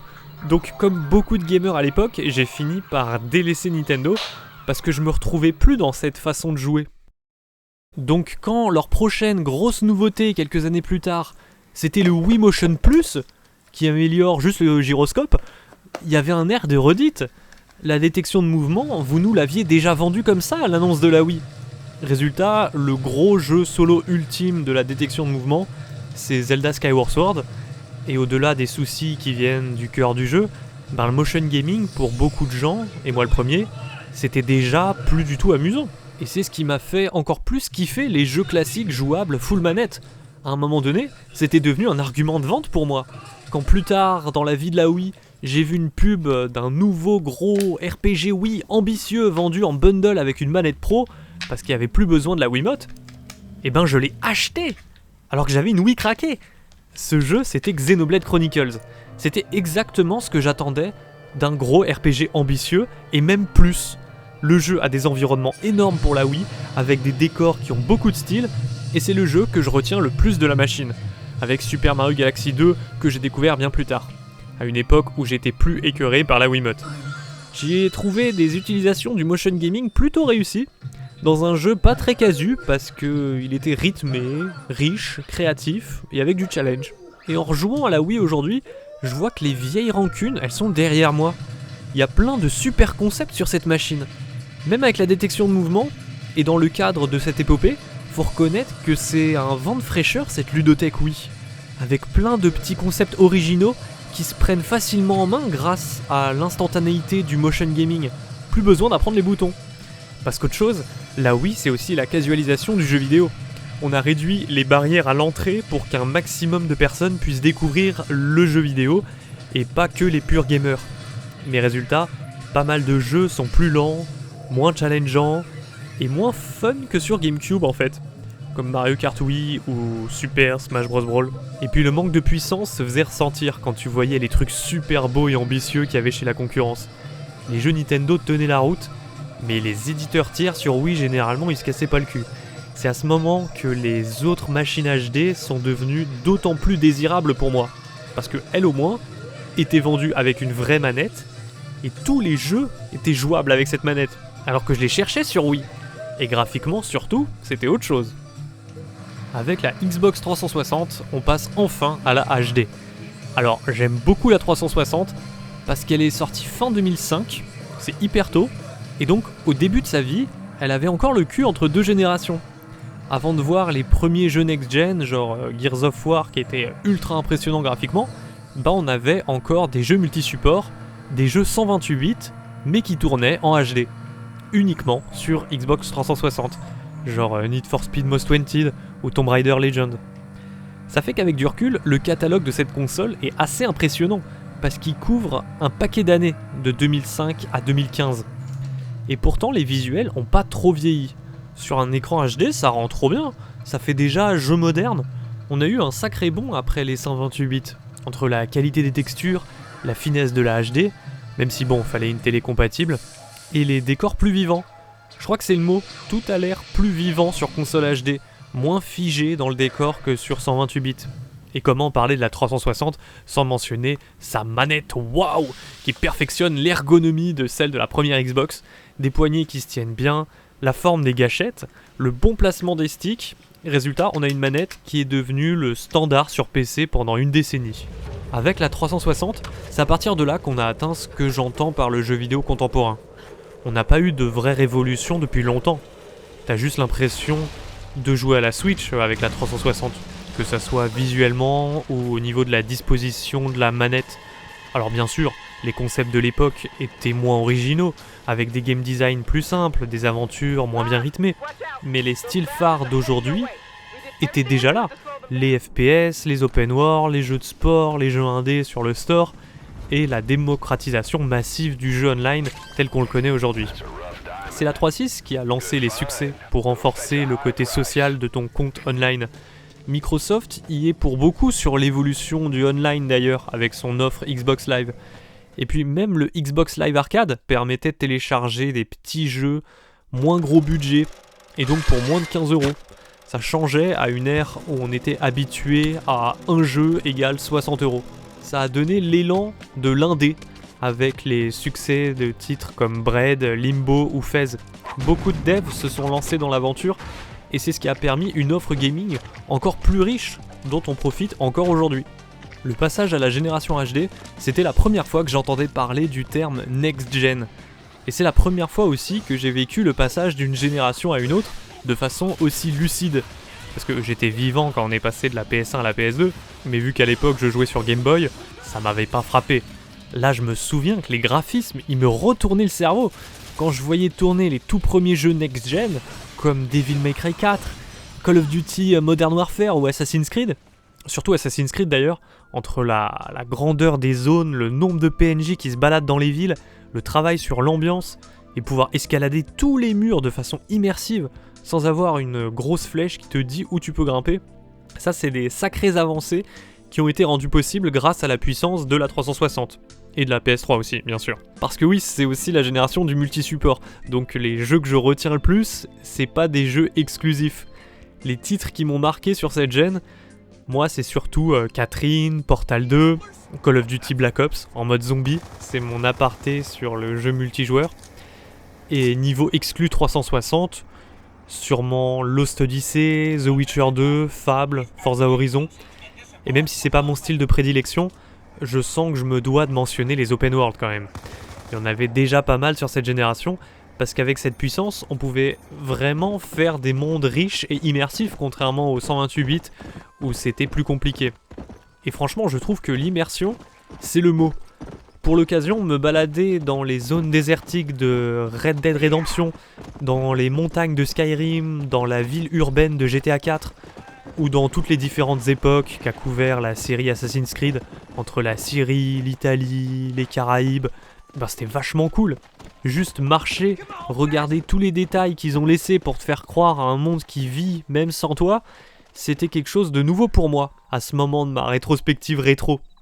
Sans être les titres les plus fun à jouer, ils m'ont apporté un degré d'immersion que j'avais pas expérimenté sur les générations de consoles d'avant. Maintenant, je vous pose une question. Qu'est-ce qui est plus immersif qu'un open world ? Du jeu vidéo où on aurait l'impression d'être dedans, de contrôler soi-même notre héros, avec notre propre corps. Et oui, c'est aussi la gêne où Microsoft s'est mis au motion gaming avec Kinect. Alors j'ai pas pu y jouer pour cette rétrospective malheureusement, mais dans mes souvenirs, chez des potes, ça se résumait surtout à Kinect Adventures et Just Dance. Et franchement, ça marchait bien pour ce que ça visait. Mais clairement, on n'attendait pas de grosses expériences gamer là-dessus. Le motion gaming, ça faisait déjà des années que la Wii avait réussi à le rendre has-been. Mais bon, tout le monde à l'époque voulait croquer dans la pomme du jeu vidéo grand public. Même Sony. On enchaîne donc avec la PS3. Parlons directement de sa manette. Après la 360, c'est compliqué. Elle est petite, surtout les poignets. C'est comme si elle me glissait des doigts quand je dois en plus baisser mon pouce gauche pour atteindre le joystick ou appuyer sur R2 pour accélérer dans un jeu de course par exemple. Parce que oui, maintenant, il y a enfin des gâchettes analogiques chez PlayStation. Mais leur forme arrondie fait qu'elle glisse des doigts quand t'appuies fort. Rien à voir avec la manette 360 qui a une gâchette qui retient ton index. Donc les devs exploitaient pas trop les gâchettes en fait sur PS3. Même les FPS, ils te faisaient tirer avec R1. C'est un peu la tristesse la manette PS3. C'est la même que la manette PS2 en fait, sauf qu'elle est sans fil, que tu peux la recharger en USB et qu'elle a un gyroscope intégré pour copier la Wii. Mais c'était quasiment jamais utilisé. Un truc que j'ai pas encore dit sur cette gen, c'est que les jeux étaient beaux, ok, mais on avait beaucoup perdu en fluidité par rapport aux 128 bits. C'était très commun de voir des jeux ralentir à 20 fps, tout comme la synchronisation verticale de l'image. Souvent, on voit des petits traits au milieu pendant les mouvements, comme si l'écran était coupé en deux quand tu bouges la caméra, parce que le jeu n'arrive pas à synchroniser toutes les images. Ces soucis, on a tendance à les avoir oubliés avec les consoles suivantes. Donc quand on retourne sur cette gen, ça marque. Je le sais parce que c'est une réflexion que je m'étais faite dans le passé. Mais là, dans le cadre de cette rétrospective, j'étais plus habitué à voir du 60 fps à tout va. Donc ça m'a moins choqué. Ce qui m'a choqué, c'est surtout à quel point j'ai vite commencé à trouver ça normal, un jeu qui atteint même pas les 30 fps. Comme quoi on s'habitue à tout. Je pouvais jouer à Far Cry 3 sans jamais être frustré par le framerate. J'y faisais même plus gaffe. Et j'arrivais même à le trouver beau, avec sa grande île tropicale et sa végétation pétante. C'est pour ça que je kiffe faire cette rétrospective. Il n'y a que comme ça que je peux revivre la claque graphique que je me suis prise à l'époque. La PS3 est plus puissante qu'une 360 en théorie, mais comme elle était beaucoup plus difficile à programmer pour les devs, souvent les jeux tournaient mieux sur 360. Et à cette époque, développer des jeux coûtait de plus en plus cher. Alors vu que les deux machines avaient un parc de consoles installé similaire, c'est à partir de là que quasiment toutes les licences sont devenues multi-support pour faire plus de ventes. Je pense à Final Fantasy XIII par exemple, qu'on n'aurait pas imaginé sortir sur Xbox avant. Donc tant qu'à faire, je trouve qu'à quasiment tous les niveaux, la 360 était the place to be. Mais après Kinect, les exclus Microsoft c'était pas ça. Et après le rebranding de la PS3 avec la version Slim, c'est Sony qui a rattrapé le retard et qui s'est démarqué avec des séries exclusives qu'on trouvait pas ailleurs. Uncharted, MotorStorm et leur suite surtout, c'était les premières grosses claques graphiques next-gen que je me suis prises quand je regardais des vidéos PS3 sur internet. Sinon il y avait aussi Little Big Planet, Infamous, Killzone, Wipeout, Ratchet & Clank, God of War, Journey, The Last of Us, Yakuza et tous les RPG japonais obscurs qui sortaient pas ailleurs. C'était des sacrés arguments de vente par rapport à la 360, et c'est ça qui lui a permis de la rattraper en fin de vie je pense. C'était mérité, parce qu'il y avait du vrai laisser-aller chez Microsoft après 2010, alors que Sony y mettait le paquet sur les exclus avec des univers variés et des offres ambitieuses. C'est ça qui va devenir leur marque de fabrique sur les PlayStation suivantes. Parce qu'avant ça, sur PS1 et PS2, ils se reposaient beaucoup sur les devs tiers. Mais sur la PS3, ils ont compris qu'il fallait racheter des studios et investir dans les jeux first party. Et surtout, ils ont compris que l'avenir, c'était le motion gaming. Alors avec les PlayStation Move, ils ont tout cartonné. Ah non, ça c'était pas fou. Enfin, la technologie était intéressante. C'était plus précis que la Wiimote. Mais il y a eu trop peu de jeux avec. En même temps, il n'y avait pas une grosse demande des joueurs. Même si la DualShock 3 était pas ergonomique, on préférait quand même jouer dessus. À des vrais jeux vidéo pour gamers, entre guillemets bien sûr. Moi, les jeux qui m'ont le plus marqué sur cette PlayStation, ça reste les JRPG. Disgaea 4, Persona 5, les jeux de course de Sony, et tous les jeux multi-supports que j'ai déjà cités plus tôt dans la partie Xbox 360.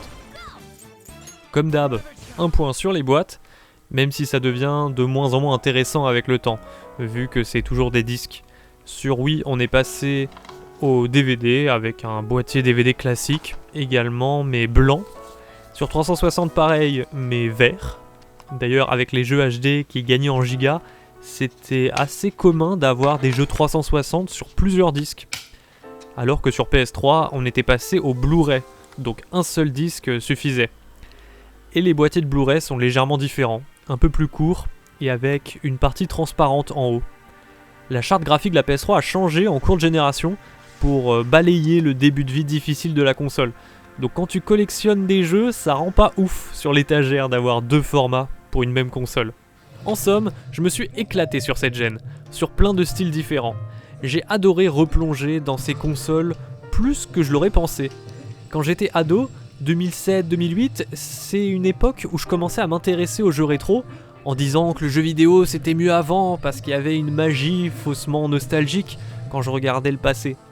Mais cette année-là, en 2023, ayant enchaîné toutes les consoles dans l'ordre chronologique, non, je dois reconnaître que les meilleures générations pour l'instant, c'était les deux dernières, les 128 et les HD. Prenez ça, les puristes des années 90.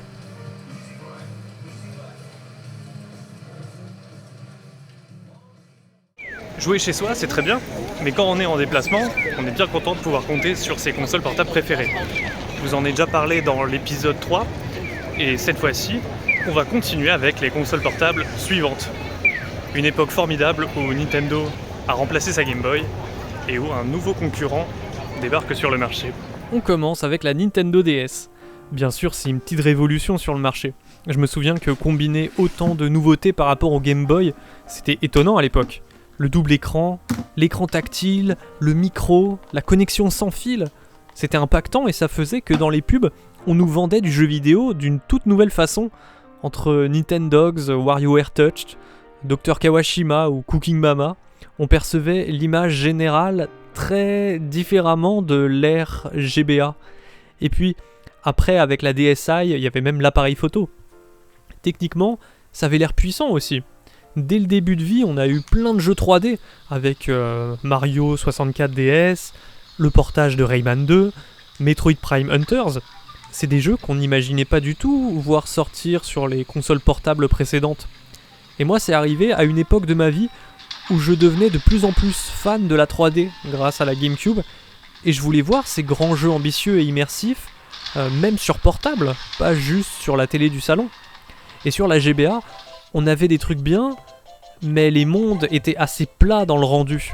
Sur DS, on gagnait en verticalité, rien qu'avec les tracés tortueux de Mario Kart DS, ou le relief des niveaux de Mario 64. Le souci, c'est que les jeux 3D sans joystick, c'est pas ce qu'il y a de plus jouable. Il y avait des options pour utiliser l'écran tactile, pour les mouvements analogiques, mais j'ai jamais trouvé ça agréable. Bon, sauf pour des FPS genre Metroid Prime Hunters, Tu te déplaces avec la croix et tu vises avec le stylet, comme si c'était une souris. Et c'est ultra précis, ça marche trop bien. Mais pour les déplacements, les jeux de plateforme, elle aurait gagné à avoir un mini-stick comme la PSP. Parce qu'elle était franchement capable d'afficher de la 3D très propre. Genre Okamiden, c'est magnifique. Bon, bien sûr, la résolution de l'écran fait que ça paraît pixelisé sur un grand écran, mais dans la main, c'est un rendu même au-dessus d'une PS1, tout en gardant ces gros carrés très visibles sur les textures. Même la 2D a gagné en précision. Il y a encore beaucoup de jeux typés 16 bits, mais en termes de perf, on se rapproche bien plus d'une 32 bits. Les sprites des Pokémon sont très beaux par exemple, même si Pokémon Diamant m'avait déçu en son temps. C'était un stade où c'est plus que je recherchais les petits trucs 2D minimalistes. Mais à cette génération, j'ai remplacé mon amour pour Pokémon par Dragon Quest Monster Joker. C'était de la 3D précaire, mais je m'en foutais, il y avait une caméra qui suivait ton perso, que tu pouvais faire tourner librement, c'est ça que je voulais voir sur DS. Et sur DS, ils aiment bien faire des jolies cinématiques qui s'affichaient en prolongement sur les deux écrans. Donc si t'oublies qu'ils sont coupés par un bout de plastique, c'était comme avoir un énorme écran vertical. Et je me souviens que ça foutait une petite claque à une ère où on avait encore toujours l'habitude d'avoir des petits écrans sur une console portable.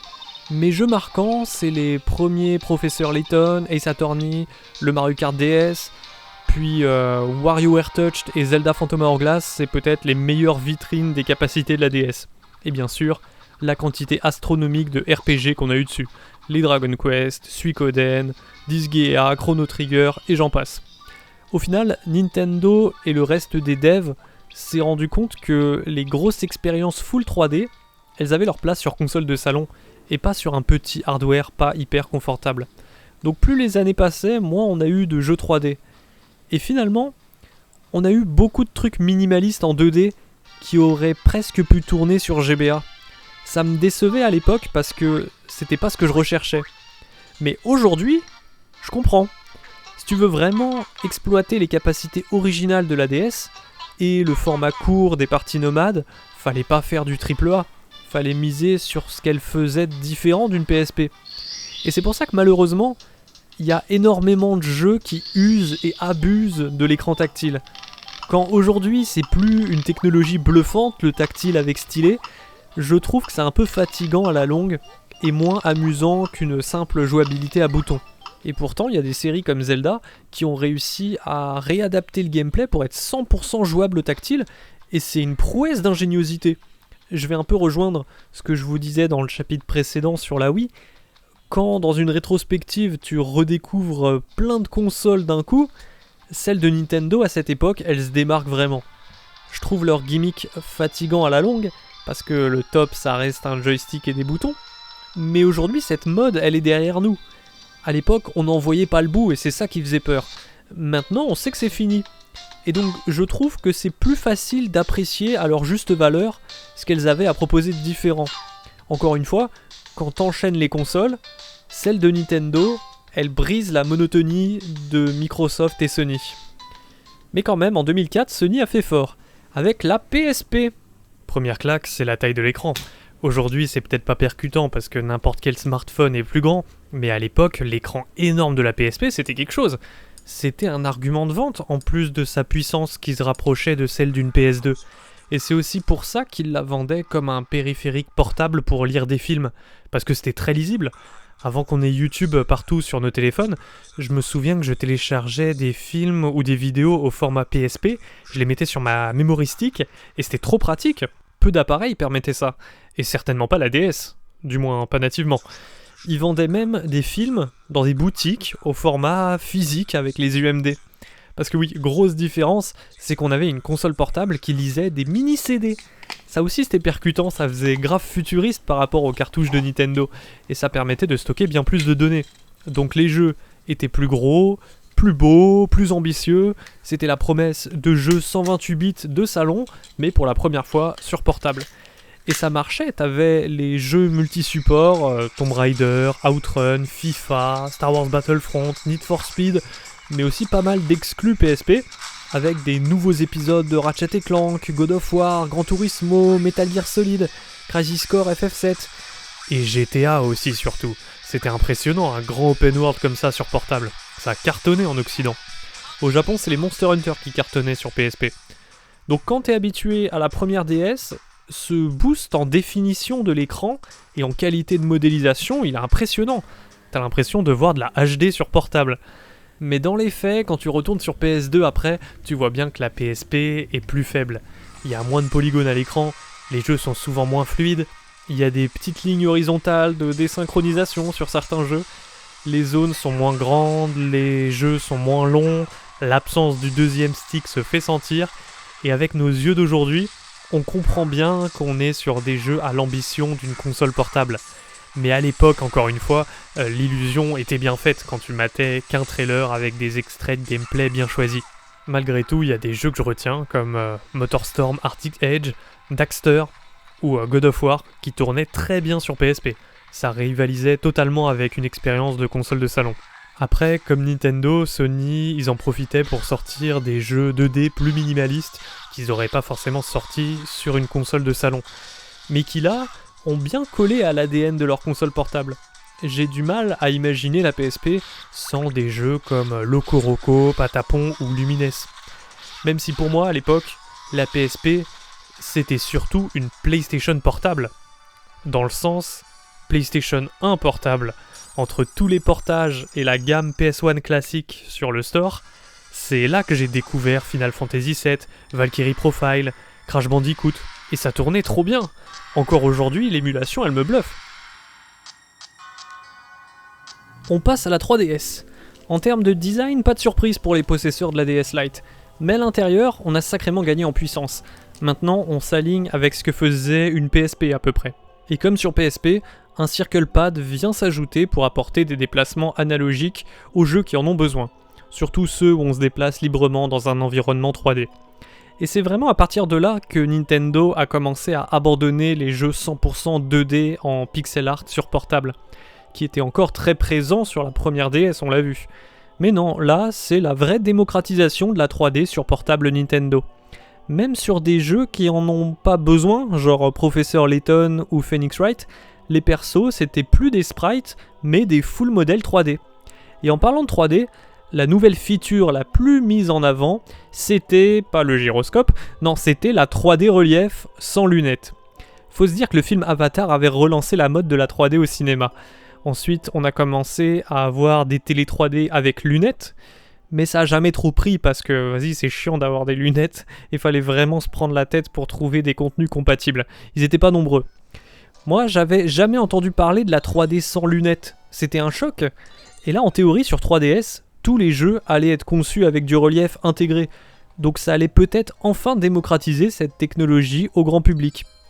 Ben pas trop. Beaucoup de gens la coupaient parce que ça t'obligeait à te placer pile poil devant ton écran dans un angle précis, et dès que tu te décalais, tu perdais le relief et t'avais l'image qui se dédoublait. C'était vraiment pas une console confortable pour moi. Mais je me forçais, parce que sans le relief, avec cet écran basse résolution, j'avais juste l'impression de jouer à la PSP avec 6 ans de retard. Et parfois, c'était même pas à la hauteur. Le Ridge Racer de lancement de la PSP était bien plus beau et fluide que le Ridge Racer de lancement de la 3DS. Mais bon, c'était le début de vie. Par la suite, des titres comme Resident Evil Revelations prouveront que la 3DS est quand même bien plus performante qu'une PSP. Et on aura des jeux plus riches et ambitieux dessus. Quoi qu'il en soit, malgré la résolution des écrans 3DS, dès que t'actives la 3D, tu vois moins les pixels. Et la profondeur apporte quelque chose d'immersif, très différent des précédentes consoles de cette rétrospective. Le line-up 3DS était ultra maigre. Le gros jeu exclusif de lancement de Nintendo, c'était Pilot Wings Resort. Sans être un grand jeu, c'était une vraie vitrine de la console. Entre le Circle Pad qui permet de manœuvrer ses véhicules avec une précision et des nuances essentielles qui auraient été impossibles sur une croix, et bien sûr la 3D relief. Elle est poussée à fond ici. Ça va te faire louche et je te préviens. Heureusement, tu peux ajuster la puissance de la 3D, mais c'est intéressant de voir que même Nintendo a fait des effets de profondeur plus légers les années suivantes, jusqu'à totalement abandonner la 3D après la sortie de la New 2DS XL. La Pilot Wings, sans 3D, comme je disais, on dirait juste un jeu PSP un peu bof. Mais une fois la 3D activée, Ça donne des sensations de passer sous les arches, longer les montagnes, raser le sol. La profondeur est encore très immersive aujourd'hui. Mais à part ça, je trouve pas que la 3DS ait apporté beaucoup aux jeux vidéo. Elle reste super cool, mais la console en elle-même n'a pas été une révolution comme la Game Boy ou la première Nintendo DS en son temps. C'est mieux qu'une PSP à mes yeux, mais on est resté sur des petits jeux 128 bits en portable. Pour les années 2010, à côté des écrans de smartphone en HD, elle était rétro avant l'heure. Un truc original par contre, c'était le Street Pass. En gardant ta console en mode veille dans ton sac quand t'étais en déplacement, si tu passais à côté d'autres possesseurs de 3DS, tu déverrouillais des bonus dans des jeux. C'était assez fun, surtout quand tu prenais le métro aux heures de pointe. C'était une feature qui incitait encore plus à tirer parti du fait que la console était portable en l'emmenant partout avec soi. Mais aujourd'hui c'est mort, tes chances de croiser quelqu'un avec une 3DS dans sa poche sont quasi nulles, donc c'est juste une Nintendo DS bien plus puissante. Heureusement la fièvre du tout tactile est restée sur la première DS, et ça faisait plaisir après toutes ces années d'enfin pouvoir jouer à un nouveau Zelda portable uniquement avec le stick et des boutons. Et globalement, le deuxième écran est beaucoup moins utilisé que sur la DS avec ses cinématiques sur 2 écrans. Vu que sur 3DS, celui du bas est pas en 3D, on a vu il y a moins de jeux qui utilisent le tactile. Résultat, ça fait un peu syndrome Wii U. T'as souvent juste des mini raccourcis d'inventaire ou la map. Parfois c'est pratique, dans d'autres cas, ça fait une petite perte d'ergonomie de se taper un écran supplémentaire pas utile. Mais c'était nécessaire pour la rétrocompatibilité. En termes de prise en main et de résolution des écrans, j'ai longtemps eu du mal avec cette console, jusqu'à récemment, où j'ai découvert d'autres modèles qui m'apportaient plus de confort. Et j'ai accepté l'idée que c'était une petite console rétro, donc que j'allais pas avoir des écrans HD. Et depuis, c'est devenu une de mes portables préférés. C'est une bonne leçon pour moi dans cette rétrospective. Souvent les rétro gamers disent « Ah, t'aurais dû connaître telle console à son âge d'or, elle était marquante ». Ben, dans le cas de la 3DS, pour moi, c'est le contraire. À froid, c'était plus sympa. Mes jeux préférés, c'est surtout des portages. Des jeux déjà dispo ailleurs, comme Xenoblade, Majora's Mask, WarioWare Gold ou Dragon Quest VIII. Mais malgré tout, on a quand même eu des bêtes de jeux exclusifs, comme Mario Kart 7 et Kid Icarus Uprising qui ont une splendide 3D relief, Mario 3D Land, où la 3D est même exploitée dans le gameplay, et surtout Zelda A Link Between Worlds, qui nous montre une fois de plus que définitivement Nintendo, même en s'inspirant du passé, ils sont toujours à l'avant-garde du game design moderne. Dommage que leur console de l'époque était pas toujours très ergonomique pour un adulte. Alors que la PS Vita, je la trouve tellement plus facile à tenir. Pas de double écran pliable, tes mains sont plus espacées, les boutons sont sur les côtés. C'est le prolongement logique du design de la PSP, en un peu plus grand, enfin surtout dans le sens de la hauteur. Je trouve qu'elle se tient mieux en main, avec en prime un plastique doux plus agréable au toucher, 2 vrais joysticks cette fois mieux placés, un gyroscope, des caméras, un écran tactile multitouch, un pavé tactile arrière, et surtout un écran OLED énorme pour l'époque, avec une super résolution qui s'alignait sur la qualité grandissante des écrans de smartphone. C'était tellement propre que ça rendait direct la 3DS un peu obsolète. Parce que la Vita en termes de perf c'était solide aussi. On nous vendait des graphismes HD type PS3 sur une console portable. Et voir des trailers de jeux comme Wipeout ou Uncharted au lancement, ça foutait une claque. Mais dans les faits, c'est pas vraiment de la PS3. C'est plutôt entre de la PS2 et de la PS3. Avec une belle résolution pour une portable, mais niveau détail des polygones et fluidité des animations, on n'égalait pas les consoles HD. Et le 30 fps c'était pas une habitude non plus, le 60 encore moins. N'empêche que quand t'as beaucoup joué à la PSP et la 3DS avant, les graphismes Vita, ils font leur petit effet.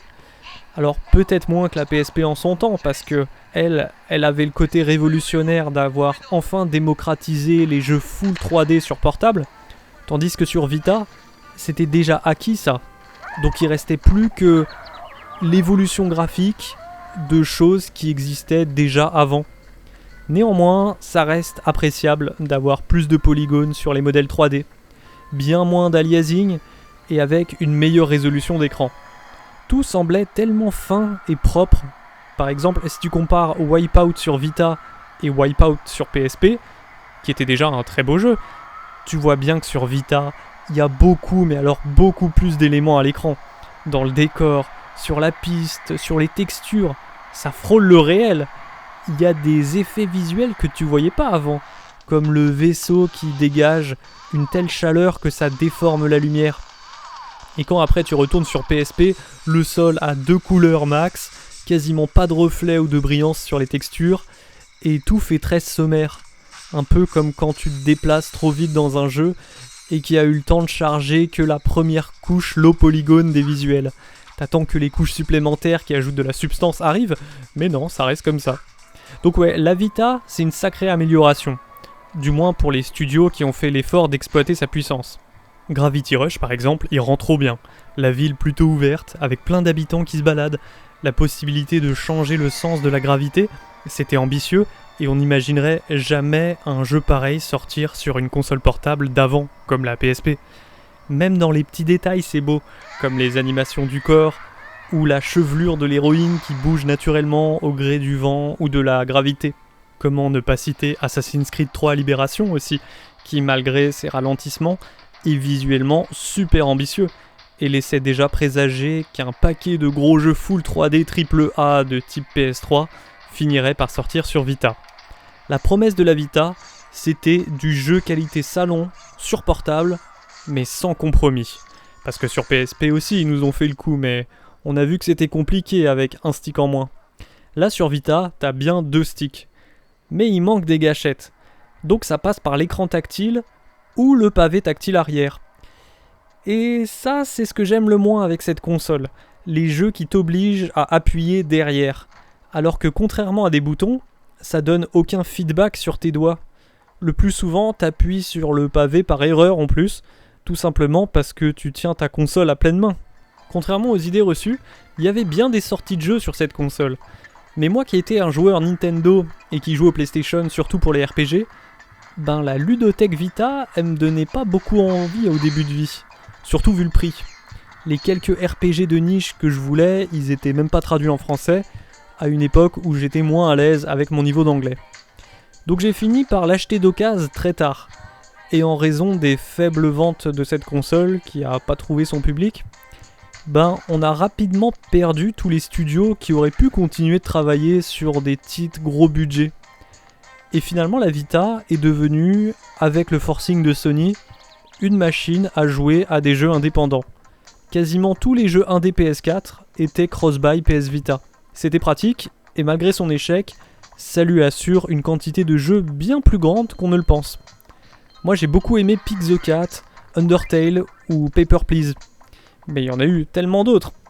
À terme, on a eu aussi la masse de jeux japonais moyen budget, typés visual novel ou RPG. Et aussi plein de portages et compilations HD PS2, genre Persona 4, Ratchet & Clank, God of War, Metal Gear Solid, Final Fantasy X.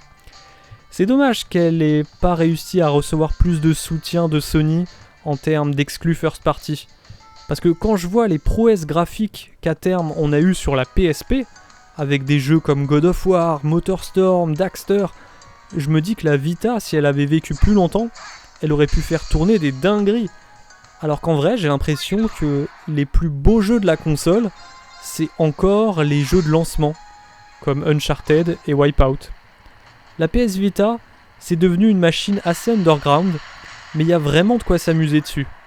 À l'époque, elle était tellement en avance sur son temps qu'en conséquence, je trouve pas qu'elle ait beaucoup vieilli pour un joueur d'aujourd'hui. Et si t'écoutes Sony, ils vont te dire que c'est à cause des téléphones que la Vita s'est pas vendue. Parce que bien sûr, cette époque a été chamboulée par la démocratisation des smartphones et des jeux mobiles. Au tout début, au lancement de l'iPhone, c'était surtout des micro-jeux à 1€, genre Tap Tap, Doodle Jump, Angry Bird, des concepts tout simples, tout de suite fun, et je comprends l'attrait. Moi à l'époque, je commençais à trouver les jeux salon un peu trop denses en surcouche de gameplay, donc découvrir le rétro gaming me permettait de revenir à des gameplays à la prise en main plus instantanée. Le jeu mobile, ça permettait ça aussi. Et c'est grâce à cette extrême accessibilité que même des vieux se sont mis à jouer. En rallumant mon ancien téléphone, j'ai retesté mes jeux de l'époque. C'est fou ce qu'il y avait comme runner. Vu qu'en tactile, fallait pas faire des gameplays compliqués, il te foutait un perso qui court tout seul, et toi, t'avais juste à le faire sauter. Tous les héros de jeux vidéo y sont passés. Il y a eu plusieurs ères du jeu mobile. À un moment, les jeux sont devenus gratuits, mais avec des pubs. Puis, c'est devenu des jeux gratuits, mais qui ont pas mal gagné en ambition, avec un aspect social, du multijoueur, beaucoup de contenu débloquable contre du temps ou de l'argent, via des microtransactions ou des systèmes d'abonnement. C'est le début des jeux-services, qui dépendent d'une connexion en ligne. Ils sont surchargés de menus, de sous-menus, de pop-up qui te balancent à la gueule dès le premier lancement que t'as gagné des gemmes, des cristaux ou de l'or, alors qu'on t'a même pas encore présenté en quoi consistait le jeu. C'est pas la tendance que je préfère. Et le pire, c'est quand des studios ont l'idée d'intégrer ces pratiques dans les jeux consoles. Au milieu de tout ça, il reste des jeux premium sur mobile, c'est-à-dire des jeux achetables sans microtransactions, comme sur console, genre Monument Valley ou Lara Croft Go. Et du point de vue joueur, c'est super cool, ça permet d'avoir des interfaces plus épurées, des jeux dont la philosophie tourne autour de leur gameplay plus que de leur monétisation. Vu que l'enjeu n'est pas le même, il n'y a pas besoin d'intégrer des mécanismes d'addiction pour te pousser à revenir tous les jours. Mais c'est pas la norme. Ce qui marche le mieux, c'est les gachas ou les jeux compétitifs, genre Clash Royale, Genshin Impact, Pokémon Go ou League of Legends. Un autre problème que j'ai avec les jeux mobiles, c'est qu'à part la N-Gage, c'est que du démat, contrairement aux chouettes cartouches qu'on a sur la Nintendo DS et la 3DS. C'est quasiment le même format, si ce n'est qu'il y a un petit peu plus de plastique qui dépasse d'une cartouche 3DS pour être sûr que tu puisses pas l'insérer dans une première Nintendo DS. Les boîtes, c'est à peu de choses près la même chose. Sur la Nintendo DS, il y avait encore les notices, alors que sur 3DS, elle commençait à être remplacée par des dépliants qui avaient beaucoup moins de pages. Sur PSP aussi, on avait des notices, et on n'avait pas de cartouche, on avait des UMD, comme je vous en ai parlé plus tôt.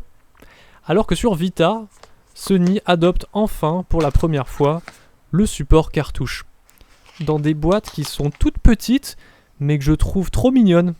Par contre, quand tu les ouvres, c'est un peu vide, il n'y a quasiment jamais de papier. Terminons ce chapitre sur l'âge d'or des consoles portables. Pour moi, la DS a apporté beaucoup au marché. Mais depuis, ça n'a fait que baisser sur les consoles suivantes, avec pas forcément des propositions ultra intéressantes après ça. C'est ce qui a fait que je les ai délaissés dans les années 2010. Aujourd'hui, Sony a abandonné le marché portable, Nintendo fait de l'hybride, le grand public joue sur mobile, donc c'était les dernières consoles 100% portables, si on compte pas la Switch et la Switch Lite, ça c'est encore autre chose.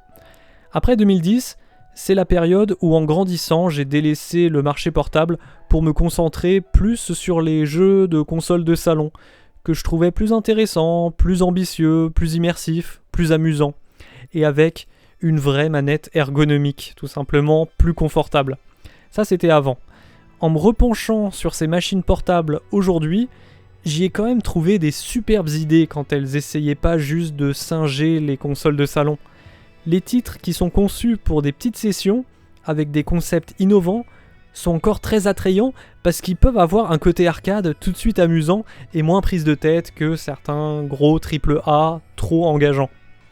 D'ailleurs, dans le prochain chapitre, on va parler de consoles de salon pas très rétro. Là, avec cette rétrospective, on se rapproche dangereusement du jeu vidéo moderne, et ça rimera avec la fin de cette épopée rétro. Mais on n'y est pas encore. Rendez-vous dans la prochaine vidéo. Bienvenue dans ce 9e chapitre de l'épopée rétro gaming. On va retourner sur les consoles de salon après notre écart sur les consoles portables dans l'épisode précédent. On va voir que sur cette 8e génération de consoles, plusieurs constructeurs ont tenté de chambouler l'industrie avec plus ou moins de succès. Et pourtant, la couronne est revenue à celui qui a décidé de ne rien changer. On commence avec la Wii U. Le line-up de lancement est impressionnant en termes de quantité de jeux, mais les jeux c'était des trucs multi-supports, déjà dispo sur Xbox 360 et PS3 depuis des lustres, et déjà trouvables pour pas cher dans les bacs à occasion.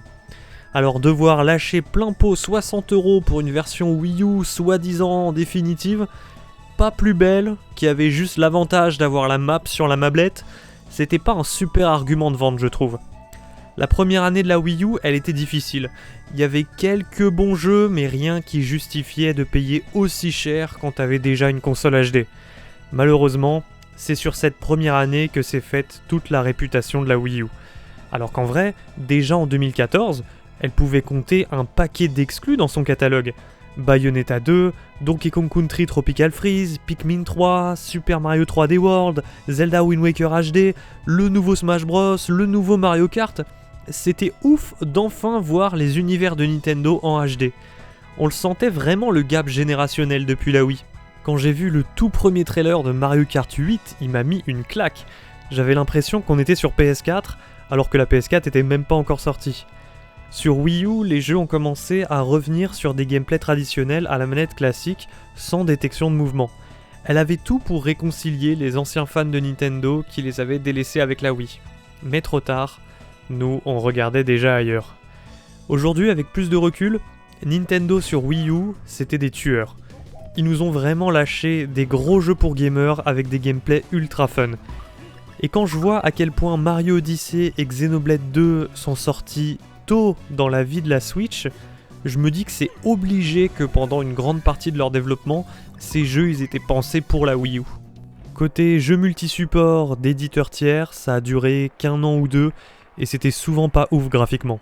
Alors que Nintendo, au-delà de la technique, ils savaient créer des univers avec du style, avec plein de petites combines. Dans les effets, ils arrivaient à sortir des visuels assez uniques, comme Splatoon et Mario Kart, qui sont en plus hyper fluides. Dans l'absolu, il y a beaucoup plus de titres compatibles avec la manette Pro que sur Wii. Mais pour certains, c'est seulement le gamepad. Les jeux que je retiens qui exploitaient le potentiel du Wii U gamepad, c'est Rayman Legends, Nintendo Land, Super Mario Maker, Game & Wario, Art Academy Atelier, Zombie U, Star Fox Zero et Splatoon. Je les adore pas tous, mais sur ces jeux, on peut dire que la Wii U a réussi à se démarquer des autres consoles grâce à son gamepad en proposant quelque chose de différent à jouer. Et le jeu que je retiens le plus de cette machine, c'est sans hésitation Breath of the Wild. C'est le souci avec la Wii U, c'est que la Switch lui a déjà racketté tous ses meilleurs jeux. Mais à ce stade de la rétrospective, je compare pas encore à la Switch, je compare à ce que j'ai joué avant. Et la Wii U, par rapport aux consoles précédentes, elle offre des expériences de fou. Elle est souvent dénigrée parce que la Switch l'a remplacée en faisant tout mieux, mais ça vient de gens qui ont d'abord découvert la Switch. Alors que quand t'as d'abord découvert la Wii U, c'est la Switch qui était décevante à se reposer autant sur les acquis de sa grande sœur, sans proposer des expériences vraiment différentes. Un an après la Wii U, c'est la PS4 qui sort. À peu de choses près, au même moment que la Xbox One en fait, ça dépend des territoires. Mais je vais commencer par parler de la PS4. C'était ma seule next-gen. À l'époque, c'était le choix logique après toutes les erreurs de la Xbox One à son lancement. La PS4 était sur le papier plus puissante, 100 € moins cher, pas de Kinect obligatoire, et politiquement plus claire en ce qui concerne le marché de l'occasion. Et même si au lancement, les exclus ont pris du temps à arriver, Sony a stabilisé son image dans le jeu vidéo autour des AAA solo scénarisés, hérité du succès de The Last of Us à la fin de la génération PS3. Et là, c'est vrai qu'il était temps d'envoyer le paquet avec des jeux gros budget pour justifier sa position de leader. Parce que cette génération, c'est surtout la génération où on était très nombreux à être surpris par la non-claque graphique de la next-gen. Je vous assure, avant, chaque génération te foutait une baffe, et c'était facile d'identifier quel jeu tournait sur quelle console sur la base d'un screenshot. Mais là, sur PS4, même si certains éléments de décor, de lumière ou de modélisation avaient l'air légèrement plus travaillés, comme sur Killzone 4 par exemple, sinon ça sautait pas vraiment aux yeux au tout début de la gen. Je me souviens que la seule claque next-gen que je m'étais prise à l'arrivée des nouvelles consoles, c'était Rise sur Xbox One. Et c'est vrai qu'aujourd'hui encore, si je prends que les jeux de début de vie de la PS4, il y a encore trop de jeux qui ressemblent à des jeux PS3. Sur la gen PS3, avec des exclus Sony comme Uncharted 2 et God of War 3, le gros truc qui m'avait marqué en termes de mise en scène grand spectacle, c'est quand le décor sur lequel t'étais bougeait pendant que tu jouais, comme le plancher d'un immeuble qui s'effondre ou le corps d'un titan qui se déplace. Ça faisait un peu comme être sur un manège, mais c'était l'environnement. Et dessus, plein d'éléments du décor comme des meubles, des rochers, des éclats de bâtiments qui vont tomber ou glisser au gré des mouvements du terrain. La physique de tous ces objets qui se déplacent de manière indépendante était impressionnante sur PS3. Ça, c'est le genre de choses que j'avais jamais vu sur PS2. Donc sur PS4, j'étais en quête d'effets de mise en scène inédits qui auraient été impossibles sur PS3. Et j'ai pris du temps à les trouver. Du haut de ma piètre expertise technique, la seule feature graphique qui me fait dire « Ah oui quand même, on n'est plus sur PS3 », c'est les effets de particules. J'ai l'impression que chaque coup, chaque pouvoir, chaque explosion libère un nuage de particules fines sur l'écran, et c'est impressionnant d'enfin voir en Full HD sur nos gros écrans des tout petits éléments aussi distinctement. D'où l'intérêt sur cette génération de s'acheter une grosse télé. Les particules, c'est le gimmick graphique de ce début de gène pour moi. Ça m'a surtout sauté aux yeux dans l'une des toutes premières exclus PS4, Infamous Second Son. T'as des pouvoirs de feu, et tout ce qui est flamme et braise, ça rend bien à l'écran. Et avec le temps, j'ai repéré d'autres trucs. La modélisation des cheveux, beaucoup plus réaliste que sur la gène précédente. On peut compter chaque mèche si on rapproche la caméra suffisamment. Et justement, quand on approche la caméra, on voit des textures de vêtements ultra réalistes. Les mailles de la laine, la surface légèrement brillante du cuir. Les détails, ils tuent sur cette génération. Et puis après, tu remarques que les couleurs rendent mieux. Les contrastes aussi. Les lumières sont mieux maîtrisées, donc les panoramas claquent plus que sur PS3. Un des jeux sur lequel j'ai vu l'impact que pouvait avoir le choix des couleurs, le filtre général sur l'image, c'est Assassin's Creed Unity. Je le trouve trop beau. Même pas vraiment pour ses textures ou son plus grand nombre de polygones, ou ses foules impressionnantes. Non, le jeu a un style que j'avais pas vu avant, et je pense que c'est en partie dû à la façon dont se diffuse sa lumière, sur les bâtiments, dans la brume. J'aurais du mal à mieux expliquer, mais visuellement, ça contrastait avec ce qu'on avait vu sur les consoles d'avant. Bon, par contre, à jouer, c'est toujours pas ouf.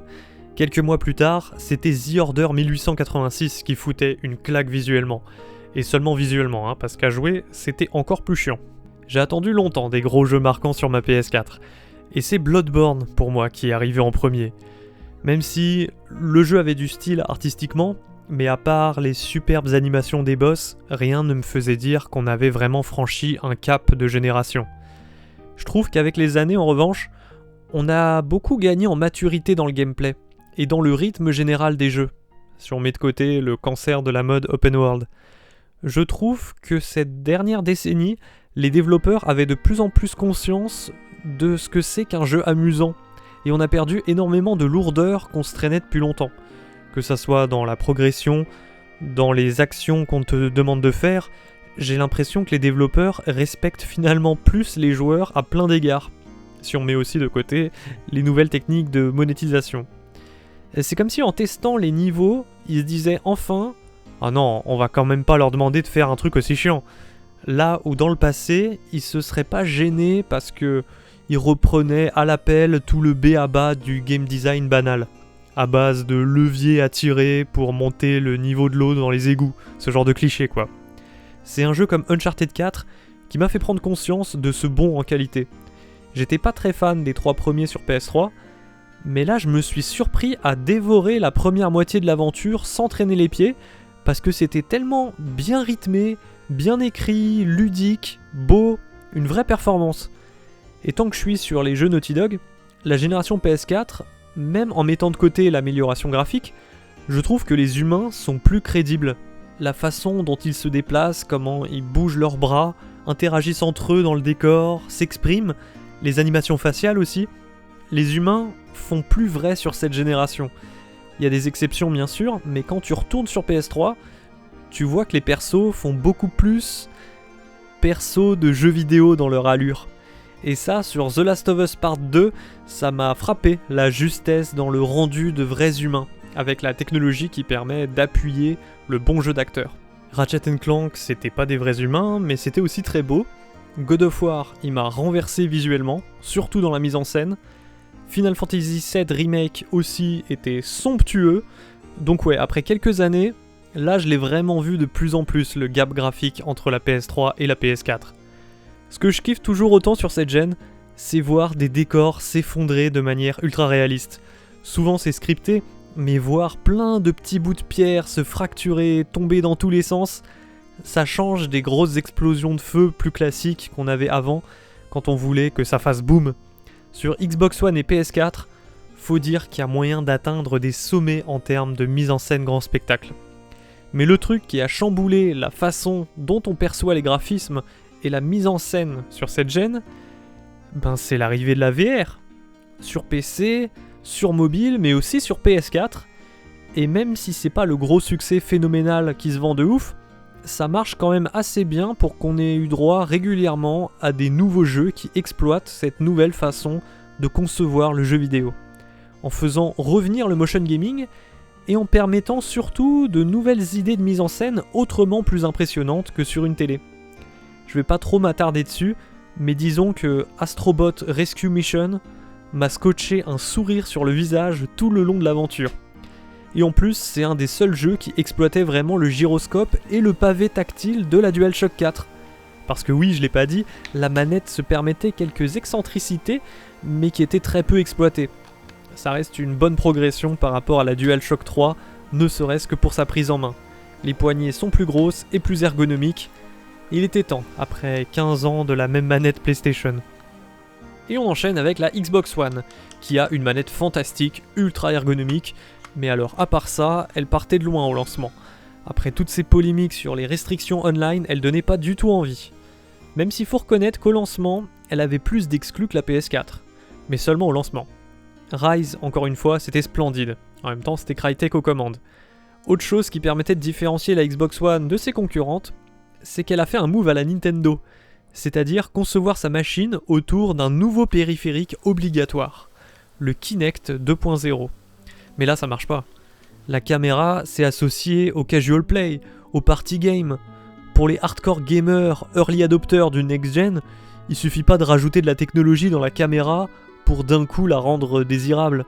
Surtout que dans les trailers, elle était même pas spécialement mise en avant dans le gameplay, mais plutôt pour changer de chaîne de télé. Et en pratique, comme on pouvait s'y attendre, les seuls jeux qui l'exploitaient c'était les Kinect Sports et autres Just Dance. Et ça marche trop bien en vrai. La détection de ta voix, de l'inclinaison de tes mains, au mouvement de tes pieds, c'est assez original de faire du jet ski comme ça. Mais comme en pratique, dans les jeux solo, c'était encore moins exploité que le gamepad, Microsoft a accepté de l'abandonner. Et c'est ainsi que la Xbox One est simplement devenue une PS4 avec les exclus en moins, tout en gardant la dynamique pourrie de la Xbox 360 post-2010. Microsoft, c'était devenu plus que 3 licences, Forza, Halo et Gears of War.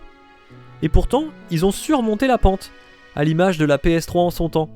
Microsoft a fait un rebranding complet de sa console, en troquant ce vieux bloc noir gigantesque contre une version slim, blanche, bien plus design, au look épuré, avec la Xbox One S. Dans la foulée et dans la surprise générale, ils ont commencé à rendre la console rétro-compatible avec les générations précédentes. Ils ont lancé un système d'abonnement pour avoir un accès libre à une grosse bibliothèque de jeux, le Xbox Game Pass. Elle commençait à cumuler les arguments. Et enfin, ils ont sorti la Xbox One X, la console la plus puissante en son temps. À une époque où ça devenait courant de voir les développeurs sortir des patchs pour rendre leurs jeux plus beaux et plus fluides sur les modèles pro, le meilleur endroit pour jouer aux jeux multi-support, c'était devenu la Xbox One X, qui dépassait ainsi la PS4 Pro en termes de performance et en termes de manette, je le rappelle. Elle s'emboîte trop bien dans tes mains. Le positionnement des joysticks, la forme des gâchettes, les vibrations dans les gâchettes, oh c'est trop kiffant sur un Forza Horizon. Mais ouais, niveau exclu, à part Forza, ça reste maigrichon pour moi. Donc les gros jeux multi-support qui m'ont marqué sur cette génération, c'est The Witcher 3, Dragon Quest 11, les Yakuza, et il y a aussi eu plein de chouettes jeux indés comme Cuphead, Inside, Undertale, Celeste, mais je suis pas exhaustif, j'en ai encore plein à tester, tellement cette génération a été riche. Est-ce que la suivante fera mieux ? On verra dans le prochain chapitre. le dernier de cette épopée.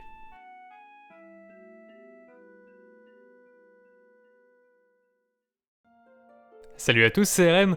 Aujourd'hui, je suis ravi et à la fois un petit peu triste de vous faire ce 10e et dernier épisode de l'épopée Rétro Gaming qui vous aura accompagné plus de la moitié de l'année et que moi j'aurais vécu pendant plus d'un an et demi.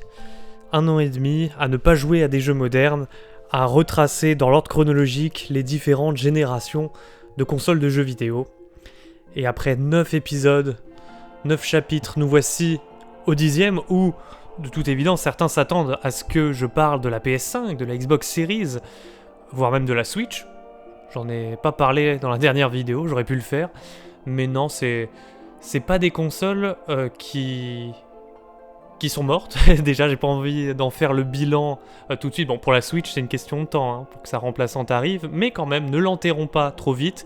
Et en ce qui concerne la PS5 et la Xbox Series, j'ai l'impression que c'est encore le début, qu'elles n'ont pas vraiment montré ce qu'elles avaient dans le bide, parce que j'ai l'impression qu'on a atteint un stade où, de plus en plus, c'est plus vraiment l'évolution technologique, en tout cas, l'évolution technologique qui arrive avec les nouvelles générations de consoles, qui définissent quelle direction prend le gaming. J'ai l'impression que le jeu vidéo continue d'évoluer, mais maintenant, indépendamment des nouvelles générations qui sortent.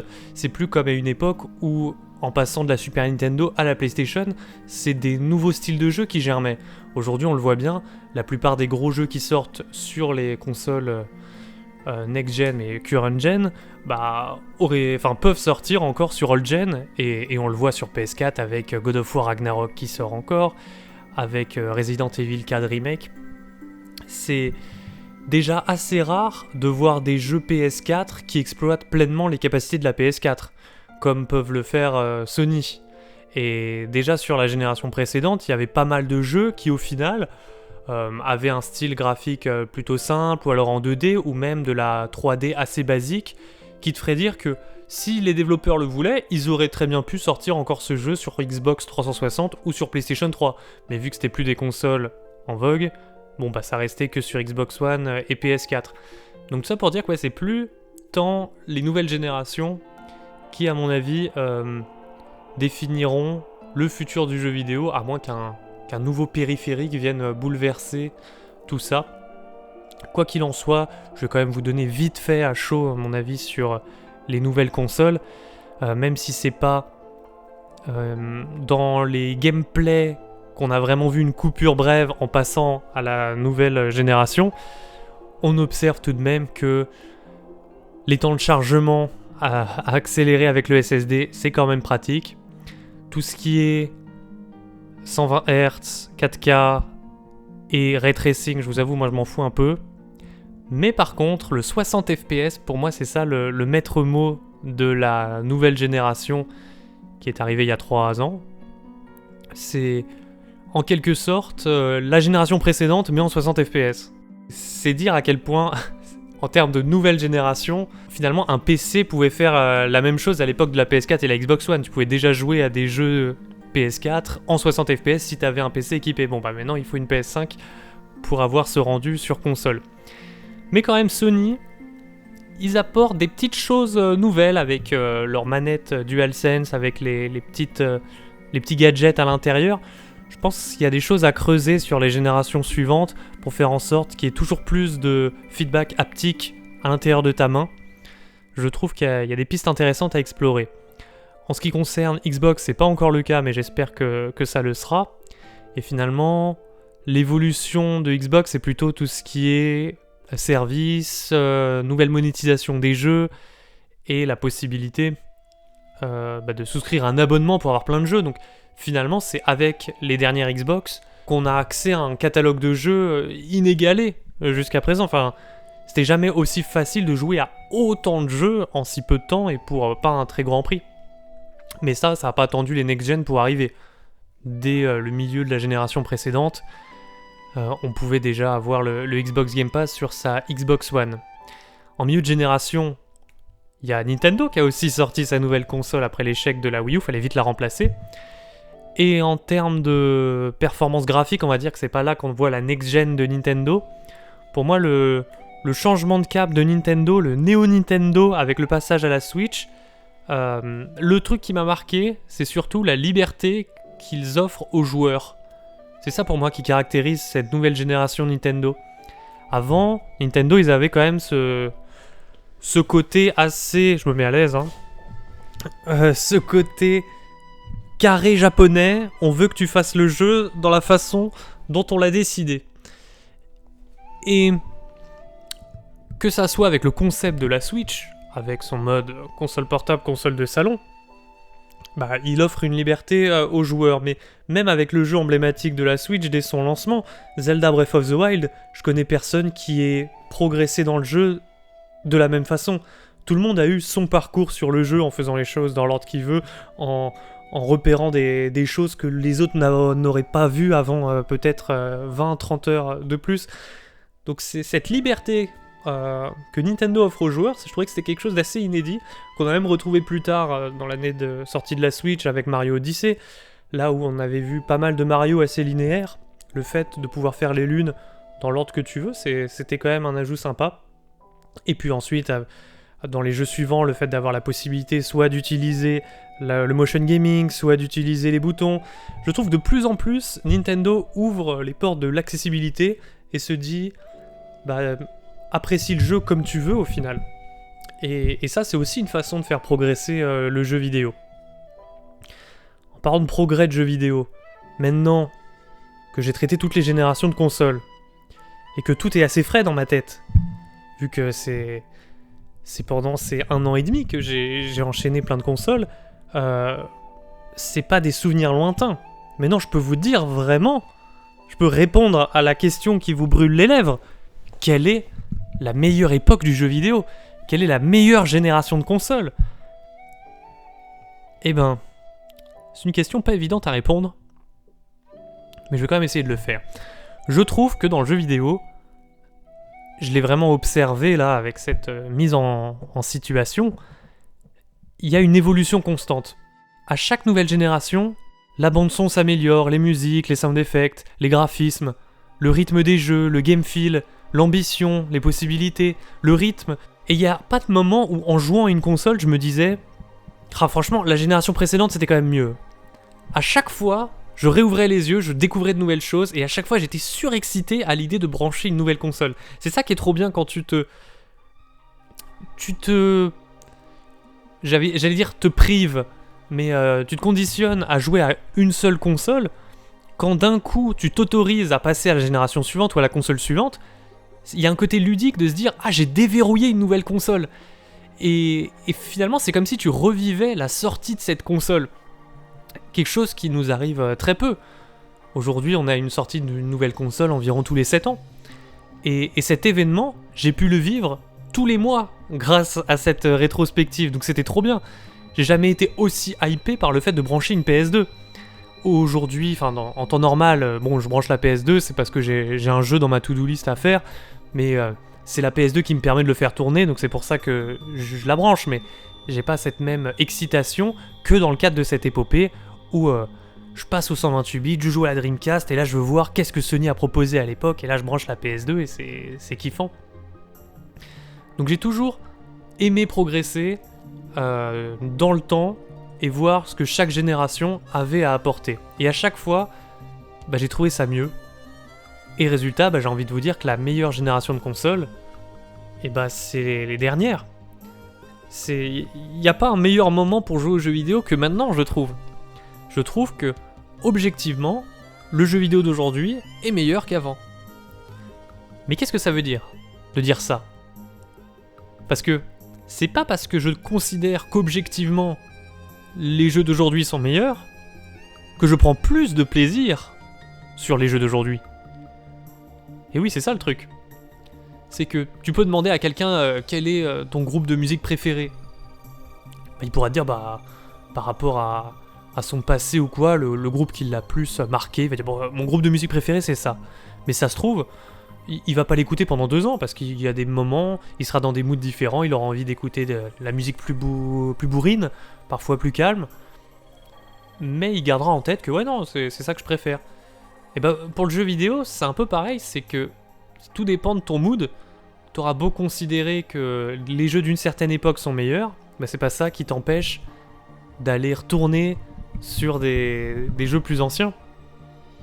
Moi à la base quand je faisais cette épopée rétro, c'est parce que j'avais un peu trop de jeux dans ma liste de jeux à faire, j'ai un Excel avec ma to-do list, et il y a des jeux assez anciens que je trouvais pas l'occasion de faire à un moment précis. Je me suis dit, si je me mets dans les jeux rétro, faut que je les fasse tous en même temps parce que sinon ça va prendre trop de temps. Et donc finalement là, l'idée de l'épopée est venue. Je me suis dit, bah trop bien, ça sera une manière efficace d'enfin vider ce fichier Excel de la mort. Et j'ai pour la plupart réussi à tout barrer, donc je suis assez fier de moi. Mais en fait, vu que, comme je vous disais, chaque nouvelle console est un événement, pour chaque nouvelle console, j'étais méga hypé. Pour chaque nouvelle console, j'avais envie de vous faire des vidéos. Donc c'est pour ça que cette rétrospective, elle était bien, parce qu'elle me permettait de l'exprimer, ça. Mais même l'année dernière, quand je faisais cette rétrospective, mais que je vous l'avais pas encore diffusée, bah, je faisais déjà des vidéos rétro. Et ces vidéos reflétaient déjà un petit peu les jeux auxquels j'étais en train de jouer. Donc j'ai pu exprimer ça en vidéo, mais j'ai encore envie de faire des vidéos.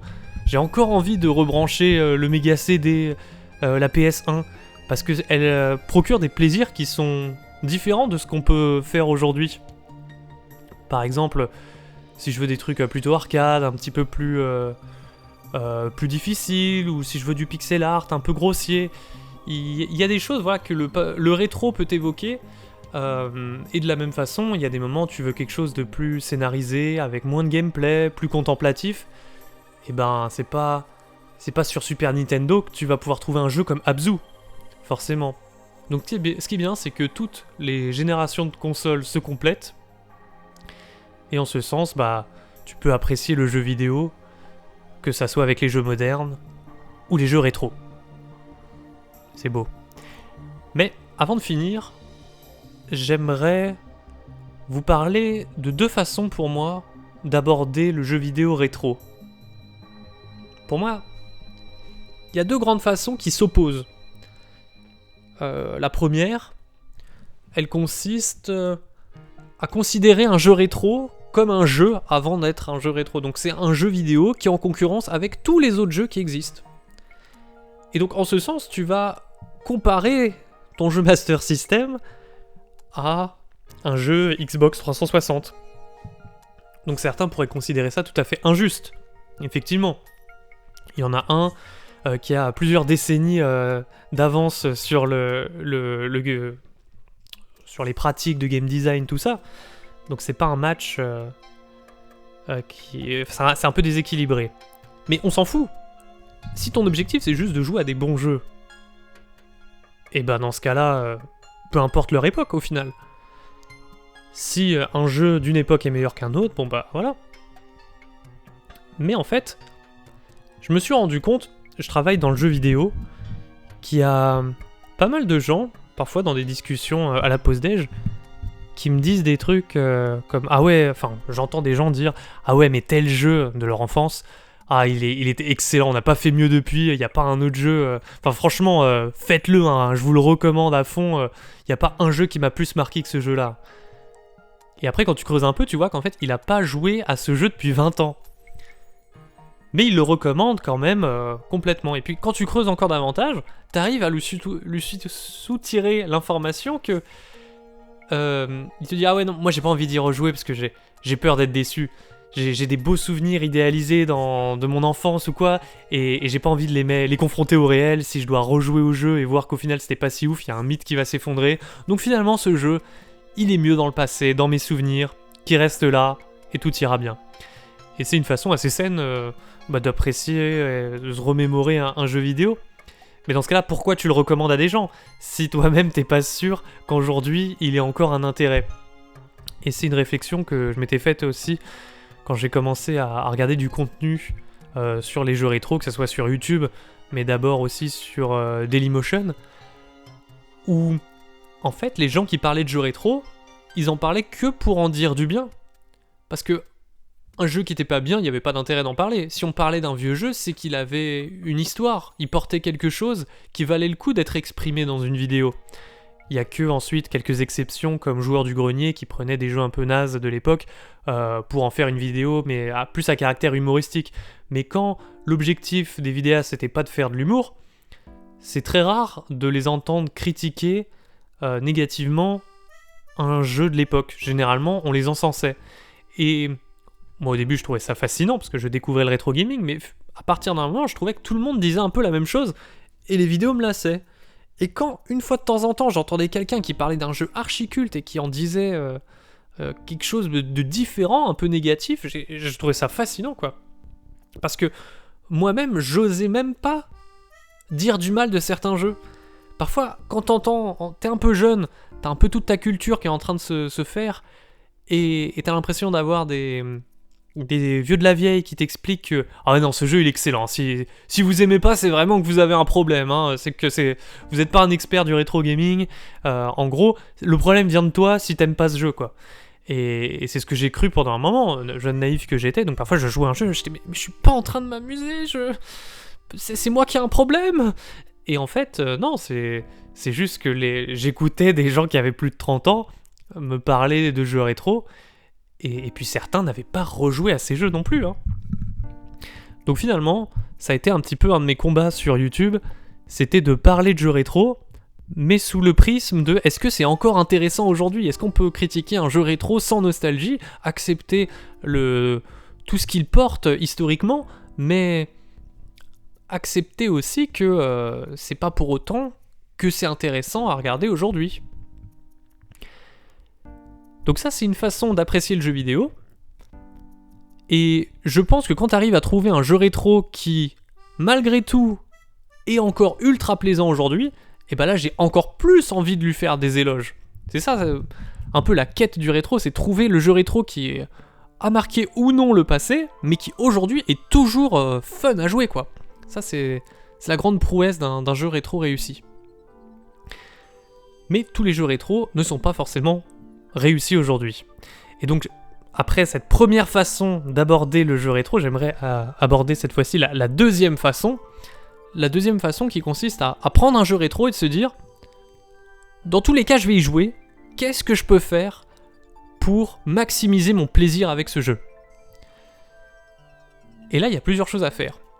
Se renseigner sur les développeurs, voir à quelle époque il est sorti, quels sont les autres jeux de son année, quels sont les jeux qui sont sortis un an avant, quels sont les autres jeux de sa série qui sont sortis avant pour essayer de voir une progression. Et dès qu'on commence à creuser et à s'intéresser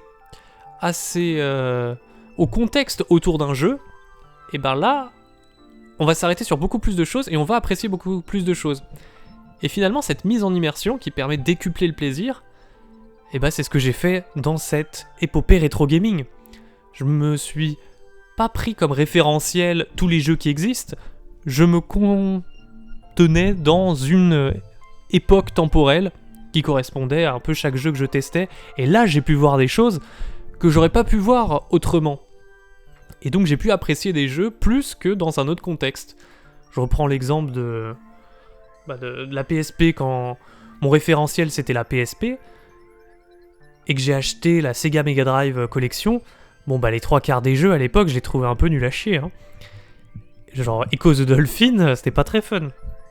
Aujourd'hui, quand je rejoue à Echo the Dolphin, bon c'est toujours pas très fun, mais dans cette épopée rétro, c'est la première fois que je me suis pris une claque graphique avec ce jeu. J'étais mais il est trop beau.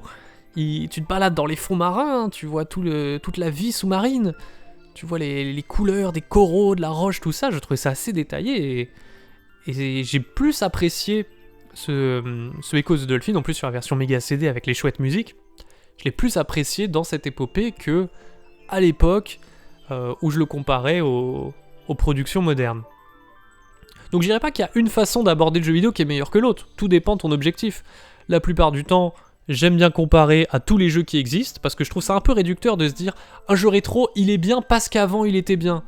Non, moi j'aime les jeux rétro et j'ai envie de pouvoir dire bah il est bien parce qu'il est bien encore aujourd'hui, et puis c'est tout. Et puis, bon parfois, on fait un exercice différent, comme cette fois-ci, pour mettre un peu de contexte dans tout ça. En tout cas, quoi que soit la façon que vous abordez le rétro gaming. Ça commence à faire longtemps que je parle sans coupure. Donc je vais terminer là avant de trop bégayer. Mais quoi qu'il en soit, ça se trouve, vous avez une autre façon d'aborder le gaming. Moi, enfin le rétro gaming, moi je vois deux façons, mais en fait, il y en a peut-être plein d'autres et je serais très curieux de savoir comment est-ce que vous l'abordez, le gaming. Peut-être que ça pourrait donner naissance à un autre défi sur une autre façon de pratiquer le jeu vidéo. Moi je suis très ouvert à toutes les façons qui permettent de pratiquer le jeu vidéo différemment. Donc c'est avec plaisir que je dirai vos commentaires, et c'est avec plaisir que j'ai lu tous vos commentaires sur les épisodes précédents.